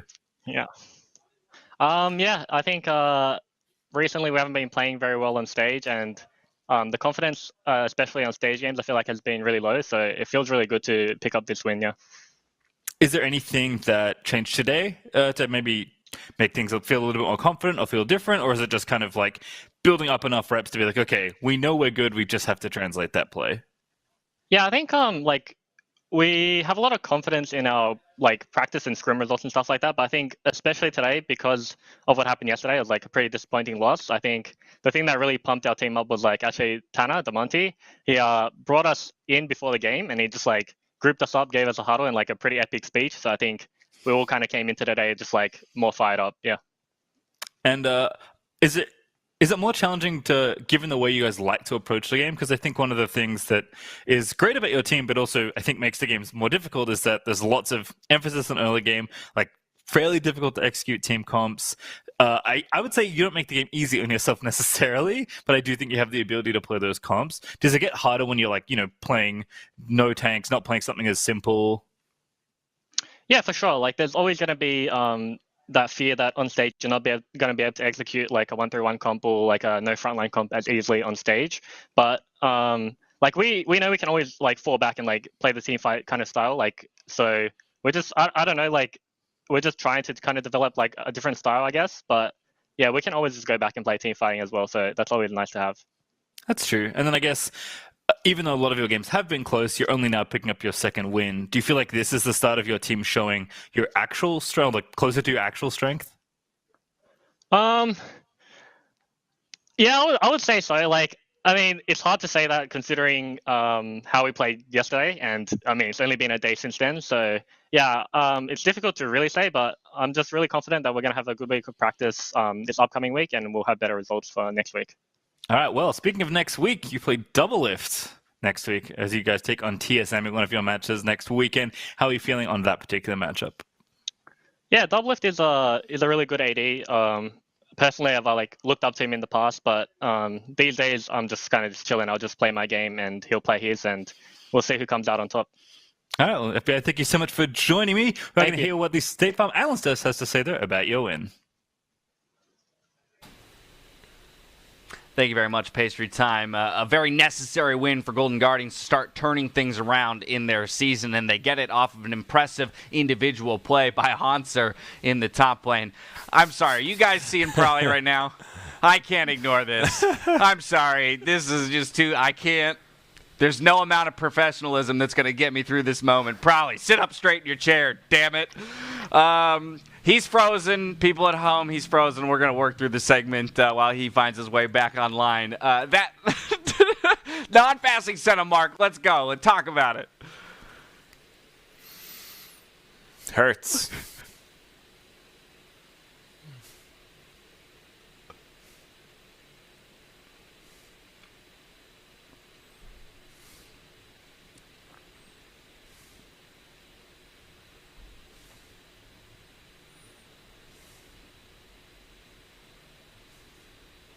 Mark, have you been muted this whole time, He's been frozen, too. Oh, Lord.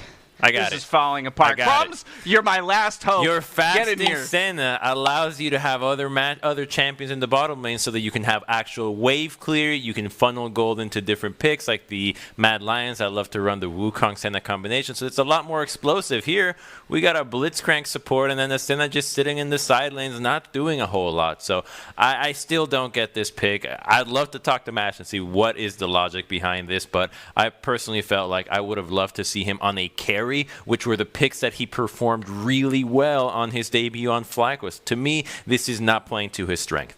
Prolly's back. I want to recognize that. Glad to have you back with us, but I am going to hand it back to Mark so he can get right back in on this point. DPM. This is the part that blows my mind. He goes full damage Senna, takes all the CS. You can't take the normal support that you would be able to take whenever you have a fasting Senna who's going to be giving more gold. He did less damage than on average when you're using Grasp Frozen Mallet, Black Cleaver Senna would have. So horrible game for that. And then on top of the fact, it totally messes up with how you actually play side waves later in the game, and they're against a split pushing team comp. Graves needs to be in the side wave dealing with wave clear while the Senna does ward clearing duty with the 3-man core in the mid lane. Like, it totally ruined their game plan on so many levels, and sorry. I had to word vomit all that out quickly. Continued questions around the Senna pick, but probably now I want to come to you with the full draft, because we also have to take a look at from the Golden Guardian side what they came in with. Yeah, so I don't want to go ahead and say Fastlane Senna would have solved this game's problems. GGS came in with a 1-3-1 comp. They have Ezreal, I guess you want to say, is global, but really they have the Tahm Kench and TF and then a split pusher. So this is a really, really strong 1-3-1 composition. Your mid is hard to catch, your side lanes are powerful, and you have the counter pick in the top lane. So the fact that they got an early game lead from Closer was a really easy way to propel them into the mid-late game where they're actually able to split up FlyQuest. And that's what they did for a really long time. FlyQuest was not able to group the Orianna and the Ornn together to get those big wombo combos. They were pretty much being torn apart, and then Closer got that, fourth Drake steal and got the soul for it. So I think FlyQuest did a good job trying to stifle the 1-3-1, but this is kind of an example of when you see a 1-3-1 comp turn online, how hard it is to play against. The fact that they had both inhibs down, but they're winning team fights, it's definitely a weird kind of play style. I thought it was really impressive that Golden Guardians did not really get caught in a team fight. One time it happened in the mid lane where, you lost a few members, but it wasn't an all-out, you lost a fight and you lost the game. They were able to really cut their losses quickly and return to the 1-3-1 form and constantly look to pressure that top lane inhibitor, because they knew once you crack it, you start being able to transfer that pressure into the other side lanes, and once you break the base, it's pretty much over for FlyQuest. They have to turtle in their base entirely. So it took a lot of tries for Damonte to stay up there, but we have to commend the fact that he's been running Twisted Fate 3 times, not giving up on it, despite the fact that his last TF performance was one of the worst we've seen. Yep, realizing he needs to get that champ up to a playable state for the squad, and it looks like he's approaching that level. We threw flack at the Senna pick mark, but we also have to talk about the way that Golden Guardians abused it, in particular Closer in the early game, doing a good job of shutting it down. Yeah, Closer was able to play setup for the entire game. I mean, this is a huge play right here, being able to get an early kill, put this lane behind, which wasn't going to be a focal point anyways, and get some gold onto the members of your team. A 1-3-1 comp is one of those that it's really important that you get ahead. One of the reasons they struggled in this game was because Hauntzer was getting outplayed a little bit by Solo, which slowed the game plan down, but at least they were able to get things going in the bot lane to make sure that their mid core of the 3-man, while the other people are splitting, was strong and had pressure pretty much the entire game off this play. So you can see the impressive stats from Closer there. 5 kills plus assists in the first 15 minutes and a nice goal differential, but it's also important to note how far behind MASH was set, down 1,600 gold at 15 minutes. So in that same amount of time, quite a lot of damage done. Well, Closer is doing his job. That's what we wanted to see out of him, being able to play these highly mechanically intense champions and still deliver on it. And it was the 2v2 duo that you see in every single one of these plays focusing the bottom lane that they had in mind when they paired Damonte and Closer together. So the fact that the two are starting to click together starts to make us think that, okay, we're seeing what Golden Guardians had envisioned for what this roster is capable of, but now we want to see a little bit more beyond the Twisted Fate, because clearly this is a pick that this team is continuing to go towards. It's going to be in their arsenal when they have to pull out their best wins, as they already did it here, and they did it against Cloud9. Not that it was a win, but it was a good game. So the more they develop this synergy and expand the champion pool, I think that's when we really start to see just how good Golden Guardians is. Mark? And it's just a great thing for Golden Guardians who were struggling. This is one of those games where if they lost it, you're sitting at 1-5. It's a really tough position to be in. They let some games get away from them, like the Immortals one that they probably shouldn't have. Taking down FlyQuest is not only a good win in terms of strength of schedule, but also just for preserving your record. Yeah. I got to say, too, that reminds me of what FBI said in that interview, calling out the fact that Damonte brought everyone into a call, into a huddle before this game, and gave them that kind of speech to jazz them up and really get their minds in the right place. It's great to see someone stepping up in a leadership fashion for that squad, and hopefully they will take this as a boon for them through the rest of the split. We've got one more game before we wrap up the weekend. It's Evil Geniuses taking to the Rift as they aim to take down Dignitas, so don't go anywhere.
Welcome back to the LCS, where we've got Dignitas looking to take down a top-of-the-table team, Evil Geniuses. Azael, this should be a pretty decent game. We've had some long ones today, and I hope Dignitas puts up a decent fight as well, and just like Golden Guardians, can find themselves a victory. Yeah, I mean, a lot of these teams that were kind of towards the lower end of the table have been having a little bit better of a week. Immortals picked up their first win this weekend. Golden Guardians just grabbed another win. Dignitas, they are obviously searching for a win here against Evil Geniuses. And Evil Geniuses is honestly coming off of what was, I think, a pretty rough game, it's fair to say, for them. They were stomped by TSM pretty badly. I do think that, a lot of people were quick to point to the fact that Jizuke wasn't on carries. I think that's legit. It was kind of somewhat out of their comfort zone. They did this AP Volibear Gunblade stuff, and that was a little bit different too. So, I think they tried some different things. It didn't really work. I'm kind of expecting them to go back to what is more their norm. Playing more towards side lanes, putting Jizuke on carries, and really trying to be successful with that. Had really great job or great games with finding poke synergy with Zeyzal and Jizuke on the Corki and Yuumi things that we were talking about, as well as our featured matchup today is Jizuke versus Froggen, because it just seems like a clash of two styles.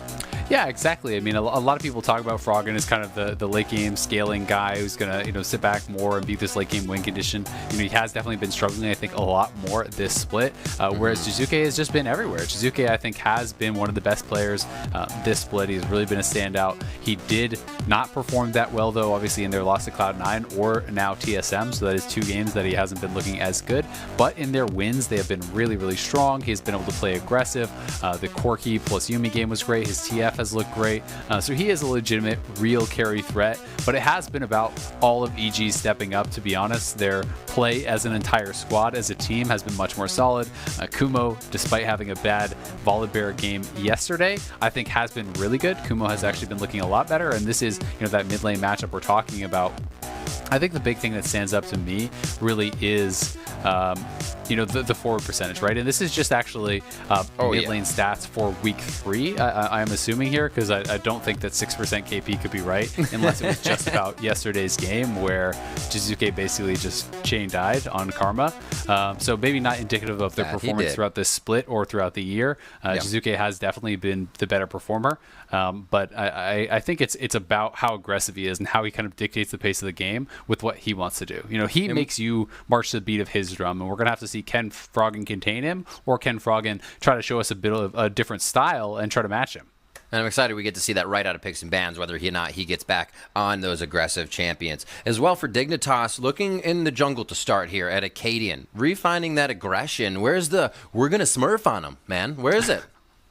Yeah, I mean, he's got to really step up. I think that Acadian has not been performing up to his own level. He has been kind of tweeting about that, and his disappointment with their play so far. He has been put on some disadvantageous matchups where he got ran over, like against Closer in Golden Guardians' first win. But he's also been put on the Nidalee side of the Trundle matchup on the Graves. He's been put on some of these aggressive matchups where he should be more running the game and dictating the pace, and it hasn't really happened.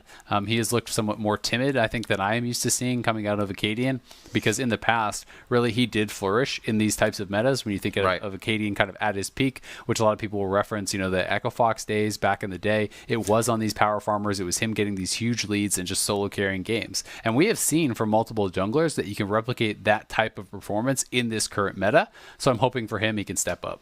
Absolutely, and we can't, we're going into Picks and Bans soon, but we can't do that without talking about Lorlo being in the top, playing so well, and we have seen Lorlo play well. We've seen Lorlo take over games. It's just people always criticize that it's not super consistent, not 100%. Well, nobody's 100%. This guy has made an impact throughout his career.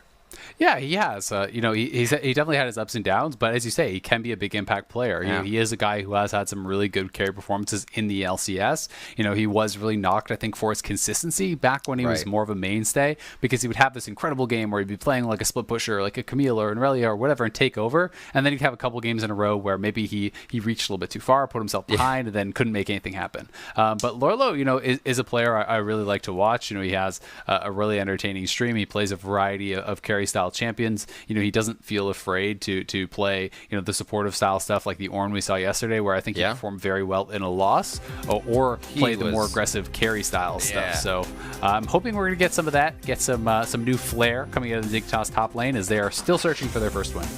So let's see what they have for each other in picks and bans. I'm excited to see also what Dignitas' bot lane gets. Afro's been cruising on that Thresh. Gets banned. Bye-bye. Throwing so many hooks the other day in their loss, unfortunately. But, man, were those setups beautiful. Hope to see more of that from the bot lane of Johnsun and Aphromoo as we are almost through our first phase of bans. Yeah, honestly, it has been feeling sometimes like the Dignitas bot lanes live in a little bit of elo hell. They have been playing really, really well in so many of these losses. It has been Johnsun and Aphromoo actually doing a really good job. Afro, I think, has been standout on the Thresh, as you pointed out, but I also think he looked good on the Bard. He's really been looking good on a variety of picks, and even when the team is way behind, they are often ahead. Yuumi has been getting banned a tremendous amount lately. It is conspicuously left open. This does mean that there is the possibility of grabbing something like an Olaf if you really want to give, a preferential jungle matchup there to Akaadian. And also get the Olaf away from the Yuumi. This is, oh man, I just remember already Jizuke's Corki. Volibear's left up. There's still some great picks here for 1 and 2 for Dignitas. The TF was banned out instead. Yeah, I would like Olaf. I just think it's risky to give over Olaf plus Yuumi as a combination. It's just so strong. We've seen it have success, a lot of times in pro play. And it's something that, Yuumi has success not only in lane, but has a tremendous amount of success outside of lane, dealing with some of those types of situations where you have someone that you can kind of amp up. And Olaf is such a strong champion in the early game, but does really fall off towards the later end of the game, and Yuumi kind of really flattens that fall off. It makes it so that you can have a lot of effectiveness going later with the speed up, with the healing, with the ultimate to lock people down. It kind of fills a lot of things that you do need, but they are not going to go for it. It is going to be Yuumi Ezreal, kind of that poke style comp coming out of the bottom lane, and they are going to have Svenskeren on the Trundle, which will help shred through any frontliners that Dignitas does have. Easy peasy, setting up some hit confirms as well for Jizuke and some prowling projectiles from Zeyzal. I should say Bang and Zeyzal, as the picks will be distributed. Final pick here for mid lane, it's going to be Orianna, so pretty disjointed in what both teams want here for first phase, but they're feeling comfortable in their picks. We'll see what they ban out here for second phase. Yeah, it will be interesting to see exactly what they want to target. I do think that Corki could be a good ban here. It is someone that would bring, magic damage. It is a really good pairing with the Yuumi. Also, we have already seen EG win a game with that. So, ban out the LeBlanc. That could be a little bit difficult here. We'll see if Dignitas is worried about that Corki at all, or if they would prefer to have Jizuke on more of a scaling matchup, something that isn't as aggressive, where he can kind of, dictate the pace early. Okay. There you go. All right.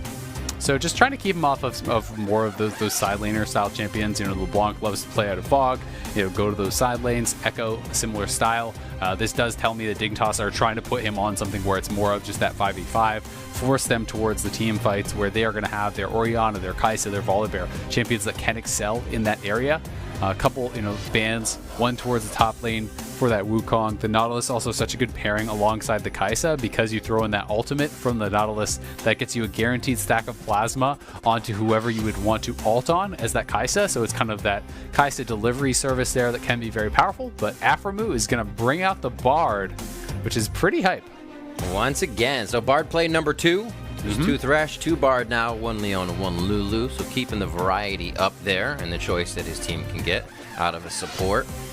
Maybe Kumo goes for the Jace. Had a great game on the Aatrox previously. We've been seeing a lot of good play out of Kumo. Keep eyes on him throughout the summer split.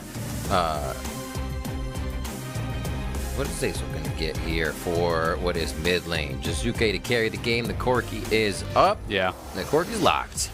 Yeah, it seems like the obvious pick. This is something that works really well with poke, but you also have some pretty strong team fighters. Corki, Jace, Ezreal, plus Yuumi. That is so much poke, honestly, especially later in the game when you get a couple levels into that ultimate there for Corki.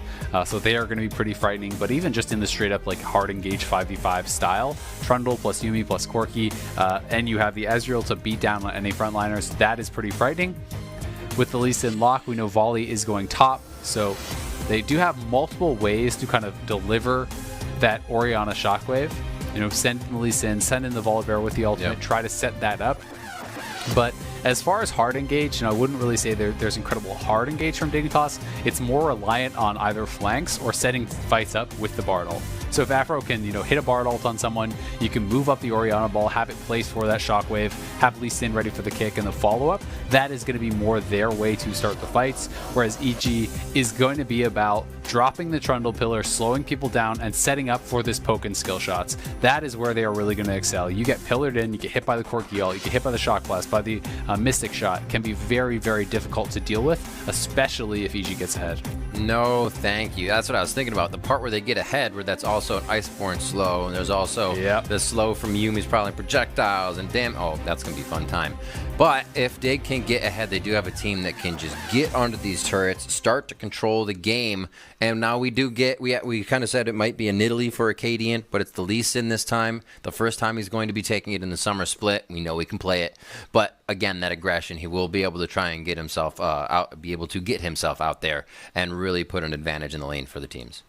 Yeah, I mean, it's not like really a power farmer, but it is a playmaker, and it's something that he can kind of get involved with. Even looking towards the Jace, I do think Jace has to be fairly careful when you are up against Lee Sin and Volibear. If you do get stunned up by the Volibear, that's an easy setup for Acadian to land that Lee Sin Q. That is something where you could be looking to actually, go for dives, go for plays to try to put Kumo behind, because we do know that Jace can become pretty worthless pretty fast if you are put down. The Fleet Jizuke. All right, I like it. Yumi's going to be with him at first. So we already know Zeyzal and Jizuke work together with this comp. And we're going to see it once again. There was an assist of the day, actually, for a State Farm coming in. So these two just making plays that you cannot forget. We'll see against Dignitas here. Dig looking to put a win in that left column. Like you said, we're almost towards the halfway of the split as they find each other top and just go for a little love tap. Little Fleet Volibear action is pretty interesting, actually. It's not something that I have seen much of. It does make sense if you're looking at it through the terms of just trying to survive this range matchup. Playing with that Doran shield, playing with the Fleet footwork can help you heal through that. But last time we saw a Fleet that seemed a little bit out of place was on that Mordekaiser, and it turned out the Hauntzer just picked the wrong runes. So that's always a possibility, too. Oh, no. But for now, I am just going to assume that it is intentional, trying to withstand that early damage that is going to be coming out of Jace.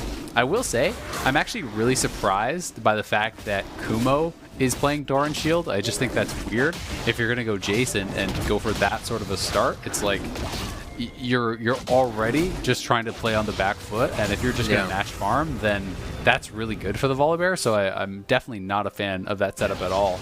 And I mean, the fact that you're starting Doran Shield, he's starting Doran Shield, he has Fleet, and he actually went second wind as well, so he's going to have all that extra healing there. I just don't see how Jace could get any sort of early advantage now in this matchup against the Volibear. So it's just, you shouldn't worry about, well, what is he afraid of? The kind of passive attack that would hit him as the wave gets cleared, right? Yeah, I mean, you could be getting zapped a little bit from that. It could be, the Volibear E poking you out or something. But like, the way I see it is you're already losing the game as a Jace if you're just playing to farm or playing passively. So, even though there is more inherent risk to playing, with that longsword start or the Doran Blade start, like, that is what you signed up for. You picked Jace. You picked that's where the this value range comes in the melee matchup. Yeah, you're supposed to be bullying him. You're supposed to be threatening the kills. You're supposed to have him locked in a turret. And if you're going to do this, it's like, you've already shown that you're like scared to play out the matchup, and maybe he'll do great, and maybe he'll dominate anyway, because it is a very modern point. But just stats for stats, yeah, absolutely. We will keep an eye on what's going on the top side. Looks like they may get a little bit of attention here soon, as Svenskaren's going to have a double buff Trundle. See if he can conquer the top. Lorlo does have flash, so they'll at least be able to get that. Oh, hammered him back a little too early. Maybe he was trying to get him up into the brush there. Yeah, and I think Svenskeren just wanted to show up here to make sure that Lee Sin didn't gank him, to make sure that Kumo didn't die while he was pushing this in, because you can be in a disadvantageous spot. but they do move towards the scuttle. You're going to have to back off, though, as Lolo is kind of locked under his turret right there. Also worth noting, Svenskeren is actually playing Phase Rush, so very interesting. Almost always in competitive play, you do see people just going for PTA.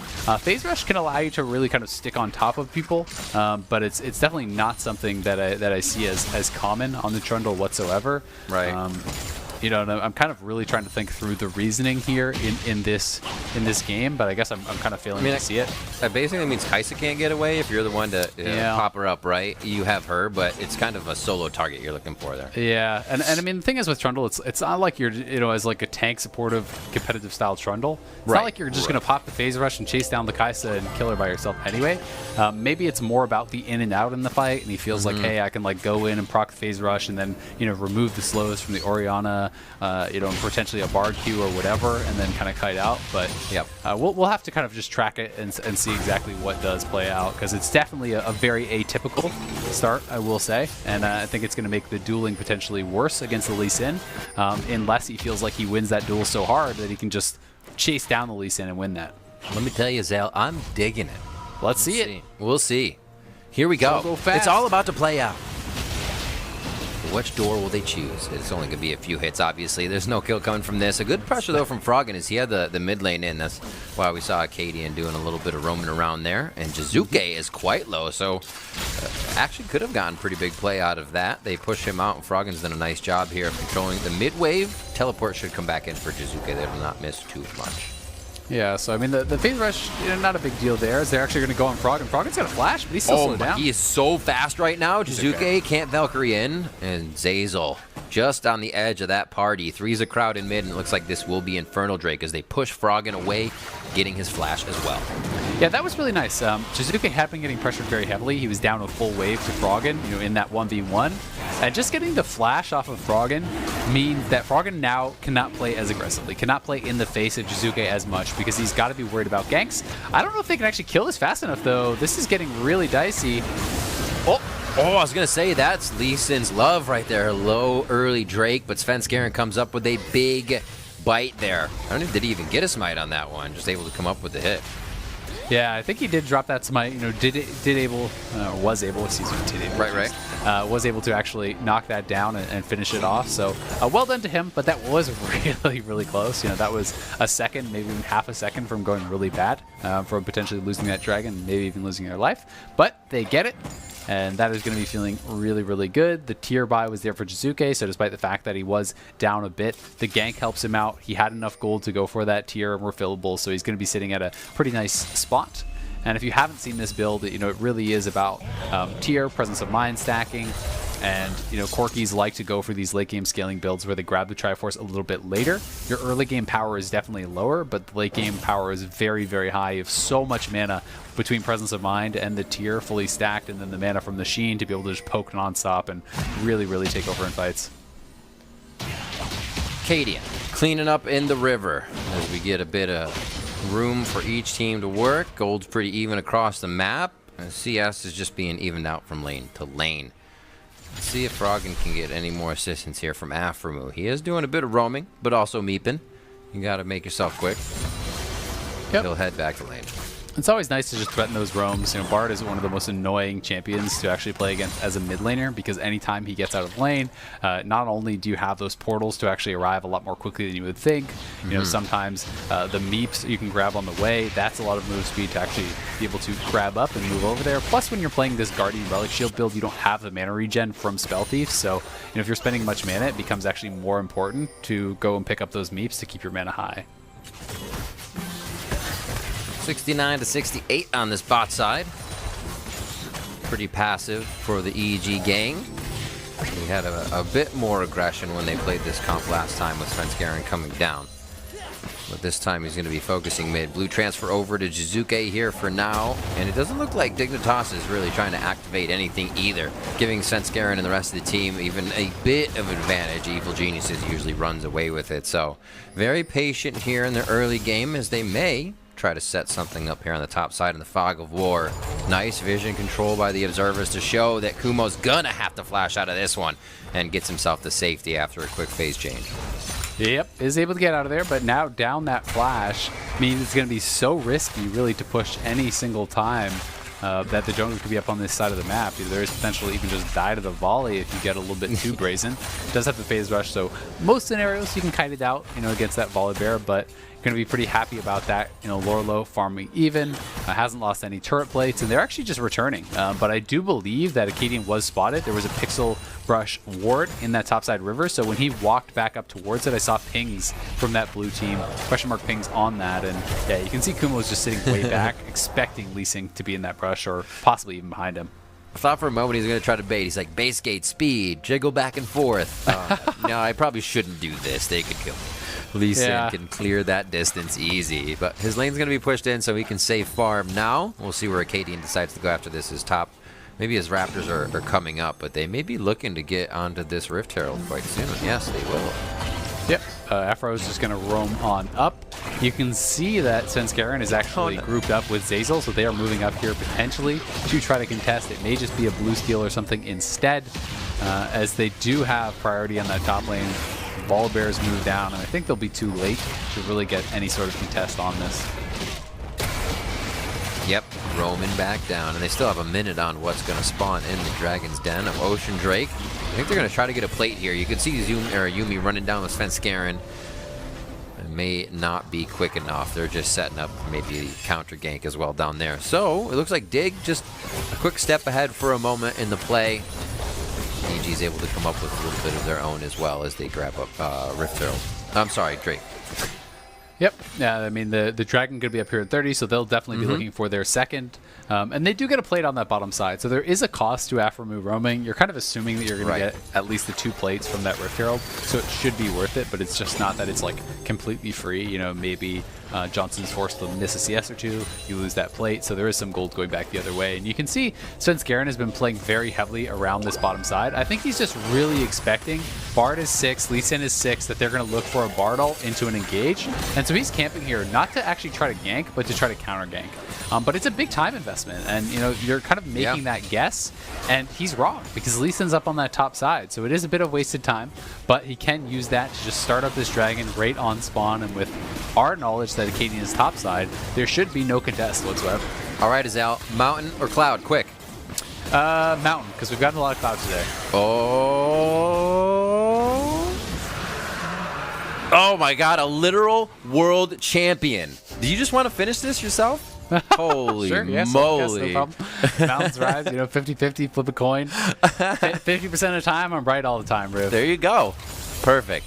Yep. And that's what we're looking for. So Mountain is going to change the Rift. We're going to be into this one for some shields, and we'll see who can get up onto that soul first.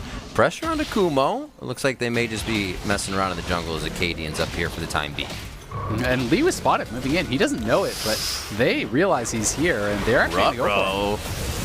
To the skies, hammered to the face. He says, thank you very much. A quick kick back, and Kumo will take that, just replaces his jaw back into the right spot, and he's good to go back into lane.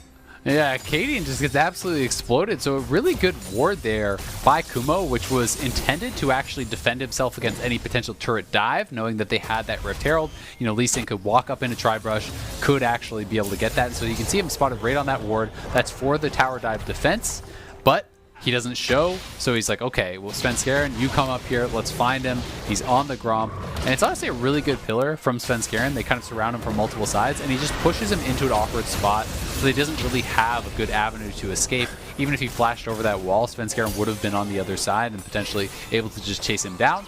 So Akaadian holds onto the flash, but does give up first blood. Sick fadeaway shock blast ban. Aphromoo made Journey out of this, tries to get the quick Cosmic Binding in for damage.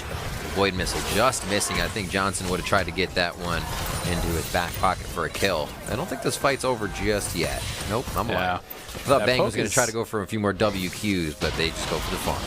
The poke is actually so annoying, and one of the things that's frustrating about playing into Yuumi as Bard is that you don't have the secondary target to actually latch your Q to. The Yuumi just attaches, and then unless Ezreal's standing on a minion, there's not even a support to actually knock it to. So great, you hit Bang with the Q, but it's just a little bit of damage and slow, so he's just going right back on you and getting so much of that damage out. So it is one of the difficulties with the Bard. They are going to be looking for these kind of medium to short range ultimates. If you go for the kind of max range Bardolphs, there's so much time to react, it becomes very easy. But if you can get, like within one screen away or sometimes even closer, you can find these ults that are very difficult to actually respond to without something like a flash. So we'll see if Afro can start to look for those, because I do think that is really where Dignitas is going to have to find a lot of their setup, given that they don't have the most aggressive engage. Yeah, exactly. Hopefully something awesome. The flashy kicks, the kicky flash. Either one works for me. Jizuke is going to go No preference. They're an equal opportunity kicker. Absolutely. Jizuke grabs blue. Froggen's going to be coming up with one of his. So EG has a bit of a spike for themselves with the Manamunes coming up. They're going to be charging up their tiers here, and Sheen on to Bang. Nice gold for Froggen, though. I want to see what he buys here. He has plates, pretty good CS, already had some losing finish, maybe a boots up here if he doesn't decide to get himself some safety. Yep, boots and a blasting wand. So big cannon coming from Froggen here. Yeah, he's going to be looking really good there. But as you said, I mean, double tier stacking going on here for EG. Yes, Johnson is going for the same type of build. But when you get to that kind of 2-item power spike on Corki and Ezreal, and you already have level 11 for the rank 2 ultimate on Jizuke here, that is so frightening actually to deal with. Whether it's double Triforce or it's an Iceborne on Ezreal and just the Triforce on Corki, that is really going to be, I think, the key time that we're going to see EG look to try to really start fighting, look to get aggressive, because I don't think that it's really going to be very likely that Dignitas is going to have the itemization to kind of match those power spikes. It's been true ever since TPA in the power spike meta of top lane Nidalees and Triforces and then everything else, and Aurelia and Corki and everything Triforce is pretty good, man. Everything Triforce. Yeah, it's almost like some of the different matchups. It's just almost like a completely different champion. Once they finish their Triforce, it's time to be scared. Yeah, those power spikes are really fun to watch, especially when a team synergizes them like we have here on Evil Geniuses. And they will be putting a bit of that power here down towards the bot side of the map. A turret falls, the first of the game. And we're going to get a TP down here, Zale. Looks like Svenskeren is the caboose on this one. They stop banging his tracks for now, but Zazel still able to fly around. Final chapter on to Dignitas here as Kumo is now running for his life versus 4. I don't know if they're going to be able to get to him, and he is now on Mission Impossible. Yeah, he's trying to get out of there. I don't think there's any way for him to. Nice kick by Acadian. That was smooth. That was actually a really clean ward hop kick, but very, very quick. And that was kind of that short-range Bard ultimate that I was talking about. He forced the Arcane Shift from Bang with that Q, and then he actually lands that really short-range Bard ult. They don't end up going for him. They collapse instead on Kumo, who they believe to be the more guaranteed kill. But with Johnson back in base, it's actually EG right now who has priority around this Dragon Pit, despite the fact that they are down a member. Also wanted to point out, I'd like that kick too, because he served up some good assist gold for his team. Otherwise, you would have seen Kumo run into the turret, getting away with only his damage. So really heady play there from Acadian. Maybe they can get back in. Lorlo's going to try to just put a bit of pressure on, but he oh my word, has to run out as they see a package for Jizuke. Nobody wants to receive that right now, especially with a Yuumi on him. So another Drake going over to Evil Geniuses, and it looks like they will be 3 strong as Soul Point is next for them. Yeah, I'm getting pretty worried for Dignitas. I do think that you're allowing your opponents to get to Soul Point at 16, 17 minutes is very, very frightening. I talked about the double Triforce power spike.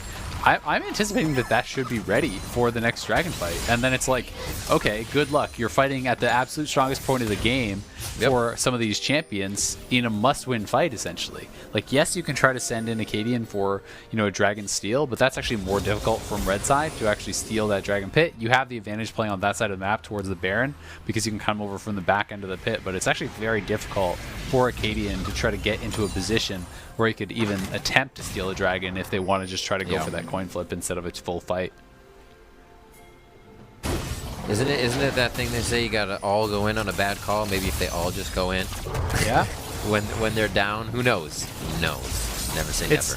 Yeah, I mean, it's better. Like, that sounds like a funny saying, but it's basically that the idea is it's better to all commit to the wrong call than to go like half and half, right? Even if it's not the call that would be the most optimal one, you have a chance of making it work out, of outplaying if you all are committed to the same thing, right? It's like, okay, if you decide you're going to go for a Baron Rush and only half your members go to it, well, it's never going to work ever, right? It's just doomed to fail. So, that's sometimes something that teams talk about. And oh, nice pillar.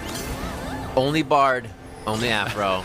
I would have been like, what is this? Yeah, I can journey.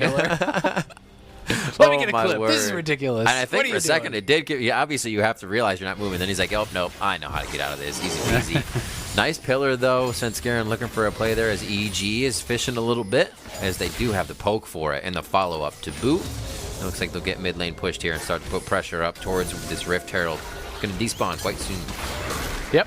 Yeah, about a minute until that one would go down, but they'll obviously have lots of time to grab it and, can actually even save it if they want for this potential soul fight. We have seen some teams do that even today. I think it can be quite a nice move where, before you go to the Dragon, people are usually fighting over mid lane prio. You go mid lane, you drop the Rift Herald, and then you all run as 5 and just start that Dragon. And if they immediately come to answer you at that Dragon, well, guess what? They lose their turret to the Rift Herald. And if they take the time to actually answer the Rift Herald, well, maybe you can burn down the Dragon before they can even contest. It's like that what moment where you're fluffing your shirt. You want what? What? Drop Rift Herald. You gonna go for Rift Herald? You gonna come to Dragon? What? It's like that. Have the script. I wish we were on camera. I'll just take your word for it. I could act it out for you. I'm gonna default to trust your Rift. That's perfect. Perfect. Yeah, I'll take it. 20 minutes coming up on the clock right now. We'll see what else is like what here in this game. 2 minutes on the clock for the Mountain Drake as Kumo is just frozen solid for quite some time. I don't know if they'll have enough to get him. Oh, they do. Oh, they do. I was just trying to make it tense. We knew he was going down. But good kill onto Kumo. Now as they try to rotate around the map, it looks like Dignitas is starting to get the better of Evil Geniuses as they think they're safe throughout their own jungle. They are not. Dig is there. Yeah, that was a really nice setup. I mean, they sent Lorlo down to the bottom side. They knew that someone would want to actually make the rotation to defend it. And then Bard is just camped out there with Acadian around to actually set up for that pick. And Afro played that very, very well, lands the Q-stun, lets that go full duration before then following it up with the Bard ulti to buy the maximum amount of time for Acadian to come over and for them to actually grab that kill, which then allows Lorlo to grab an easy turret on the bottom side. So nicely done there from Dignitas. And even more of a spike. The Mermanas are finished throughout those two. Scary, scary. Leveling up the tier. There's that Iceborne we figured we would see. And now it's going to be even harder for Dignitas to reposition these fights as they are taking Mystic shots left and right. Kills on Acadian as he has brought us the aggressive game we were looking for out of him. And the team just kind of has to be able to collapse on these fights. EG has really been able to find their skirmishes around the map that have been working for them. One kill there, but being able to pressure the turrets is their game and getting that global gold right now. Yep, and they really just want to play for Soul. You can see that Jizuke is trying to get every bit of gold he can. He just took the Gromp. He's pinging that he's on the way towards that topside wave. That tells me he must be very close to Triforce. But I don't love greeting out this much for your recall because he doesn't have TP. Maybe he has package available. I'm not actually sure about that. But you want to be to that dragon fight on time. You have got to be there to fight for this. This is something where when you are playing the poke comp, you want to be set up in advance so that you're able to get your opponents really low on health before they're able to actually get that fully committed fight. So we'll see if they are punished for this at all. It does look like he has package, so it shouldn't be too big of a deal, and he'll just zoom out on the map. Has the Triforce plus a Kerchi's Shard. So Corki and Ezreal are insanely strong, and Dignitas are forced to fight this. They drop the Rift mid, and they're just going to try to rush down the Dragon. Jizuke has package, eyes on him, and Svenskeren as they'd be the first in the fight. Very nice Tempered Fate going over as well from after move. Lorlo is just on the back of the fight looking for big flank here. Kumo's going to see him first, and the rest of the team now knows Lorlo is there. Acadian is out of the Dragon Pit. Looks like this one's going to be over to EG. He goes back in. Acadian's able to get the Drake. He stops Soul. Now can Dignitas get the fight? This is a big one for them if they can get this resulting fight. The package goes through. Jizuke's now on the backside. He's going to be able to get a double kill. This is probably a rocket. Prowling projectile just misses. Oh my god, they're just on the coattails of Aphromoo and Lorlo right now. But it looks like they will be cleaned up. Froggen's been chased out of the fight. It's ever so slow, but I think they're going to go down Azael. And the final few shots are coming through. This is an escape, though, here from Lorlo. He may make it if Frozen Domain isn't up. He's about to hit the blast cone. And is there a TP? Oh, there is the TP. I looked up onto the map, and he had already spiraled in. And it is going to be Baron for EG. Yeah, straight into Baron. Jizuke TPs from one side to the other, cuts off the escape, gets that free kill onto Lorlo. Now it's on to Baron here. Acadian is up, and he is on the map, so he's moving over here. We'll see if he can look for another steal. That would be huge. And, I mean, had they lost that Dragon, this would just be already GG. It may still be so, but Acadian going to get zeroed out. Flash there as well. Follow-up true shot as Baron goes down. Wow. And Dignitas try to get themselves to the last objective on the map. Now, 4 minutes till Mountain. That's going to be Soul. We'll see this one again where Acadian saves the game for Dig. It's still going to be a tough one. Yeah, I mean, they absolutely needed this. This would be basically 100% GG if they actually lose this dragon with what happened afterwards. But EG, are committed to the fight. Like, look at all this poke that is actually down on the members. So, yes, Acadian goes in. There was the smite from Svenskeren down to about 200 HP, so a little bit early. Acadian was then able to steal it, but look at that. Flashing over the shockwave was Jizuke. Flashes over, then packages. Not just flashing away defensively from the shockwave. He flashes in, knowing that if it doesn't land, he's not in danger. These are the types of plays that allow him to really capitalize on any sort of advantage. They get that chase down, kill off Afro, and then there is the TP from Jizuke. Cross map, picks up 1 kill by his tier 2 bot. Picks up a 2nd kill by the tier 2 top within a couple seconds. And now they are basically 5,000 gold ahead from what was a dead even game. So much of this gold is funneled onto Jizuke, and let me tell you, Riv, I've seen this game before. We watched it earlier in the split. It ends with Jizuke having like 10 kills and a victory. Yeah, there's still more to come. I was just about to say, he is amazing on the Corki. We hardly ever see him have, bad CS or less than even CS, and he's always getting kills. The aggression where he gets to play forward with double package, a package of the Valkyrie rather, it allows him to just disrupt the team like he's flying in like a Gnar or something. It's kind of crazy to watch, and he knows how far ahead he is, and he just abuses that every time. And I think one of the things that's really special about him is he knows exactly what spells that he has to watch for, when there are those zones of threat. Like, he realizes, he held package for so long in that previous dragon fight. He didn't just randomly package in. He actually waits exactly until they have someone already down, then flashes past the shockwave, which was the last real threatening ability for him in that fight. And then he knows he can go all in. And it's something that, really requires a lot of focus, a lot of presence of mind to track all of the different spells, to know all the different cooldowns, and know when you can find your moment to really go aggressive. And he makes it look very, very easy when we all know it really is not. How many times have you seen your Fed Corki just package into a team fight and solo queue and instantly die? Because for me, it's a lot. Obviously, I am not of high elo, but every time I play something like Corki, where you're like, yeah, I can shred him with Gatling, and I'm dropping Foss bombs on him, and I'm shooting missiles, doing 100 HP. He hits them, and they, disappear off the map. You're always wondering, you got to get yourself ahead. You got to keep the right pace in the game, especially on Corki, and when you do, this is what it looks like, honestly. Now 3 kills ahead, and Jizuke is just having a field day once again. The rest of the team having a little bit of fun here. Looks like they might be able to get a kill onto Alphamu, but he just gets out alive. You can't say that too soon. This team has so much chase from Evil Geniuses. Yeah, this could honestly just be game. We'll actually see how aggressive they want to play it. They could play more defensively and go back for the mountain, but they have so much poke. You already have 2 inhibitors down. All you have to do is go bot lane and wait for them to answer top. You can dive the last person. You can poke them off that last turret and grab that final 3rd inhibitor. They are ridiculously far ahead, so EG can look to end here. We see that Acadian is actually behind them, looking for a potential flank, and this may be their opportunity here. Kicked in. Kumo is going to get taken down here, obviously. The team can stand as 4 towards the bot inhib and still escape, but it doesn't look like they're going to get away right away. Taunting Dignitas a little bit to see as Aframu comes out of the journey just a little short of the wall to make sure he can participate with the team. Bang actually just picks up his first assist of the game as he was just chilling, letting Jizuke do all the work throughout everything. And now him and Zeyzal staying out on front. Looks like they're going to just keep an eye on where Dignitas is so they can't get too far out, can't place too many wards. And EG, Bang, and Zeyzal are going to wait for the rest of the team to come up. They're having fun right now, Zale. Yep, exactly. I mean, they're just zoning so that Svenskeren and Jizuke can take the dragon.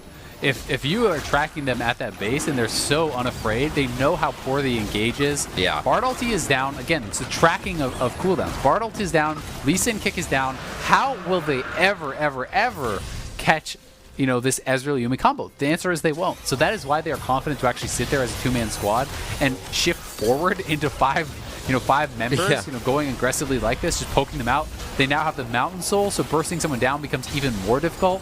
The Mountain Soul can actually, regenerate in combat. As long as you are not getting hit, you can be hitting them and still actually regenerate that big shield. So that makes it even more difficult now to burst someone down who's going to have that Yuumi healing behind him, and they've got the package to boot. EG is closing in. Oh, wow. Acadian taking a few shots. The big one just misses, but it's going to be the Aerie coming through from Zeyzal that takes him down as they now start what could be the final fight. Inhibitors dropped all across the base of Dignitas as that is the final one, and the Nexus turrets in the eyes of Evil Geniuses. 3-2 is what they are on the summer split as they look to put one more win in that left column with a few more pads on the KDA, but it looks like Dig finds solace on the Fountain. In just the last moments, their Nexus is open, and EG is putting on the final touches to take down Dignitas. Really well played game there by EG. Grab another kill or two, pad the KDA up a Of course they little bit more would. there, Riv. And why not? They deserve it. But EG right back to business as usual. Had a bad game yesterday. Jizuke off the carries, playing the supportive role on Karma. Did not look himself, but very clearly was a simple fix. He's back on the Corki. He's in his comfort zone. And this one was just really well played by EG. It was all about the neutral objective control. It was all about the dragon stacking where they could force their opponents to come and fight them, when they had basically the strongest point in the game. They hit this really powerful power spike on the Ezreal and the Corki. It's extremely well timed out for that soul fight. So even though they actually lost the dragon to a smite steal, they run over the fight, they grab the Baron, all of a sudden they're enormously ahead in gold, and it was pretty much just over from there. I mean, Dignitas just didn't have great comeback mechanics. They're too reliant on the Bard ultimate to actually get those engages. And the Yuumi speed ups plus the the Ezreal shift and the Corki Valkyrie, it's actually really hard to land a Bard ult on those members. All of them can just kite everything, and you really said it before. We saw this composition, the Corki and the Yuumi, and it did the same exact thing. So now you know. Now you know, and pick some bands. So to hear more from the Victoria Squad, Pastry will be here after the break with a Verizon post-game interview. Don't go anywhere.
Welcome to the Verizon post-game interview. I'm Patrick. I'm here with Kumo of Evil Geniuses after another win. Kumo, how you feeling after the week 3 of the LCS is all done and dusted? Feeling okay. I think I'm pretty sad that we lost the game yesterday, but I mean, we kind of got destroyed, so I mean, I'm glad we won today, though. Seems like things are maybe back in business. On yesterday, though, I actually had a very specific question, and it doesn't really have anything to do with the result of the game. I actually wanted to ask about Volibear, specifically the Gunblade you ended up building, which is not something that we've seen any of in the LCS. Can you explain a little bit about that build specifically? Yeah. I mean, I think Gunblade against Shen is quite good in the matchup because, I mean, he can't really build both armor and MR, I think. And yeah, you just have good sustain, and you can get push on Shen, which, like, he wants to get push and ult, but if you push on him, he has less playmaking, I think. Makes sense. And then just kind of stepping back a little and talking about your role in your team specifically. Obviously, we've talked a lot about Jizuke and how good he's been for EG. So kind of what do you put yourself and your role in the team right now, given a lot of the star power and the playmaking is often behind your mid laner? Not too sure. I mean, I think my role is just try to play the best I can. I think that's what everyone should be doing. And I do think you've been having a particularly good season. Do you feel like, from spring to summer on this team, having a little bit more time to gel, that you've hit the marks you want as far as how much you're improving and how well you're playing? I don't think I've hit the mark of where I want to be. I think I can still keep on improving, and I want to keep on improving. So yeah, I think I haven't hit that point yet, and I want to see if I can hit that point, like, during this one. Fair enough. And then my final question for you. With your win today and FlyQuest loss, actually, you are now in a 5-way tie for second. So this is a very loaded question, but of those 5 teams, who do you think is the second best team? Obviously us. Makes sense? Makes sense to me. Yeah. And of course, you actually are playing FlyQuest as well, so you could potentially break that and kind of be up in second all on your own. What do you think of the upcoming matchup versus Fly? Yeah, I think we lost to them last split in playoffs, but I think this time it'll be different. And yeah, I think we'll be able to win. Well, best of luck to you in that matchup. Thank you so much for joining me. Back to Dash and the analyst desk, though, for the Bud Light breakdown. Thank you. Thank you very much, Pastry Time. Evil Geniuses moving to 4-2 with that victory, so breaking just above 500 to close out Week 3 and making that conversation for second best team continually more interesting. I want to talk about this game, though, because it felt so slow to progress in a sense until those breaking moments where all of a sudden EG was ahead. But I want to determine then who was playing it right, who was playing it wrong, or, in that sense of who was correctly controlling the pace of the game. The team that does not have Lee Sin has no problem playing slow. So when you've got Yuumi, Corki, Ezreal, you can just farm it out. You're going to have a good time later on. So EG knew that their spike would come later. It was all about Dignitas that they needed to win early. Yeah, the full poke comp. They had Corki building, Manamune, they were definitely in the scaling mindset, and it was on Dignitas to make plays happen. Even Jace, which is mostly an early game champion, you saw in the Golden Guardians game, late game can still one-shot any squishy champion if you're building all damage. Yeah, so especially the way with Corki Yuumi wanting to spike in that mid game, that's definitely their style, and I would say I'm pretty happy about this. I don't know if it's all because Dignitas is also a slow team, but if it's all EG's, game plan, we're going to play slow this game, I'm very happy because their other Karma game where they kept making things happen, you need to have 2 speeds, all right? If you're losing early game and they have to win it, you need to know how to slow down. I think that's a really valid point, and exactly as a comparison to that last game with the Karma, where things kind of got off the rails rather quickly. And while EG picks up that win, many players surprised us this weekend, but only one will be able to claim the title of MasterCard Player of the Week. And for Week 3, that goes to Cloud9's jungler, Blabber.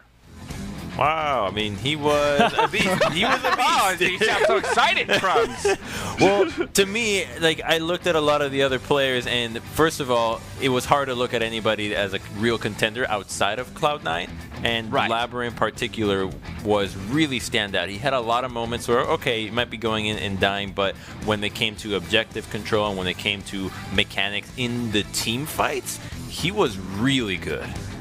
Yeah, his Lee Sin is absolutely incredible. It popped off both games this weekend with it. A lot of people on C9 were also good at different points, but he was the most consistent between their two games. And then a lot of the other competition this week, went 1-1. A lot of teams that people thought were starting to look better, EG, FlyQuest, TSM, everyone's kind of went 1-1 this week. C9 looked like clearly the best team.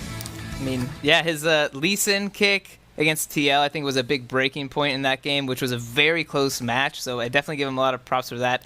And now, this week, we had Olaf banned in both games, and he has to play Lee Sin twice, and he goes off on Lee Sin now. So have fun with draft, coaches. I thought for sure he was a one trick. I can't believe. Yeah, I didn't know he knew more than one. I thought he listened to Crumbs' advice to get into LCS. Play two champs. Next, they'll shove him onto Nocturne. A fantastic weekend for Blabber. I will point out that I really enjoyed Licorice's performance today on the Wukong, but when you take the whole weekend holistically into account, Blabber was a step above the rest. Let's check in on the standings as we close out the week. Cloud9 will still hold that top spot in sole possession, but we now have 5 teams tied for second place. So that question we asked at the top of the day, who's the second best team in the league? We are far from decided from a standings perspective. I was right.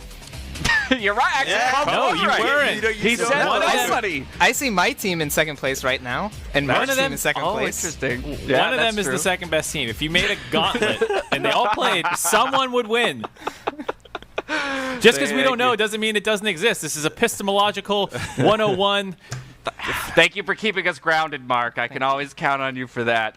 The LCS returns with Friday Night League next week as 100 Thieves are going to face off against the Golden Guardians, and CLG will take on Cloud9. But if you can't wait till Friday for the LCS, tune into The Dive, This or That, Academy Rush, and more for all kinds of LCS action all week long. That's going to do it, though. That's our show. So now on behalf of myself, the casters, the entire remote broadcast crew, thank you for watching, and we'll see you over on twitch.tv/Bud Light for the Bud Light League Lounge. Good night.